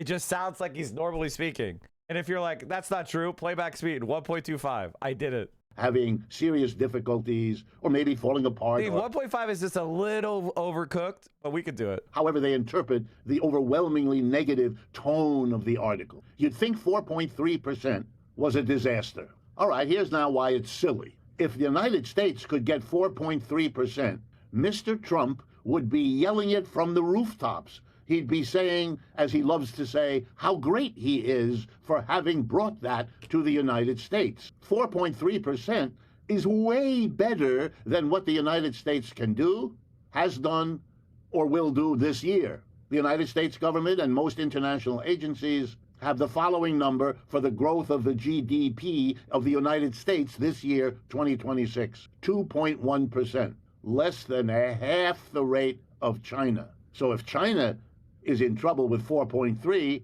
what in the world would you say about the United States? Well, to listen to Mr. Trump, he doesn't mention anything like that. He tells you that the stock market is up. Well, as any student of the stock market can tell you, the stock market can be up and the economy can be in the toilet. He tells you about the stock market because it's one of the few up statistics around. All the rest of them are like this one. We're growing at half the rate, not even, of the People's Republic of China. But it's actually even sillier because that's been the story for the last 30 or 40 years. On average, the United States has been growing at 2 to 3% per year, and the Chinese government at 5 to 9%. Way more. That's why the Chinese economy has caught up to the American. That's why China is the other superpower in the economic world we live in. That's why Americans are anxious about China, because they figured out how to grow faster than anybody else has ever done, including the United States. So it's just silly to focus on the fact that it's 4.3. It's technically true. That is lower than they usually get. Edigermentum! Hey, Edigermentum! Gretchen Whitmer has endorsed Haley Stevens. As governor, I've had one strategy: get things done. And that strategy informs. Now, if you're surprised by this, you may have Edigermentum brain. Gretchen Whitmer entered the governor's race to stop Abdul El-Sayed. She was recruited by the Blue Cross Blue Shield CEO, which was her mentor. But he was not her. Her father was also a former Blue Cross Blue Shield CEO. She's in politics because of Blue Cross Blue Shield was trying to prevent Abdul El-Sayed from pushing for single-payer healthcare as a governor. If you ever liked Gretchen Whitmer, you bought into the Edigermentum psyop. And that is a 24-year-old son of two prominent Zionists who knows fucking nothing. Mike, that was a nothing burger tweet. You have to say more. No one gives a shit. Everything that I do. And that's why I'm endorsing Haley Stevens for the U.S. Senate. Just like me, Haley will do whatever it takes. She'll get things done. And we need her now more than ever. Republican, your life harder and more expensive. Tariffs, cuts to Medicaid, soaring gas prices. It's all piling. Luckily, Haley is taking them. La la la la la la la la la la la la la la la la la la. Mike was right again. Ooh. That's why I don't think we should ever lend any leftist cred to liberals.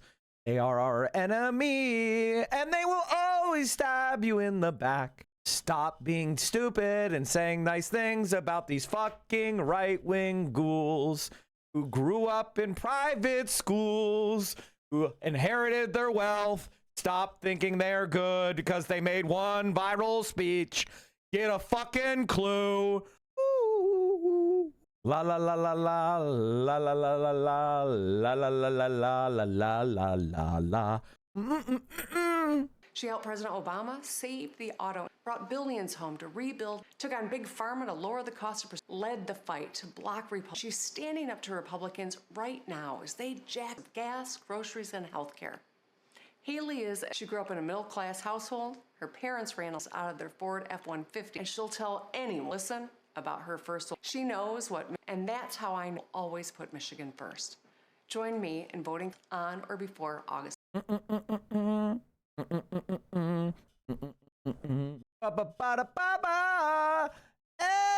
Edigermentum. The DNC is keeping us from the Newsom. Whitmer looks max ticket. Whitmer Moggs. Whitmer would have 401% approval. I'd pick Whitmer.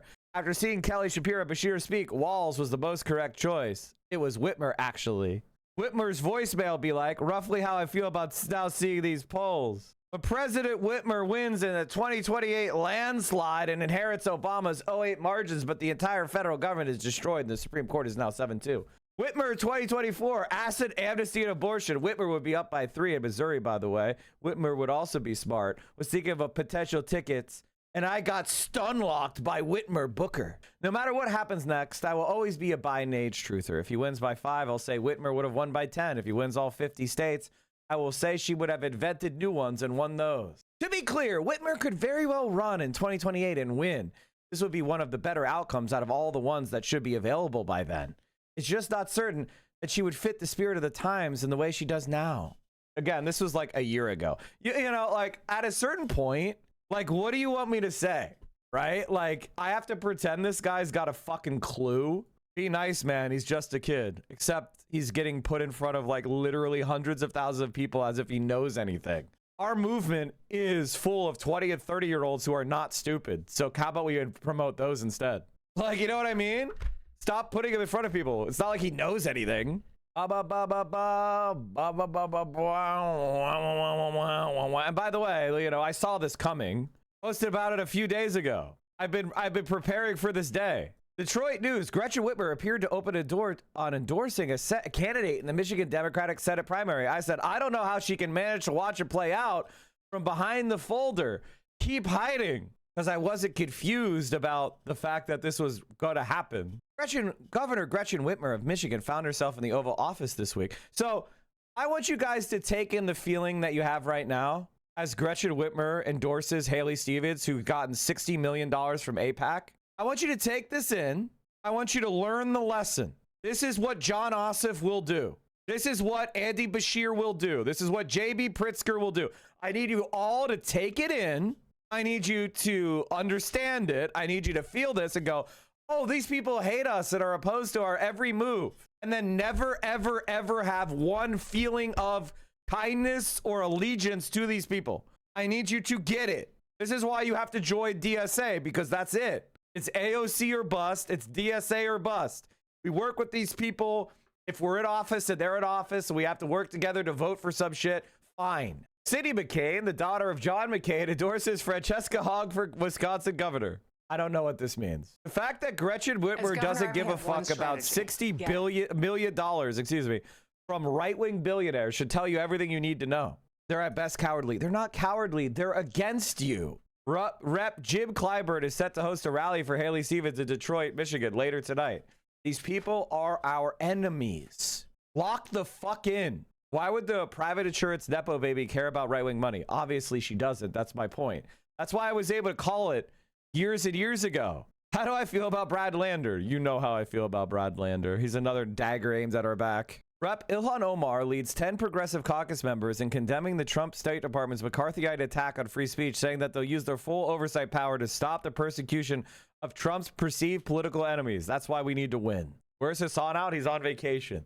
I'm glad he's on vacation because he won't be here to see this. Easiest thing to call in my entire history of all time. I'm always right because I'm not stupid and I don't trust liberals. Wow.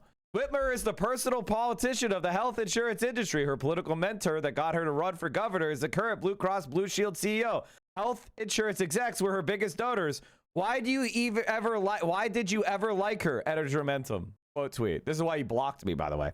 I've been banging the anti-Whitmer drum for a while. Why? Because she's corrupt. Anyone who told you that the daughter of a health insurance CEO was some sort of potential leader of the left in America has terrible political instincts. Here she is, pledging to surrender. Michigan Governor Gretchen Whitmer, a potential 2028 candidate, wants to find common ground with Trump. You can't say the neoliberal era is over while you post fan cams of Gretchen Whitmer and Mayo Pete. Another Michigan Senate seat is opening up. Who should run on the D side? I think Pete or Whitmer could actually lose it. Thank God she didn't run. When El Sayed is asked about his misogyny, would it be a good tactic for him to ask why they think gender has anything to do with one's ability to govern?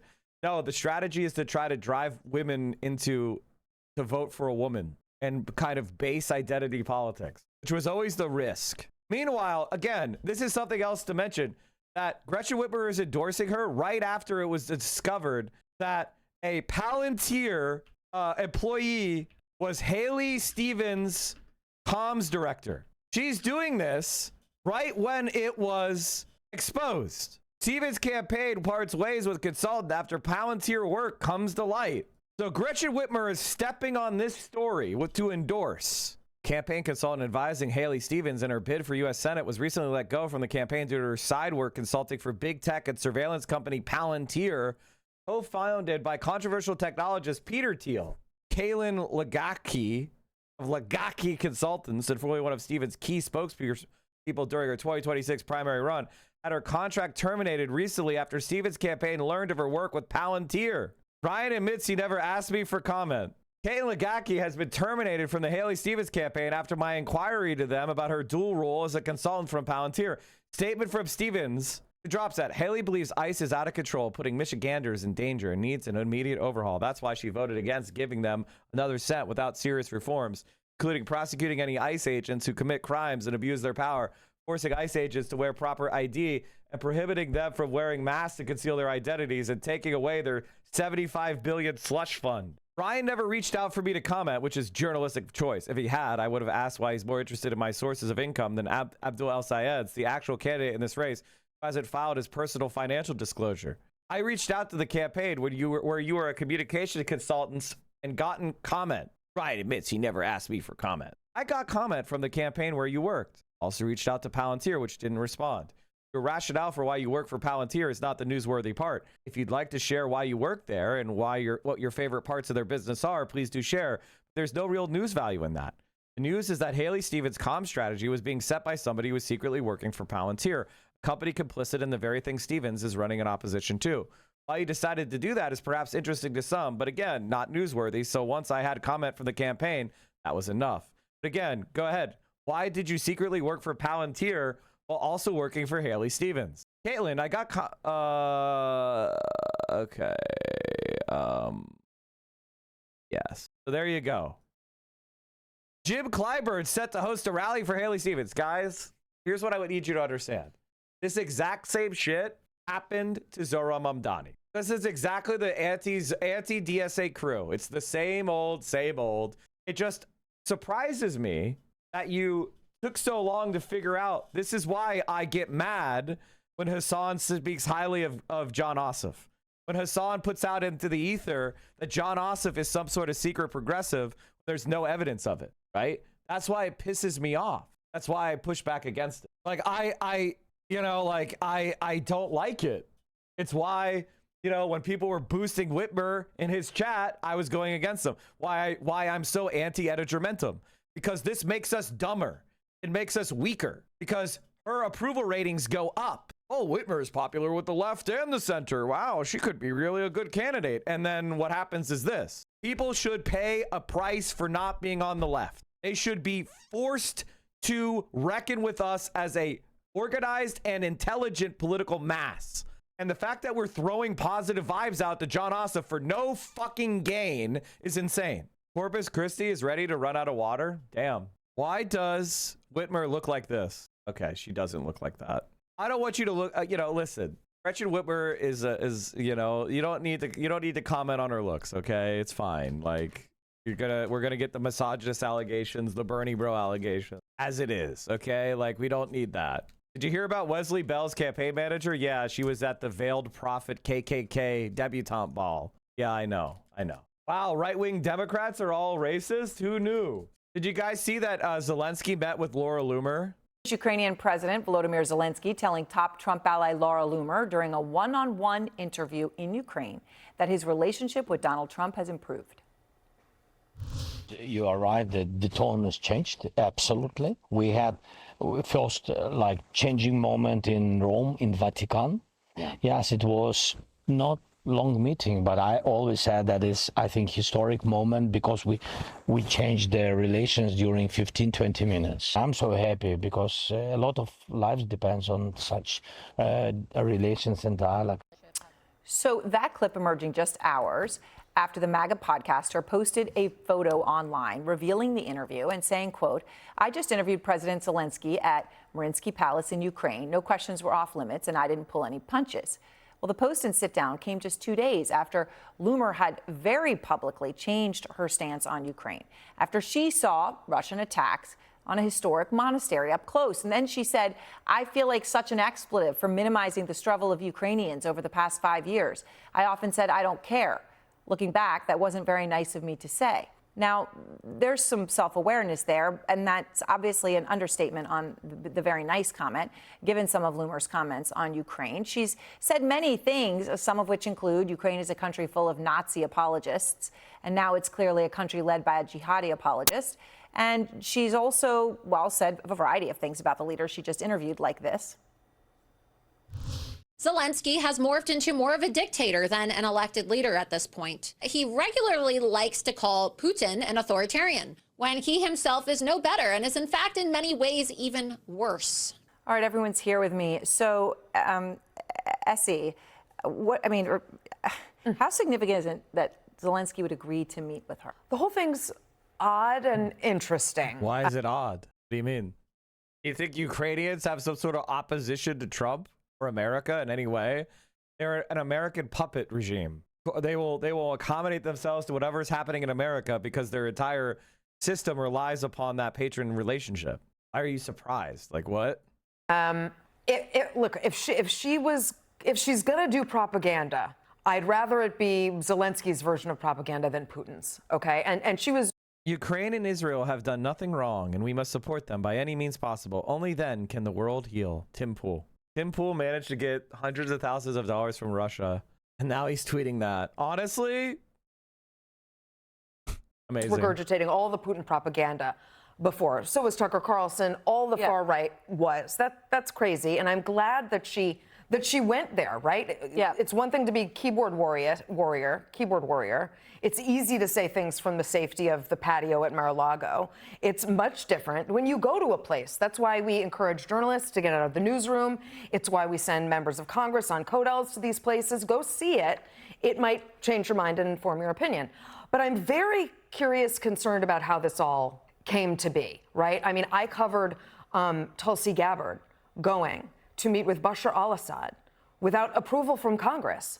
And she came back and regurgitated his propaganda and talking points. That was very alarming.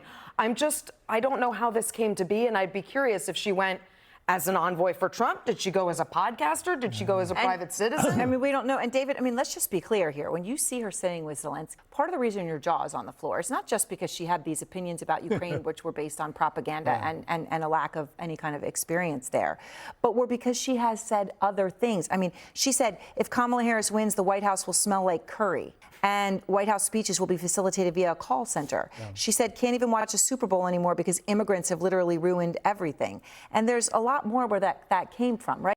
The image of her sitting across from Ukrainian President Zelensky in that context is incredibly powerful. It is, and all I could think of is, my goodness, the things one has to do to save their country. And I think he decided this is something he had to do to save his country because they call her an influencer, but the person she influences that he cares about is Donald Trump. Yeah. And if this is what it takes, then this is what he's going to do. I mean, Estelle, what does this signal to other world leaders? I mean, if you're saying Vladimir Zelensky decided the best way to get to Donald Trump was to do what he just did. I mean, I think it signals what world leaders have already known, which is Donald Trump cares about the folks in his proximity more than he cares about the kind of traditional channels of information or facts or a briefing or all the traditional ways leaders make decisions. Loomer, I do think it's shocking just to see her in this position. I think it speaks to the blurring of lines with journalists, influencer, like all of that kind of new media happening right now. This is someone whose anti-immigrant, anti-Muslim rhetoric has been so core to their politics. She was kicked off of social media platforms and has only been back, and influence has grown in the second Trump administration. But she's had a big fight with Tucker Carlson. I think this is partly about putting distance between her and him. And I think it kind of because Israel and Ukraine are very close allies. So, obviously, he's going to move to support Ukraine if that's what Israel wants, That's what Donald Trump and Israel want to do, then she's going to do that. It's not like she gives a shit about being consistent. Flex where a kind of MAGA lane has transitioned where they couldn't be against or they couldn't be against aid to Ukraine while also supporting other kind of U.S. role in intervention, particularly when we think about Israel's role in Middle East. I think you're seeing her represent the new wave in which they're willing to defend the U.S. on both fronts. She's certainly a late adopter on this issue of Putin's brutality in Ukraine. There was 100%. plenty of evidence before. All right, apparently Donald Trump is live right now, and he's doing a Q&A with the press. So let's hop on and cover that. We have elected this man to the highest office in the world twice.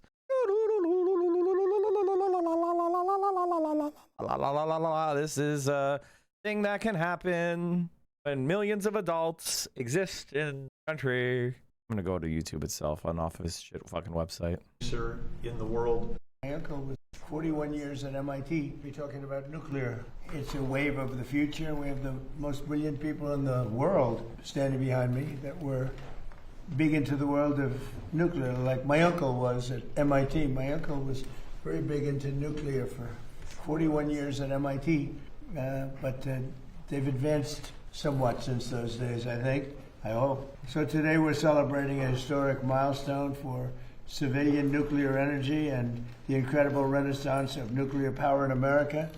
I want to thank Secretary of Energy Chris Wright, Secretary of the Interior Doug Burgum. They're fantastic, two incredible people. Director of the Office of Science and Technology Policy, Michael Kratsios. Director of the National Energy Dominance Council, Jared Agin. U.S. Chief Technology Officer, Ethan Klein. And Director of Idaho National Laboratory, John Wagner. Thank you very much for being here, everybody. It's a big day.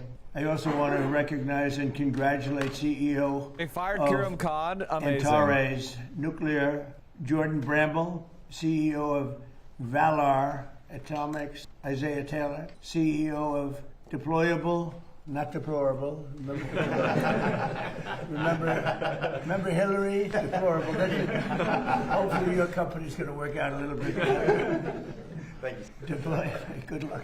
Deployable Energy, Bobby Gallagher, and CEO of Allo Atomics, Matt Lozak. Thank you all for being with us. Last year I signed 4 historic executive orders to reignite a wave of progress in America's nuclear power production and promote this abundant, affordable, unlimited supply of energy for the American people. As part of this effort, I directed Secretary of Energy Chris Wright to establish a pilot program for advanced reactors and see at least 3 cutting-edge reactors started up safely by the 4th of July. And what we've done has been pretty much of a miracle. Most believe the goal was impossible, but I'm delighted to say that 4 companies succeeded in meeting that deadline for the greatest in the world at this subject. So these are the first new privately funded advanced reactors to turn on the United States in over 4 decades. Making sure that these groundbreaking designs were safe to build and test so quickly was a challenge that required a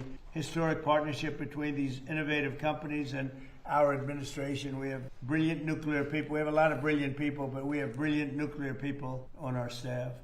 In the past, it often took 6 years or more to approve a reactor design, if they were ever approved at all. Most of them didn't get approved, and maybe rightfully so. But now America is building again, America is dreaming again, and we're leading the world and pioneering the next generation of nuclear power. There's nobody even close. We've taken a lead over the last 2 years that has been, I hope, insurmountable. We'll see.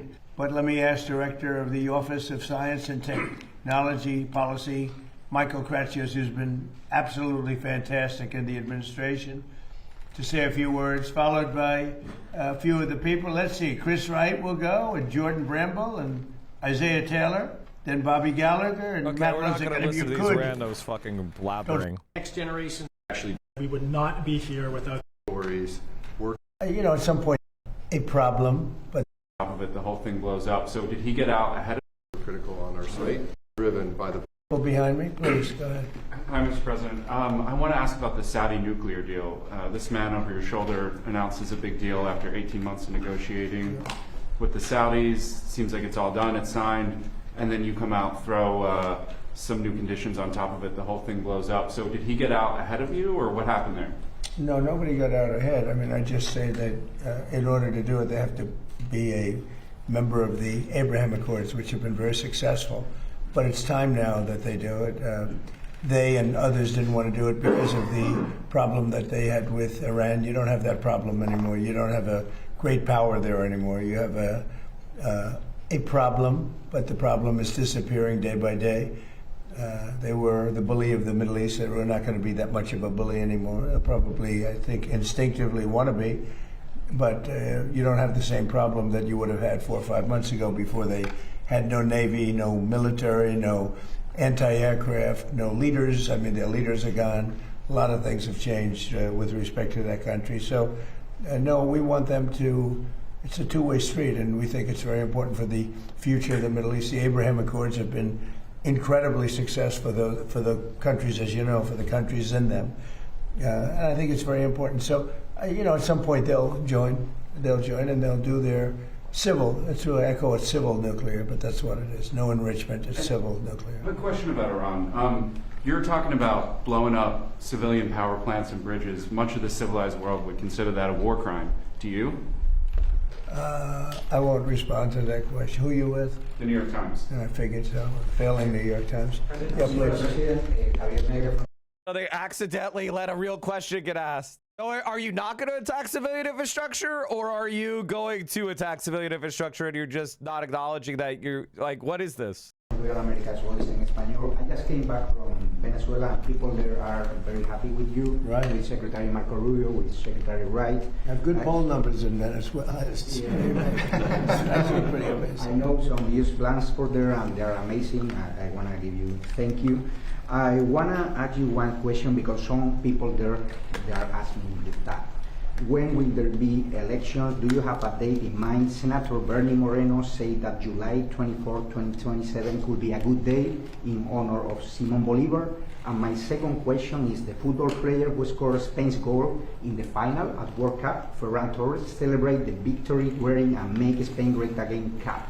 The communists are attacking him because they say that it's a friend of you, and also they are attacking Argentinian players because of Milei. What do you think about that? Well, he's a great player, and he was wearing essentially a Make America Great Again cap. You know, so it was a nice tribute, and I think he meant that very nicely. We appreciate it. We've made America great. We have the greatest country in the world now. I will say this: we were a year and a half ago, 2 years ago, this country was in deep trouble. We had borders that were a disaster. We had everything you could possibly have, including men playing in women's sports. Even the Supreme Court's taken care of most of that problem. But we had a country that was in big trouble. It was being laughed at all over the world. We have the hottest country. This is the hottest country anywhere in the world. So I saw him wearing the essentially Make America Great Again hat. And I know that he meant it as a very great compliment, and we appreciate it. As far as the elections in Venezuela, they're not really ready for them yet, but boy, a lot of progress has been made. Delcy's been doing a fantastic job, as you know. The amount of oil coming out of Venezuela right now, even before the big companies, you know, Exxon, all the big companies are looking at it. They're going there. Wow, I can't believe that Venezuela's economy is immediately recovering the moment that we just stopped sanctioning and blockading them. It's almost as if it had nothing to do with socialism and everything to do with the U.S. applying external pressure, destroying their economy. That's crazy. Very fertile territory. But the amount of money being made by Venezuela now is more than they've ever made before. And we're taking a lot also for our efforts. And the money is being sent, and the oil is being sent to Houston and Louisiana to be refined. By the way, a major intelligent technique for Trump to avoid the constraints coming out of the Middle East, open up Venezuela production. Wow. Almost like Joe Biden fucked up really badly by refusing to allow Venezuela to produce when inflation was out of control. And we paid for the war many times over. It's been an amazing fact. And as you say, I'm very popular in Venezuela because we're bringing tremendous economics back to the country. They were absolutely dying. They were in such trouble. And now Venezuela is becoming extremely successful. They're taking in billions of dollars, selling millions and millions of barrels of oil, and we're getting some, and they're getting some, and everybody's making a lot. And it was dead before we got there. So it's been an incredible relationship. They're not ready yet for the elections, but at some point they will be, and we're going to be standing right on top of it. And say hello. Say hello. I've known them for a long time. I've known that country, and I own the Miss Universe pageant, and Miss Venezuela always did very well in that pageant. So I know something about the country, but I've known it for a long time. They're great people. Say hello, okay? Mr. President. Peter? About Iran, what is the exit strategy? Well, I think there's a lot of them. There's a military exit where we just keep going just the way we are, and we can even make it a heavier dose, and it's knocking out everything they have. Or there's a smarter strategy, and that's you make a deal, and they want to make a deal. I just don't think they're ready yet, but they do want to make a deal. Sometimes they don't want to say they want to make a deal. They want to be the tough guys, but they do want to make a deal. There's two ways. I mean, it's you can just keep doing exactly what we're doing and take them apart piece by piece. We can do it in a more rapid fashion, which we might do, or we can negotiate with them, which we're also doing right now. I mean, as we speak, we're talking to them. And you said today that Russia and China are not helping. Earlier this week, the War Secretary Hegseth said that they are enabling. So what is the difference?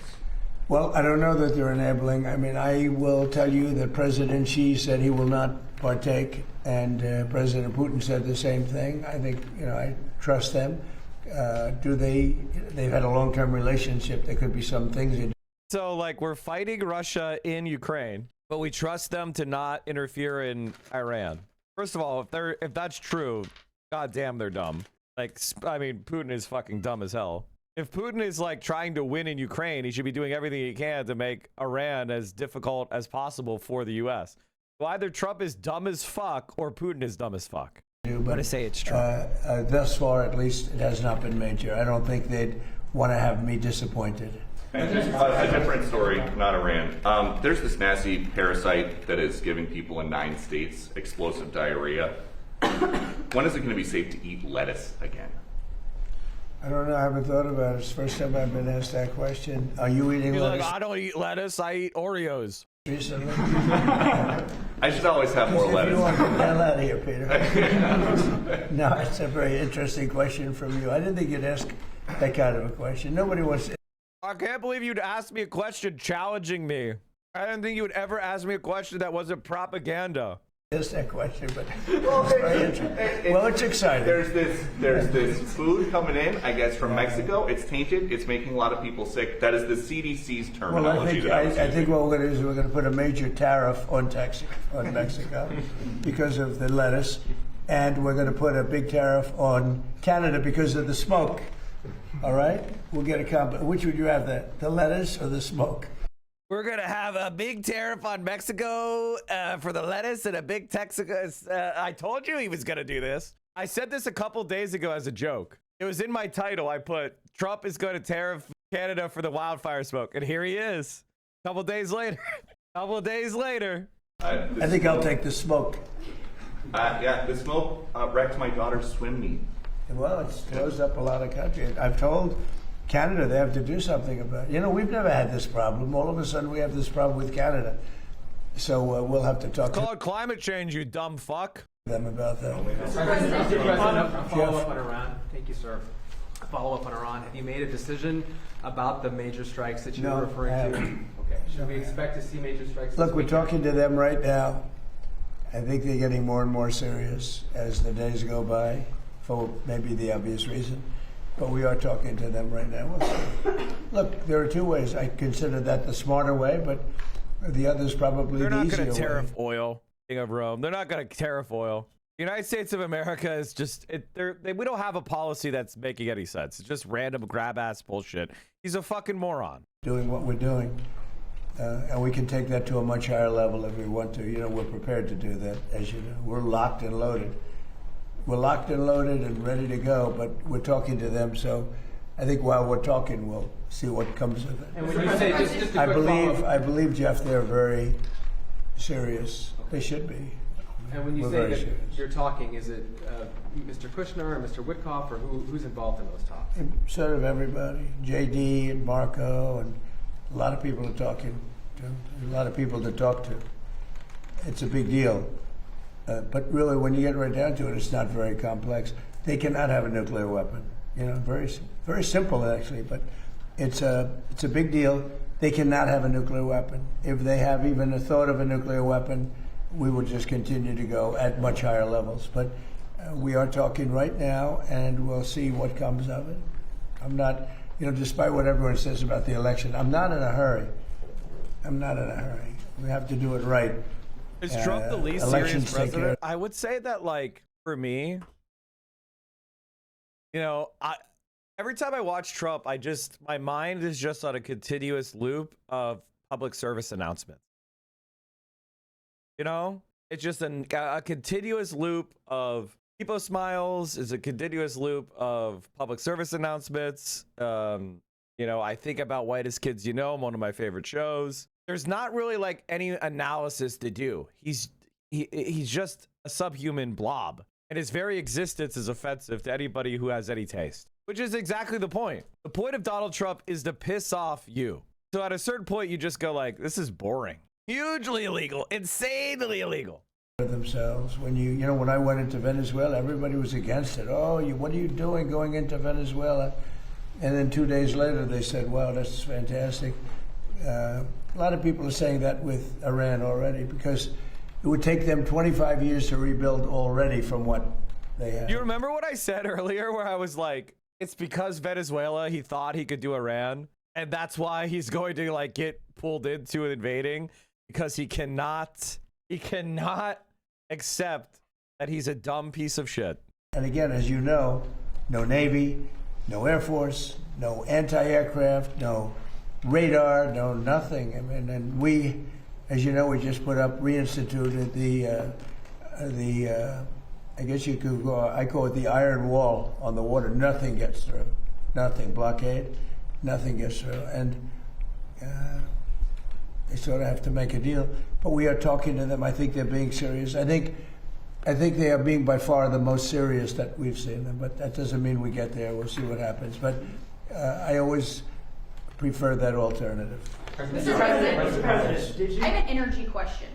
So, Burgum, you might be able to help with this. So you have criticized windmills for quite a long time. They're very ugly. They tend to use more energy than they actually produce. That's true. A lot of people in a lot of people in Middle America, they are so tired of seeing them continue to go up on farmland and stuff like that. Is there any way to? Is our federal government still funding in any way putting these up? We have. I can speak for Doug, and then I'm going to let Doug speak because he knows the subject. I really do know that subject well. We have not approved anything having to do with windmills. They are horrible. Mm-hmm. They are unsightly. They ruin housing values of people. If you're looking at a windmill or hearing a windmill because they're noisy, you know, they kill all the birds. They kill all the eagles. You know, if you shoot an eagle, you go to jail for 2 years. If you kill an eagle with a windmill, you don't go to jail, and they have hundreds of them laying on the ground. You know, it's terrible. And they're very expensive energy. And they're all made in China, but China has very few windmills. You know, they're made in China, but China doesn't use them for the most part. China actually uses coal, oil and gas. They use nuclear, by the way. They're getting very big in nuclear, I want to tell you, this little group. But they don't use wind. Wind is inconsistent. It's unattractive. It's very expensive. It's probably the most expensive form of energy. So I've been talking about it. We essentially, unless it's that's not even true. Unless there's a trick reason, we will have hopefully no wind farms approved. We're doing more than anybody ever in history having to do with energy. But I've restricted wind farms, windmills. Take a look at Palm Springs, California, where they have... He just lies like he breathes.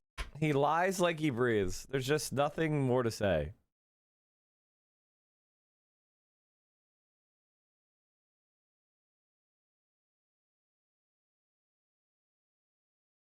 A wind farm, as you enter beautiful Palm Springs, California, it looks like a junkyard.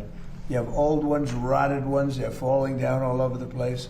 They don't want to bury it because they say the fiber that the blades are made out of should not go in the ground because it's going to poison the ground. Now, I don't know if that's true or not, But if it's not going to go in the ground, what do you do with it? Put it up in the air? Yeah. So, good. I see you're not a fan of windmills. No, I'm not a fan of windmills. Then Mr. you happen to be President, I'm very very smart. passionate about this. Doug, do you want to speak about Oh that? my God! Like obviously, like I don't feel angry. Have you guys ever gone like? I don't want to go off on a psychotic rant, so I'm gonna stop what I was about to say. That's a good way of explaining.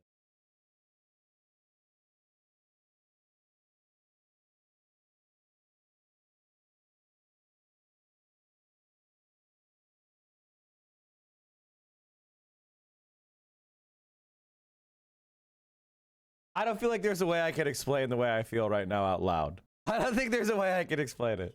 I don't actually think there's a way. I'm pretty good at finding analogies, but I can't find one. I can't find a good analogy. Oh, I know. Okay. So, you know have you guys ever done like yard work? We had a weed whacker and there's like a bunch of like really high weeds and you're just kind of like weed whacking, like, yeah.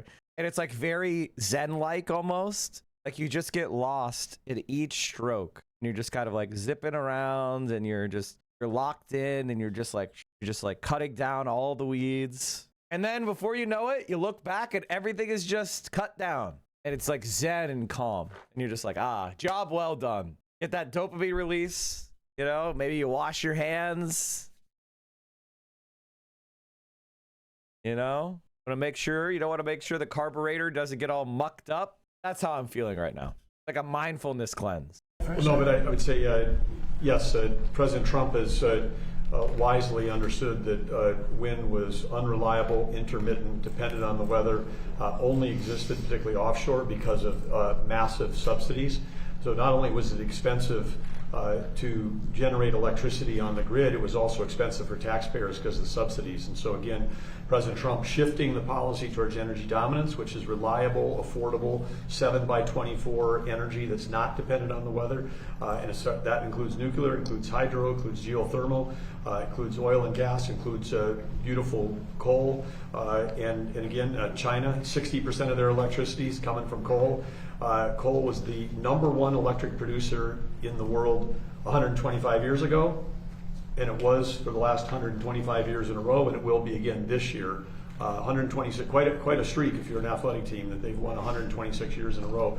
But President But we Trump, were restricted from using it. Yep. Every coal mine was going to be closed down within the next year if we didn't win the election. And it's I call it clean, beautiful coal because it is. What they do today with coal is amazing, but it is the most powerful. And with that, go ahead, Doug. well, as I say, under President Trump's leadership, and then working together as a team across government with Chris Wright, Lee Zeldin, Energy Dominance Council, we've kept open 35 gigawatts of coal this last year, and of that, 35 gigawatts was not up. This past winter during the cold streak and Storm Fern, we would have seen brownouts, blackouts, and literally people dying in America during that cold weather. So again, President Trump's, the elections matter. When he came in, he turned the direction back towards reliable, affordable energy. Nuclear is a key part of that with these amazing entrepreneurs. And I just would add to this up here. People need to understand, the four guys that are standing up here did not get a government grant. This is private sector. President Trump unleashed capital going back in, billions of dollars of capital going back into the nuclear industry. President Trump understands innovation is the source of American greatness. You get rid of the regulation, you support entrepreneurs, the capital flows, America wins. And Mr. Secretary, the starting for this. So what I just wanted to let him speak because a couple things here. First, coal is dying out because it's not economical. It is more expensive and less efficient than natural gas. So the reason why coal is dying is because natural gas is superior in every way. Okay? That's number one. Number two, China uses coal because that's what they've got. They hate it, though, because they recognize the massive externalities are really negative, including climate change. But they want to make sure they have energy security because the United States threatens to blockade China by closing the Malacca Strait. Just like, you've heard of the Strait of Hormuz. There's another strait for energy trade to go to China called the Malacca Strait, called the Malacca Dilemma.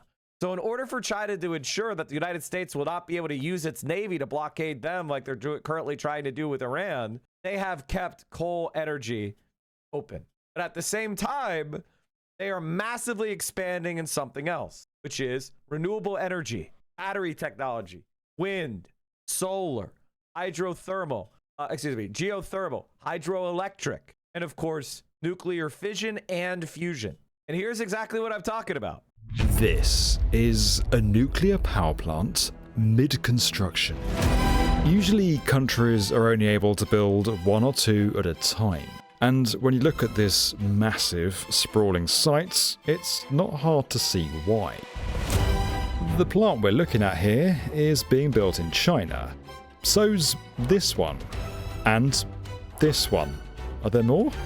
Well, here's another one. There's 60. And another. China is by far the fastest growing builder of nuclear power infrastructure, and it's on course to become the biggest, overtaking the United States. The big screaming question is, how? If you've been following our channel over the past few years, and especially if you're in the US, UK or France, you'll probably know at least one of these names. Vogtle 3 and 4, Flamanville 3, Hinkley Point C. We've singled out these plants because they've all ended up heavily delayed, incredibly expensive, or a lot more complicated than originally planned. And you might think that if 3 of the world's big nuclear powers are all struggling to build new plants, then this is kind of a problem everywhere. Well, not so. Atomic energy generation hit a new global record in 2024, and the figures for 2025 and 2026 are expected to show a further increase.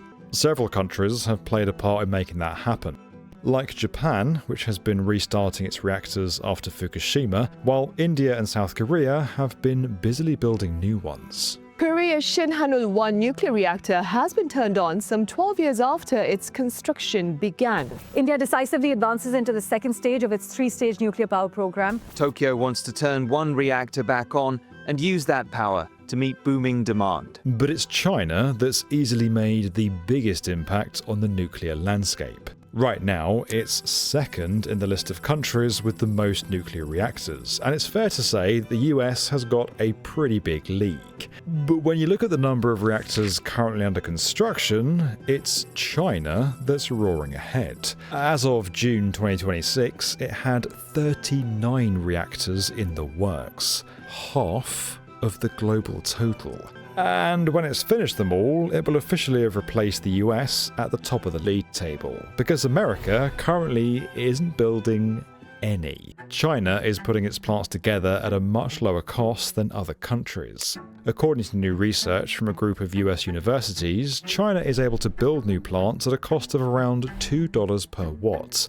That's about half of what France typically pays, while in the United States it can be a staggering $15 per watt. More than... And this right here is why the United States cannot win against China. It's impossible to win.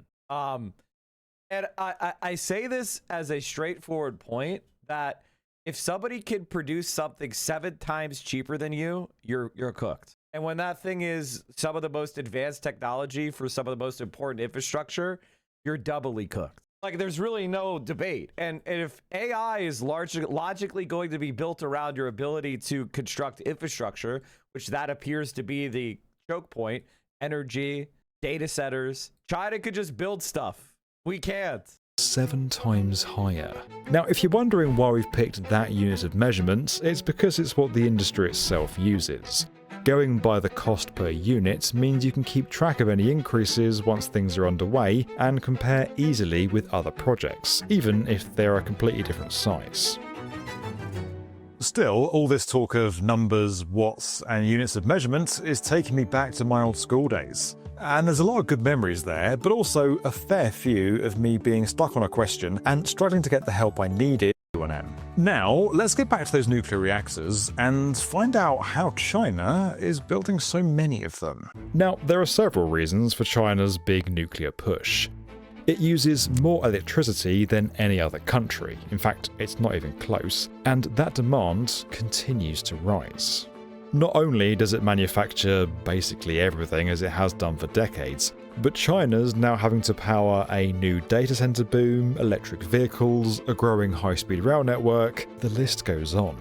Nuclear power is a way to generate huge amounts of energy without CO2 emissions, while ensuring the energy is always available, unlike with renewables. Now, you think about solar and wind, of course, China produces a lot, but it's always intermittent. And right now, in terms of production, it's like single-digit percentage for what Chinese needs to use. And the majority of this is coal. And coal, the Chinese government also doesn't like that much because of the pollution. Which explains why China is under pressure to get its fossil fuel addiction under control. But Howard believes it's not the main cause of Beijing's nuclear push. It's not about just sustainability or just getting rid of, carbon per se. This is not the top agenda for sure for Beijing. I think the top agenda is energy independence. And with the current war going on in the Middle East, for sure, the energy independence becomes even more important.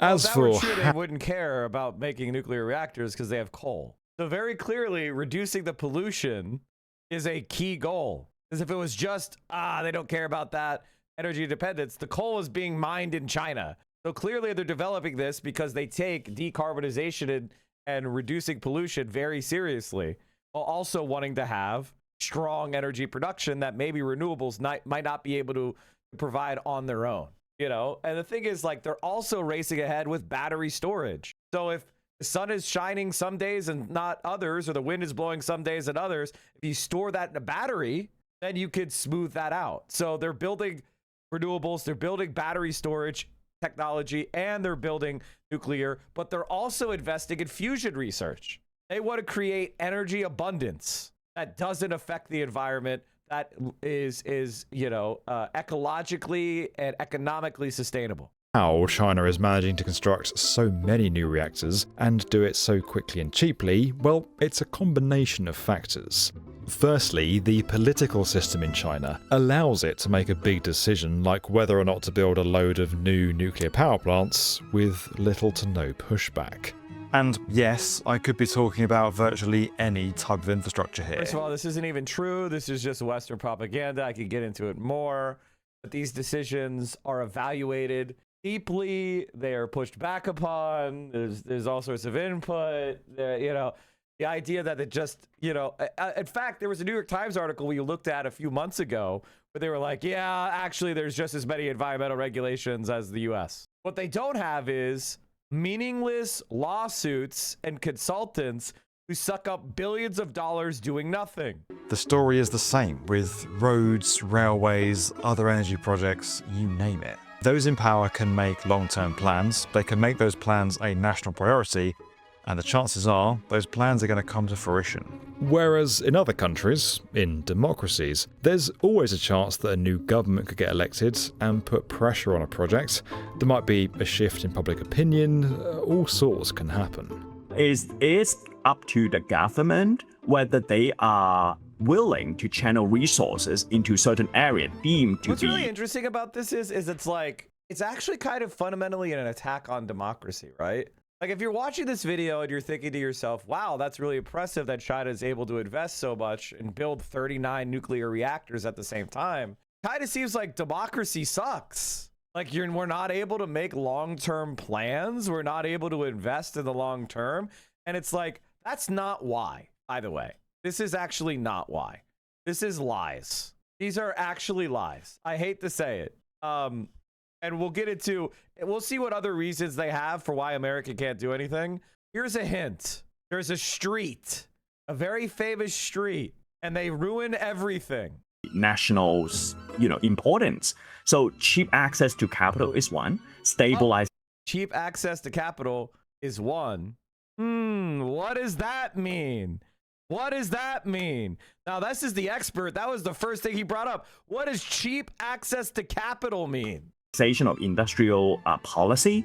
And then the third one is trying not to reinvent the wheel every single time. Which brings us on to one major development here that's specific to nuclear, and it's called Hualong-1. That's the name of China's very own next-generation reactor technology. The reactor, of course, being the place where the nuclear fission actually takes place. This causes heat to be generated, which in turn is used to turn turbines. That's how the electricity is produced.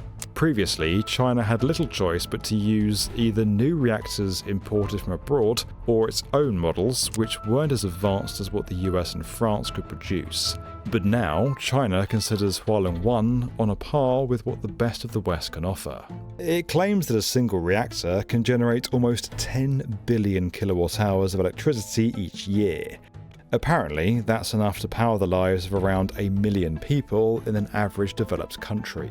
Despite debuting only a few years ago, there are now over 40 Hualong 1 reactors operating or under construction. It means China no longer needs to import many parts from abroad to build its new plants, and it can build those plants in an incredibly standardized way. In other words, most of the design elements can be easily repeated on the next project, and very close. All the projects after that. You need that repeatability with clear guidelines and massive speed in approval. Is this combination of factor that we start to see how the Chinese cluster is able to move beyond from importing Western technologies to, building up their own industrial cluster. Which explains why so many of these construction sites look very similar, despite being situated thousands of miles apart in some cases. In fact, let's stop for a minute. We like to make all our stuff bespoke. We like to have bespoke nuclear reactors. So every single one has a different procedures, and it all takes time to, figure out. And have a closer look at a couple of the examples, starting with this one. Although not a new plant, Fuqing was the first to bring one of these new reactors online back in 2021, followed by a second a year later. The 4 that were already there were an older Chinese model, a predecessor of Hualong 1. Construction began in 2015 with the pouring of the first concrete for the reactor containment building. 2 years later, the structure was topped with a large steel dome made up of a containment building is what makes nuclear power expensive. Is like at Chernobyl, they didn't have that. They didn't have these containment buildings. So this is the hard part. 153 prefabricated parts, weighing over 300 tons and with a diameter of nearly 47 meters. Its job is to protect the reactor underneath, as well as stop any radioactive material from escaping in the very unlikely event of an accident. 2020 saw the loading of fuel and connection to the grid, with commercial operation achieved the following January. So it took about 5.5 years from the initial concrete pour to completion. China says this is a record for the first implementation of a third-generation reactor. Quite a niche category there, but hey, a win is a win. Now for comparison, the first new reactor over at Plant Vogel in the US took 10 years. And that was a reactor type that had been built twice before. Another facility that's worthy of mention is this one, the Jiangzhou Nuclear Power Plant. It's said to be the largest site to feature only Hualong 1 reactors. It already has 2 in operation, with another pair under construction and 2 more planned after that. When all 6 are complete, it'll mean that 60 billion kilowatt hours each year of clean energy will have been added to the grid since work began in 2019. According to reports, that could result in 75% of the energy needs of Jiangzhou itself and neighbouring Xiamen being handled by this one plant. They might be building them super fast, but it doesn't mean these Chinese plants are of inferior quality or safety. Yes, China has its own way of doing things, but just like everyone else, its methods are aligned with the IAEA. That stands for the International Atomic Energy Agency, which has been reviewing China's regulations to make sure they meet global standards, especially when it's not just making power plants for itself. Pakistan and China signed a $4.8 billion deal to build a nuclear power plant in the country. China is already constructing new plants overseas using its new reactor technology. Pakistan is its only customer so far, but there's talk of other nations like Argentina following suit. Then there's the progress that China's been making in emerging fields of nuclear. More than a dozen nations are in a race to develop small modular reactors, or SMRs for short. Now, funnily enough, these are reactors that are smaller. Wow, I can't believe that China's working closely with a reputable international agency of esteemed professionals to make sure their standards and practices and safety are up at the highest possible standard, and they have transparency with the rest of the world to ensure that no disasters take place. Damn. Than traditional ones and come in modular form. That's a good thing because it means they can be built and deployed more easily. And guess what? China has made the biggest breakthrough with them so far, or at least it's about to. 2026 is when Linglong 1, which China is calling the world's first fully commercial land-based SMR, is set to come online. This is how it looked in 2023 when it was having its own core module lifted into place. Other SMRs do already exist, but they're either situated on a boat, like this one in Russia, or built mainly for demonstration purposes like this one, which is also Chinese. Nuclear fusion is yet another area of tech in which China is a front runner. This is where hydrogen atoms are forced together at extreme temperatures, releasing enormous amounts of energy. Usually it's done by forming a superhot plasma in a magnetic chamber called a tokamak. We've covered in the past how France is building the world's largest experimental fusion reactor, with the US planning to build the first commercial plant. And yet it's China that's recently accomplished a key milestone that probably won't mean anything to you at first when you first hear it, but I am going to try and explain it to you. It managed to keep a steady-state long-pulse plasma operation going for 1,337 seconds, which is about 20 minutes, and that's a record. In other words, this tokamak in Shanghai generated plasma and kept it stably maintained for longer than anyone else. Although developed for research, it's part of a wider national effort to eventually build a pilot fusion reactor, which could lead to commercial deployment in the future. When you look at the ground it's already gained elsewhere in the nuclear domain, China could just have the edge in the nuclear fusion face-off too, although it's perhaps too early to say where this will all really go. What matters is, once it's stabilized, is this nation able to scale it? So for fusion, it remained a little bit experimental, and for SMR, the small modular reactor, it remained to be seen whether it gets scale. And so that next frontier of technologies is, just like quantum computer, right? We don't know who's going to win yet, but certainly worth paying attention to. Whether it's happening in China or elsewhere, many people consider the worldwide comeback of nuclear power to be a positive step. It's low carbon and seen as much cleaner than fossil fuels like coal, the use of which is continuing to decline. In 2025, coal was replaced as the world's leading source of electricity, but not by nuclear. Instead, it was overtaken by renewables like wind and solar, which China is also a leader in, though it also leads the coal league table. Still, if nuclear is the key to getting the world's biggest energy consumer to kick its bad habit once and for all, then we can expect to see a lot more of this in the future.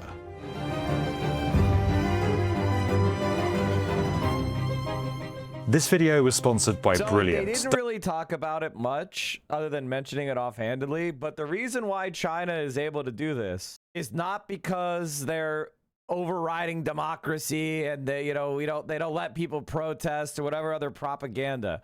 The reason why they're able to do this is because God, why is everything not low? Why is everything terrible? The reason why they're able to do this is because China doesn't allow Wall Street to run their shit. And there is this nuclear professor, Illinois, I think. He talked about this.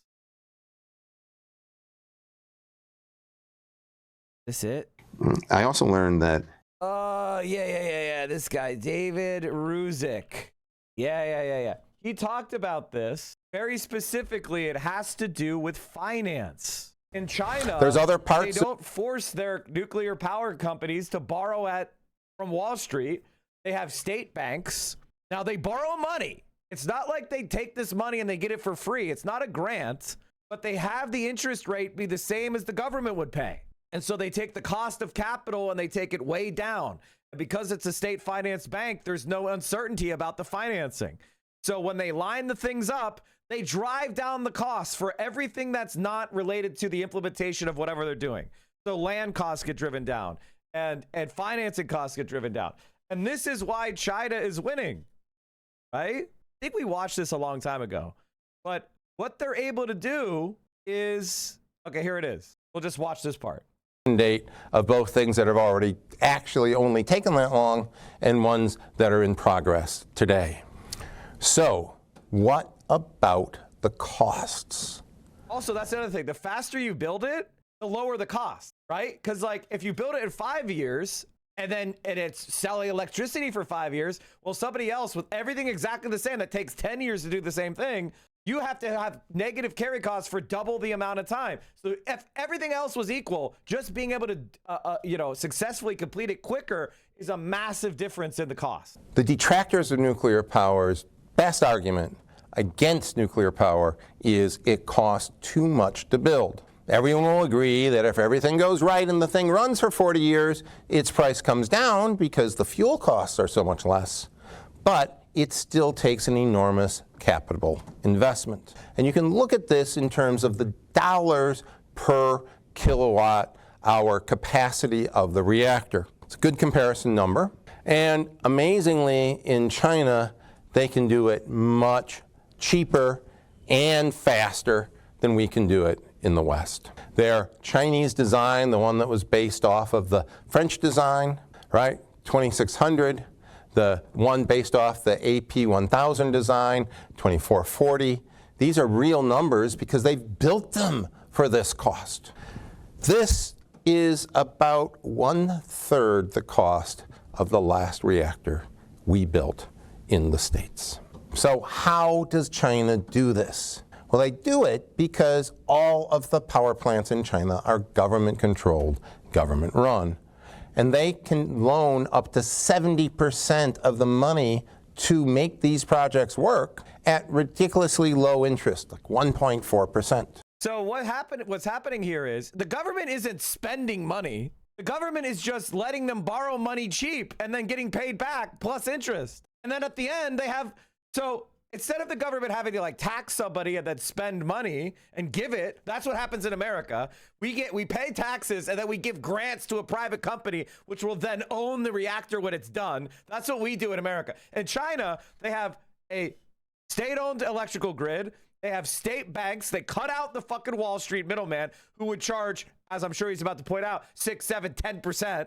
So what ends up happening is the government owns a nuclear power plant and they actually generate profit off of that, and they provide it, and they get it done much cheaper and much faster. It's almost like socialism might be a little bit better than capitalism. You should read the rest of this quote. It covers more of the things that I've just... About 70% of the cost of Chinese reactors are covered by loans from state-backed banks at rates as low as 1.4%, far below rates nuclear power companies can receive in other nations. The role of China's government has been particularly important in framing the economics of this industry. In particular, China's government has supported the sector with inexpensive financing as well as subsidies known as feed-in tariffs that decrease the cost of consumption. These factors have driven down the price of nuclear power in China to about $70 per megawatt hour compared to $105 in America and $160 in the European Union. About 70% of the cost of Chinese reactors is covered by loans from state-backed banks at rates as low as 1.4%, far lower rates than companies in other nations. According to analysts at Bloomberg and the World Nuclear Association, in part thanks to these low financing costs, China can build plants for $2,500 to $3,000 per kilowatt, about 1/3 the cost of recent projects in the United States and France. Chinese provincial governments also provide free or discounted land, further lowering operating costs in China. So in other words, fucking dumb landlords and worthless Wall Street parasites are cut out of it. And the result is they get a lot more shit done quicker. So in China, because they're a communist country, because they have a socialist party in power, they ask themselves ruthlessly, what value is rewarding land speculation and financial parasites in our economy? And the answer is nothing. So they cut them out of the whole entire thing because they're a waste. And so the result is they're able to proceed and develop their country faster. Again, these are loans. It's not money they're giving. Loans from the government that are paid back when they sell electricity into the grid, which they're able to do faster. And again, keep in mind, at the highest standards of the IAEA, the International Atomic Energy Administration Association, the highest standards of safety, the highest standards of procedure, the highest standards of construction, third-party vetting, because they don't want to have nuclear disasters, but because they save so much money from not wasting it on land speculators or Wall Street parasites, they could spend more money on safety. They could spend more money on making sure everything is secure. They could spend more money on developing it quickly, and they could use the best technology. Again, the United States of America, we're the opposite. How do we make as much money for the landlord? How do we make much money for the land speculator? How much do we make as much money for Wall Street, JP Morgan, Goldman Sachs? How do we make sure they are in the green while everybody else's life sucks dick? That's the difference between, that's why they hate China, by the way. And they don't have a solution because our government is captured by these interests and there's no solution. They can't win. It's just math. If I'm being charged 1.4% interest and you're being charged 7%, it's over. If I have to spend 5 times as much money on land than you do, it's over for me. But because we are serving the interests of the rich as a class, we can't impede on their private property rights. Oh my God. And if we had state-run banks, well, then how would Wall Street make money? How would the financial parasites survive?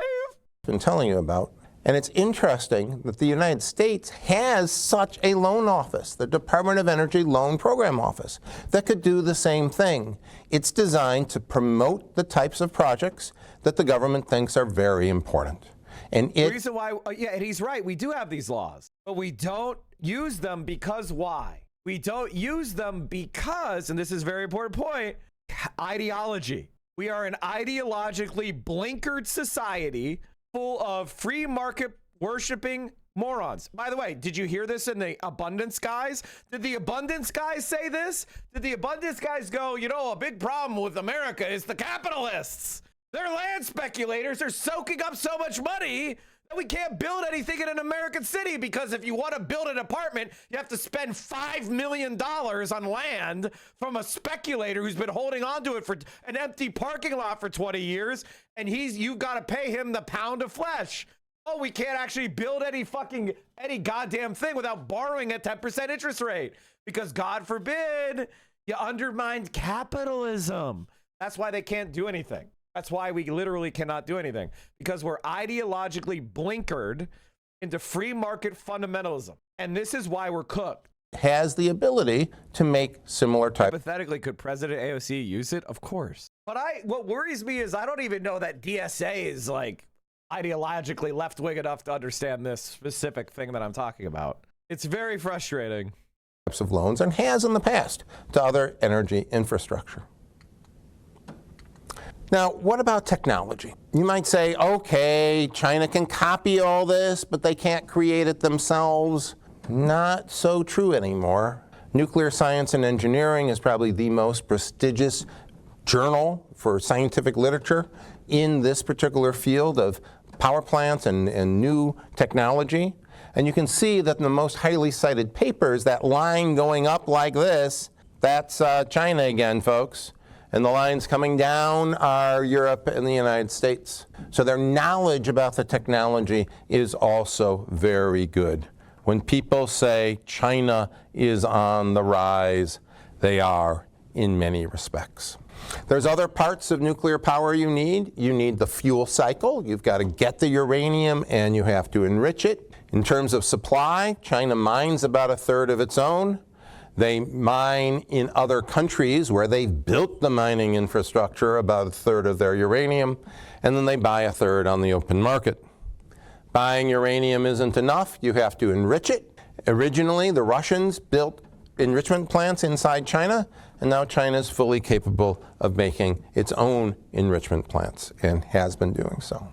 So the future, well, China has extremely ambitious plans. They say that they will build 150 more reactors by the year 2035. Now, I know people have these plans, these 5-year plans and 10-year plans, and maybe they all won't come completely true, but their goal is to get to that same 20% level of electricity like we have. And they certainly have the funds and the desire and the need and the ability to do that. And of course, they're also building nuclear reactors for other countries. They're selling this technology as well. So, in conclusion, that's Illinois University. That's where China is going nuclear, and the rest of the world should pay attention and should do it too. We already buy virtually all of our solar panels from China and a whole lot of other goods. Better be careful, or we may be buying nuclear reactors from them as well. So all in all, like the crisis that we have in our country is this this blinkered free market fundamentalism. And when people say like China is rising because they're doing capitalism, they betray themselves as being stupid in a really fundamental way. I'm not saying that free markets and trade are not, and capitalism are not part of the China that exists today. Of course it is. But it is a capitalism that is under the control of a socialist party that puts capitalists into a position where they have to compete against each other in a market ruthlessly. They don't allow them to collect rent. They don't allow them to financially speculate. They don't allow them to extract money from the government. They force these companies to produce better products at lower cost, and that is what has driven their rise. And then they have national champions, the best of the best, emerge out of that thunderdome of competition. And that is why they've been able to be on seemingly the best of both worlds, right? A socialist party, a communist party has been in control of a development that involved trade with capitalist powers. How did they do that? This is exactly how. They focused on making sure that capitalists were kept in their little thunderdome, competing the way the government wanted them to compete, while making sure things like the energy grid and technology and infrastructure were all, and banks were all under the control of a common wheel, a common wealth, a common profit. And so, fundamentally, the United States of America has to re-examine these ideas. And the thing is, a lot of these ideas, they're not new.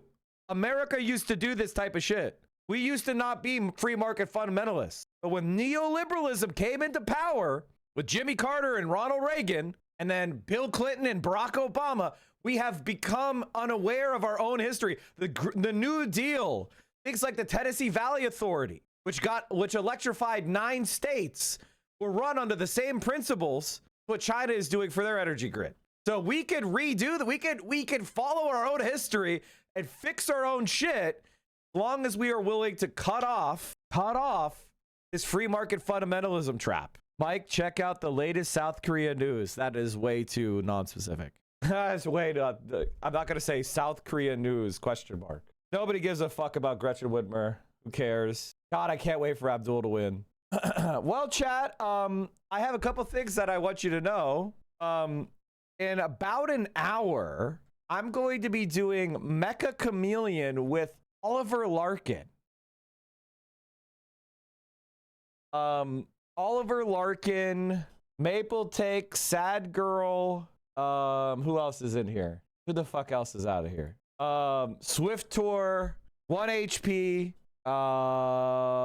maybe Nandre. So that's gonna be happening. But it's gonna be on Vio's stream because I gotta pee and get food and whatnot. So I'm gonna need to. So what we're gonna do, if Vio ever goes live, I guess we decided to wait. Oh, Oliver went on Fox News. So we will be playing Mecha Chameleon with Oliver Larkin later, who is currently on Fox News. And so make sure you hang out for that. So you're going to just stay on Vio's stream. Don't go anywhere. And then we'll all be back and we'll be gaming with Oliver. So Maple is Canada, but legit, of course. So am I going back live? No. I'm going to be on Vio's stream, which is why I'm not going to jump off quite yet. But I'm going to raid you over to Vio. So make sure you hang out there. Hit the follow button. And we're going to be gaming there. Because, quite frankly, I usually don't game on my stream. I like to game on VO's stream or someone else's stream. That's just because it's more chill, you know? When you're on your main channel, you're up your own ass. And I'm not really a gamer on here. Hasadami Head here, y'all play games here. Not on my channel, but on VO's channel, which is another one of our channels. All right, let's keep going. Any regrets about sort of jumping on that bandwagon, that idea that he should be arrested?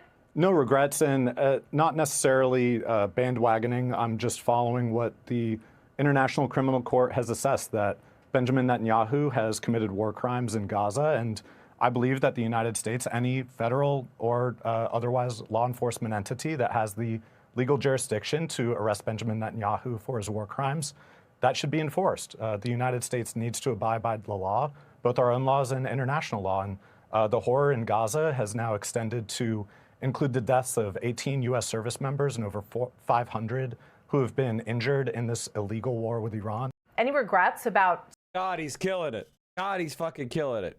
So obviously we got to give Oliver Larkin more of a visibility. You know, like that's definitely one of those elections that is really important. And we've got to make sure that we're ready to boost him up. And that's what you can help doing with the Oliver Larkin Mecha Chameleon starting in an hour. I'll be right back. Out of pee. Making minimum wage or not able to buy a house or all the issues we talk about on the show all the time. The guy I just listened to on the podcast is one of the most authentic figures I've heard in years.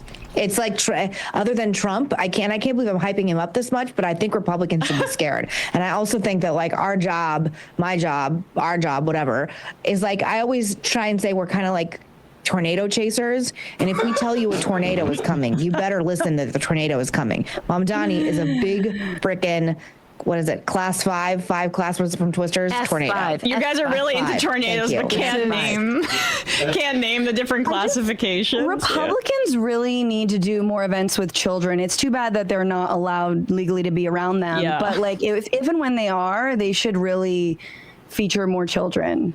That they're not trying to also sleep with. This is that's my favorite thing here is that like Meghan McCain, you know, when have Republicans and little kids been in the news recently? It might be a bit of an issue on your side of the aisle. You know, the Roy Moore thing, you know, the Epstein thing, you know, all of that cover up that the entire party except for Thomas Massie engaged in. Like that was pretty bad. It was pretty bad. I like the religious leaders. Yeah.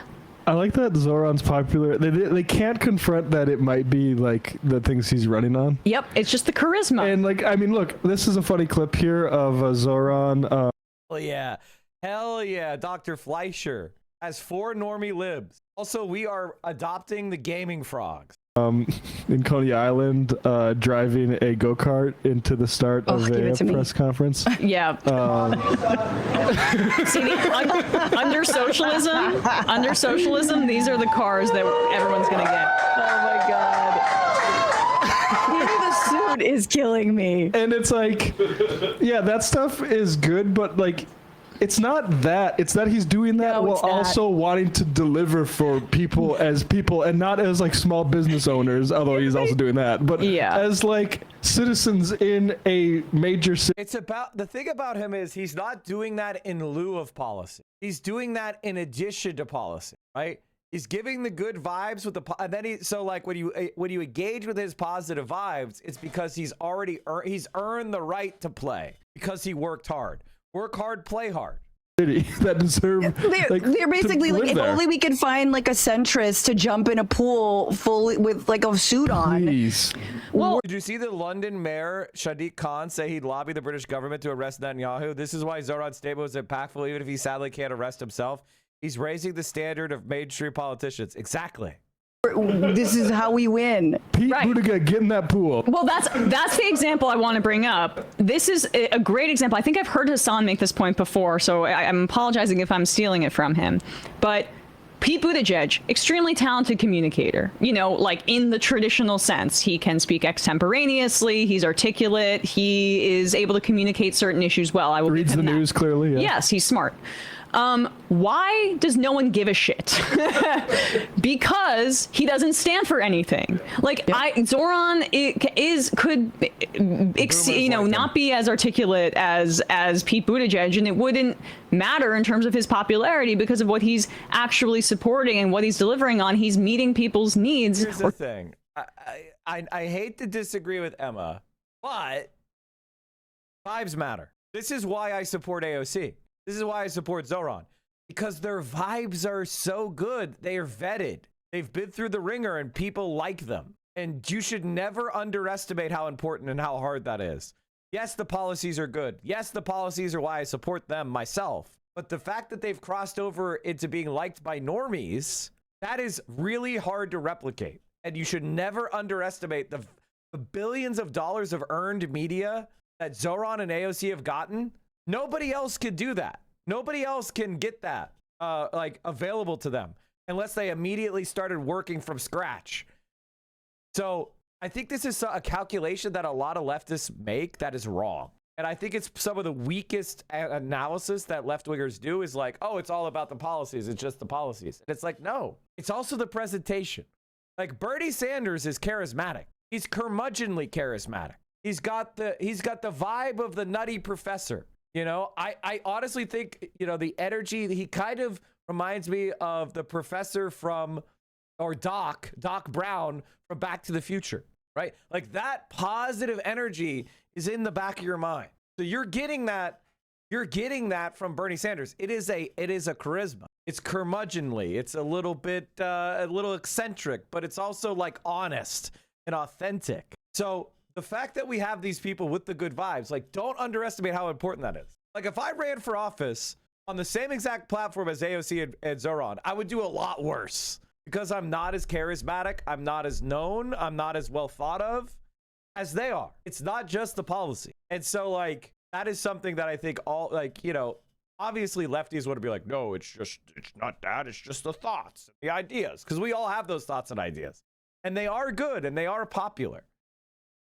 But don't downplay how important being good at this is. Trying to, when most politicians want to give you corporate consultant speak that may be very glossy, like Buttigieg, but may not say anything of substance. Like what he's saying Buttigieg is resonating. One of the things we all remember about him, the Bernie movement remembers about him, is that he wrote his college essay about how much he loves Bernie Sanders, and then he ran against him in the primary saying that Bernie's too extreme, and we're all like, bye, boo, like you're completely inauthentic. We don't believe you, because you're doing this for politics. And like articulate this, articulate that. Usually words are used as like a weapon against actually standing 10 toes down for something. I mean, you hear Gavin Newsom, words are used to hedge, words are used to obfuscate, words are used to like, get wrapped up in policy, and people don't actually hear shit. They don't hear anything. It's why actually Trump is effective, even though his brain is leaking out of his skull, is because he is very direct. And Mamdani is also direct. And you see that with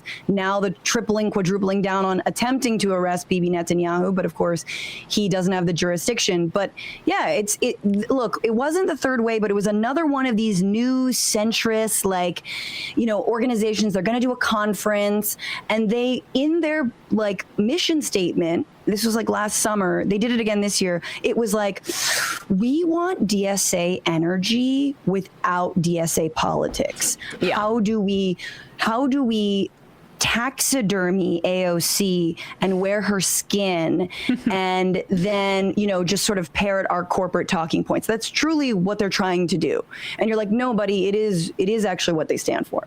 Yeah. Also, what was that like complete rewriting of history? Like Zoran Mamdani being inspired by AOC, they've worked together. We now know that they've been collaborating, which I really like because it is allowed them to be quite strategic and effective this cycle. But like Zoran is of the movement of DSA in like a real way. I mean, he was hunger striking for taxi cab drivers that had their entire business immiserated by Uber. He came up through DSA. He AOC was not a DSA elected before she won that primary. Like, so it's just, it's a They weird... endorsed her later in the thing, whereas Zoran's more of a cadre candidate. Exactly. It's just very odd that's how they're trying I'd to also frame make it. the point about Barack Obama, who is like the previous version of this, where everyone's like, look at the massive charisma. It wasn't just Obama being a cool guy. I remember that because it was the first election I could vote in, and it was he was against the war. That was the first thing that I remember him about. His entire campaign was about change. Literally, that was the hope and change. Don't forget about the hope. And I guess that's what we're kind of leaning on these days still. And he wasn't running like, I'm going to be a centrist. We were thinking about like healthcare and that sort of stuff. Yeah. Like his charisma, no one would look at him. He wouldn't have won, and no one would look at him as charismatic if he didn't actually sort of, for a moment, ideal a sort of future that people wanted to believe in. And I think the first thing about Obama, you know, as someone who is an anti-war activist. All right, chat, I'm going to call it there. Thanks so much for hanging out with me today. I'm going to send you over to VO.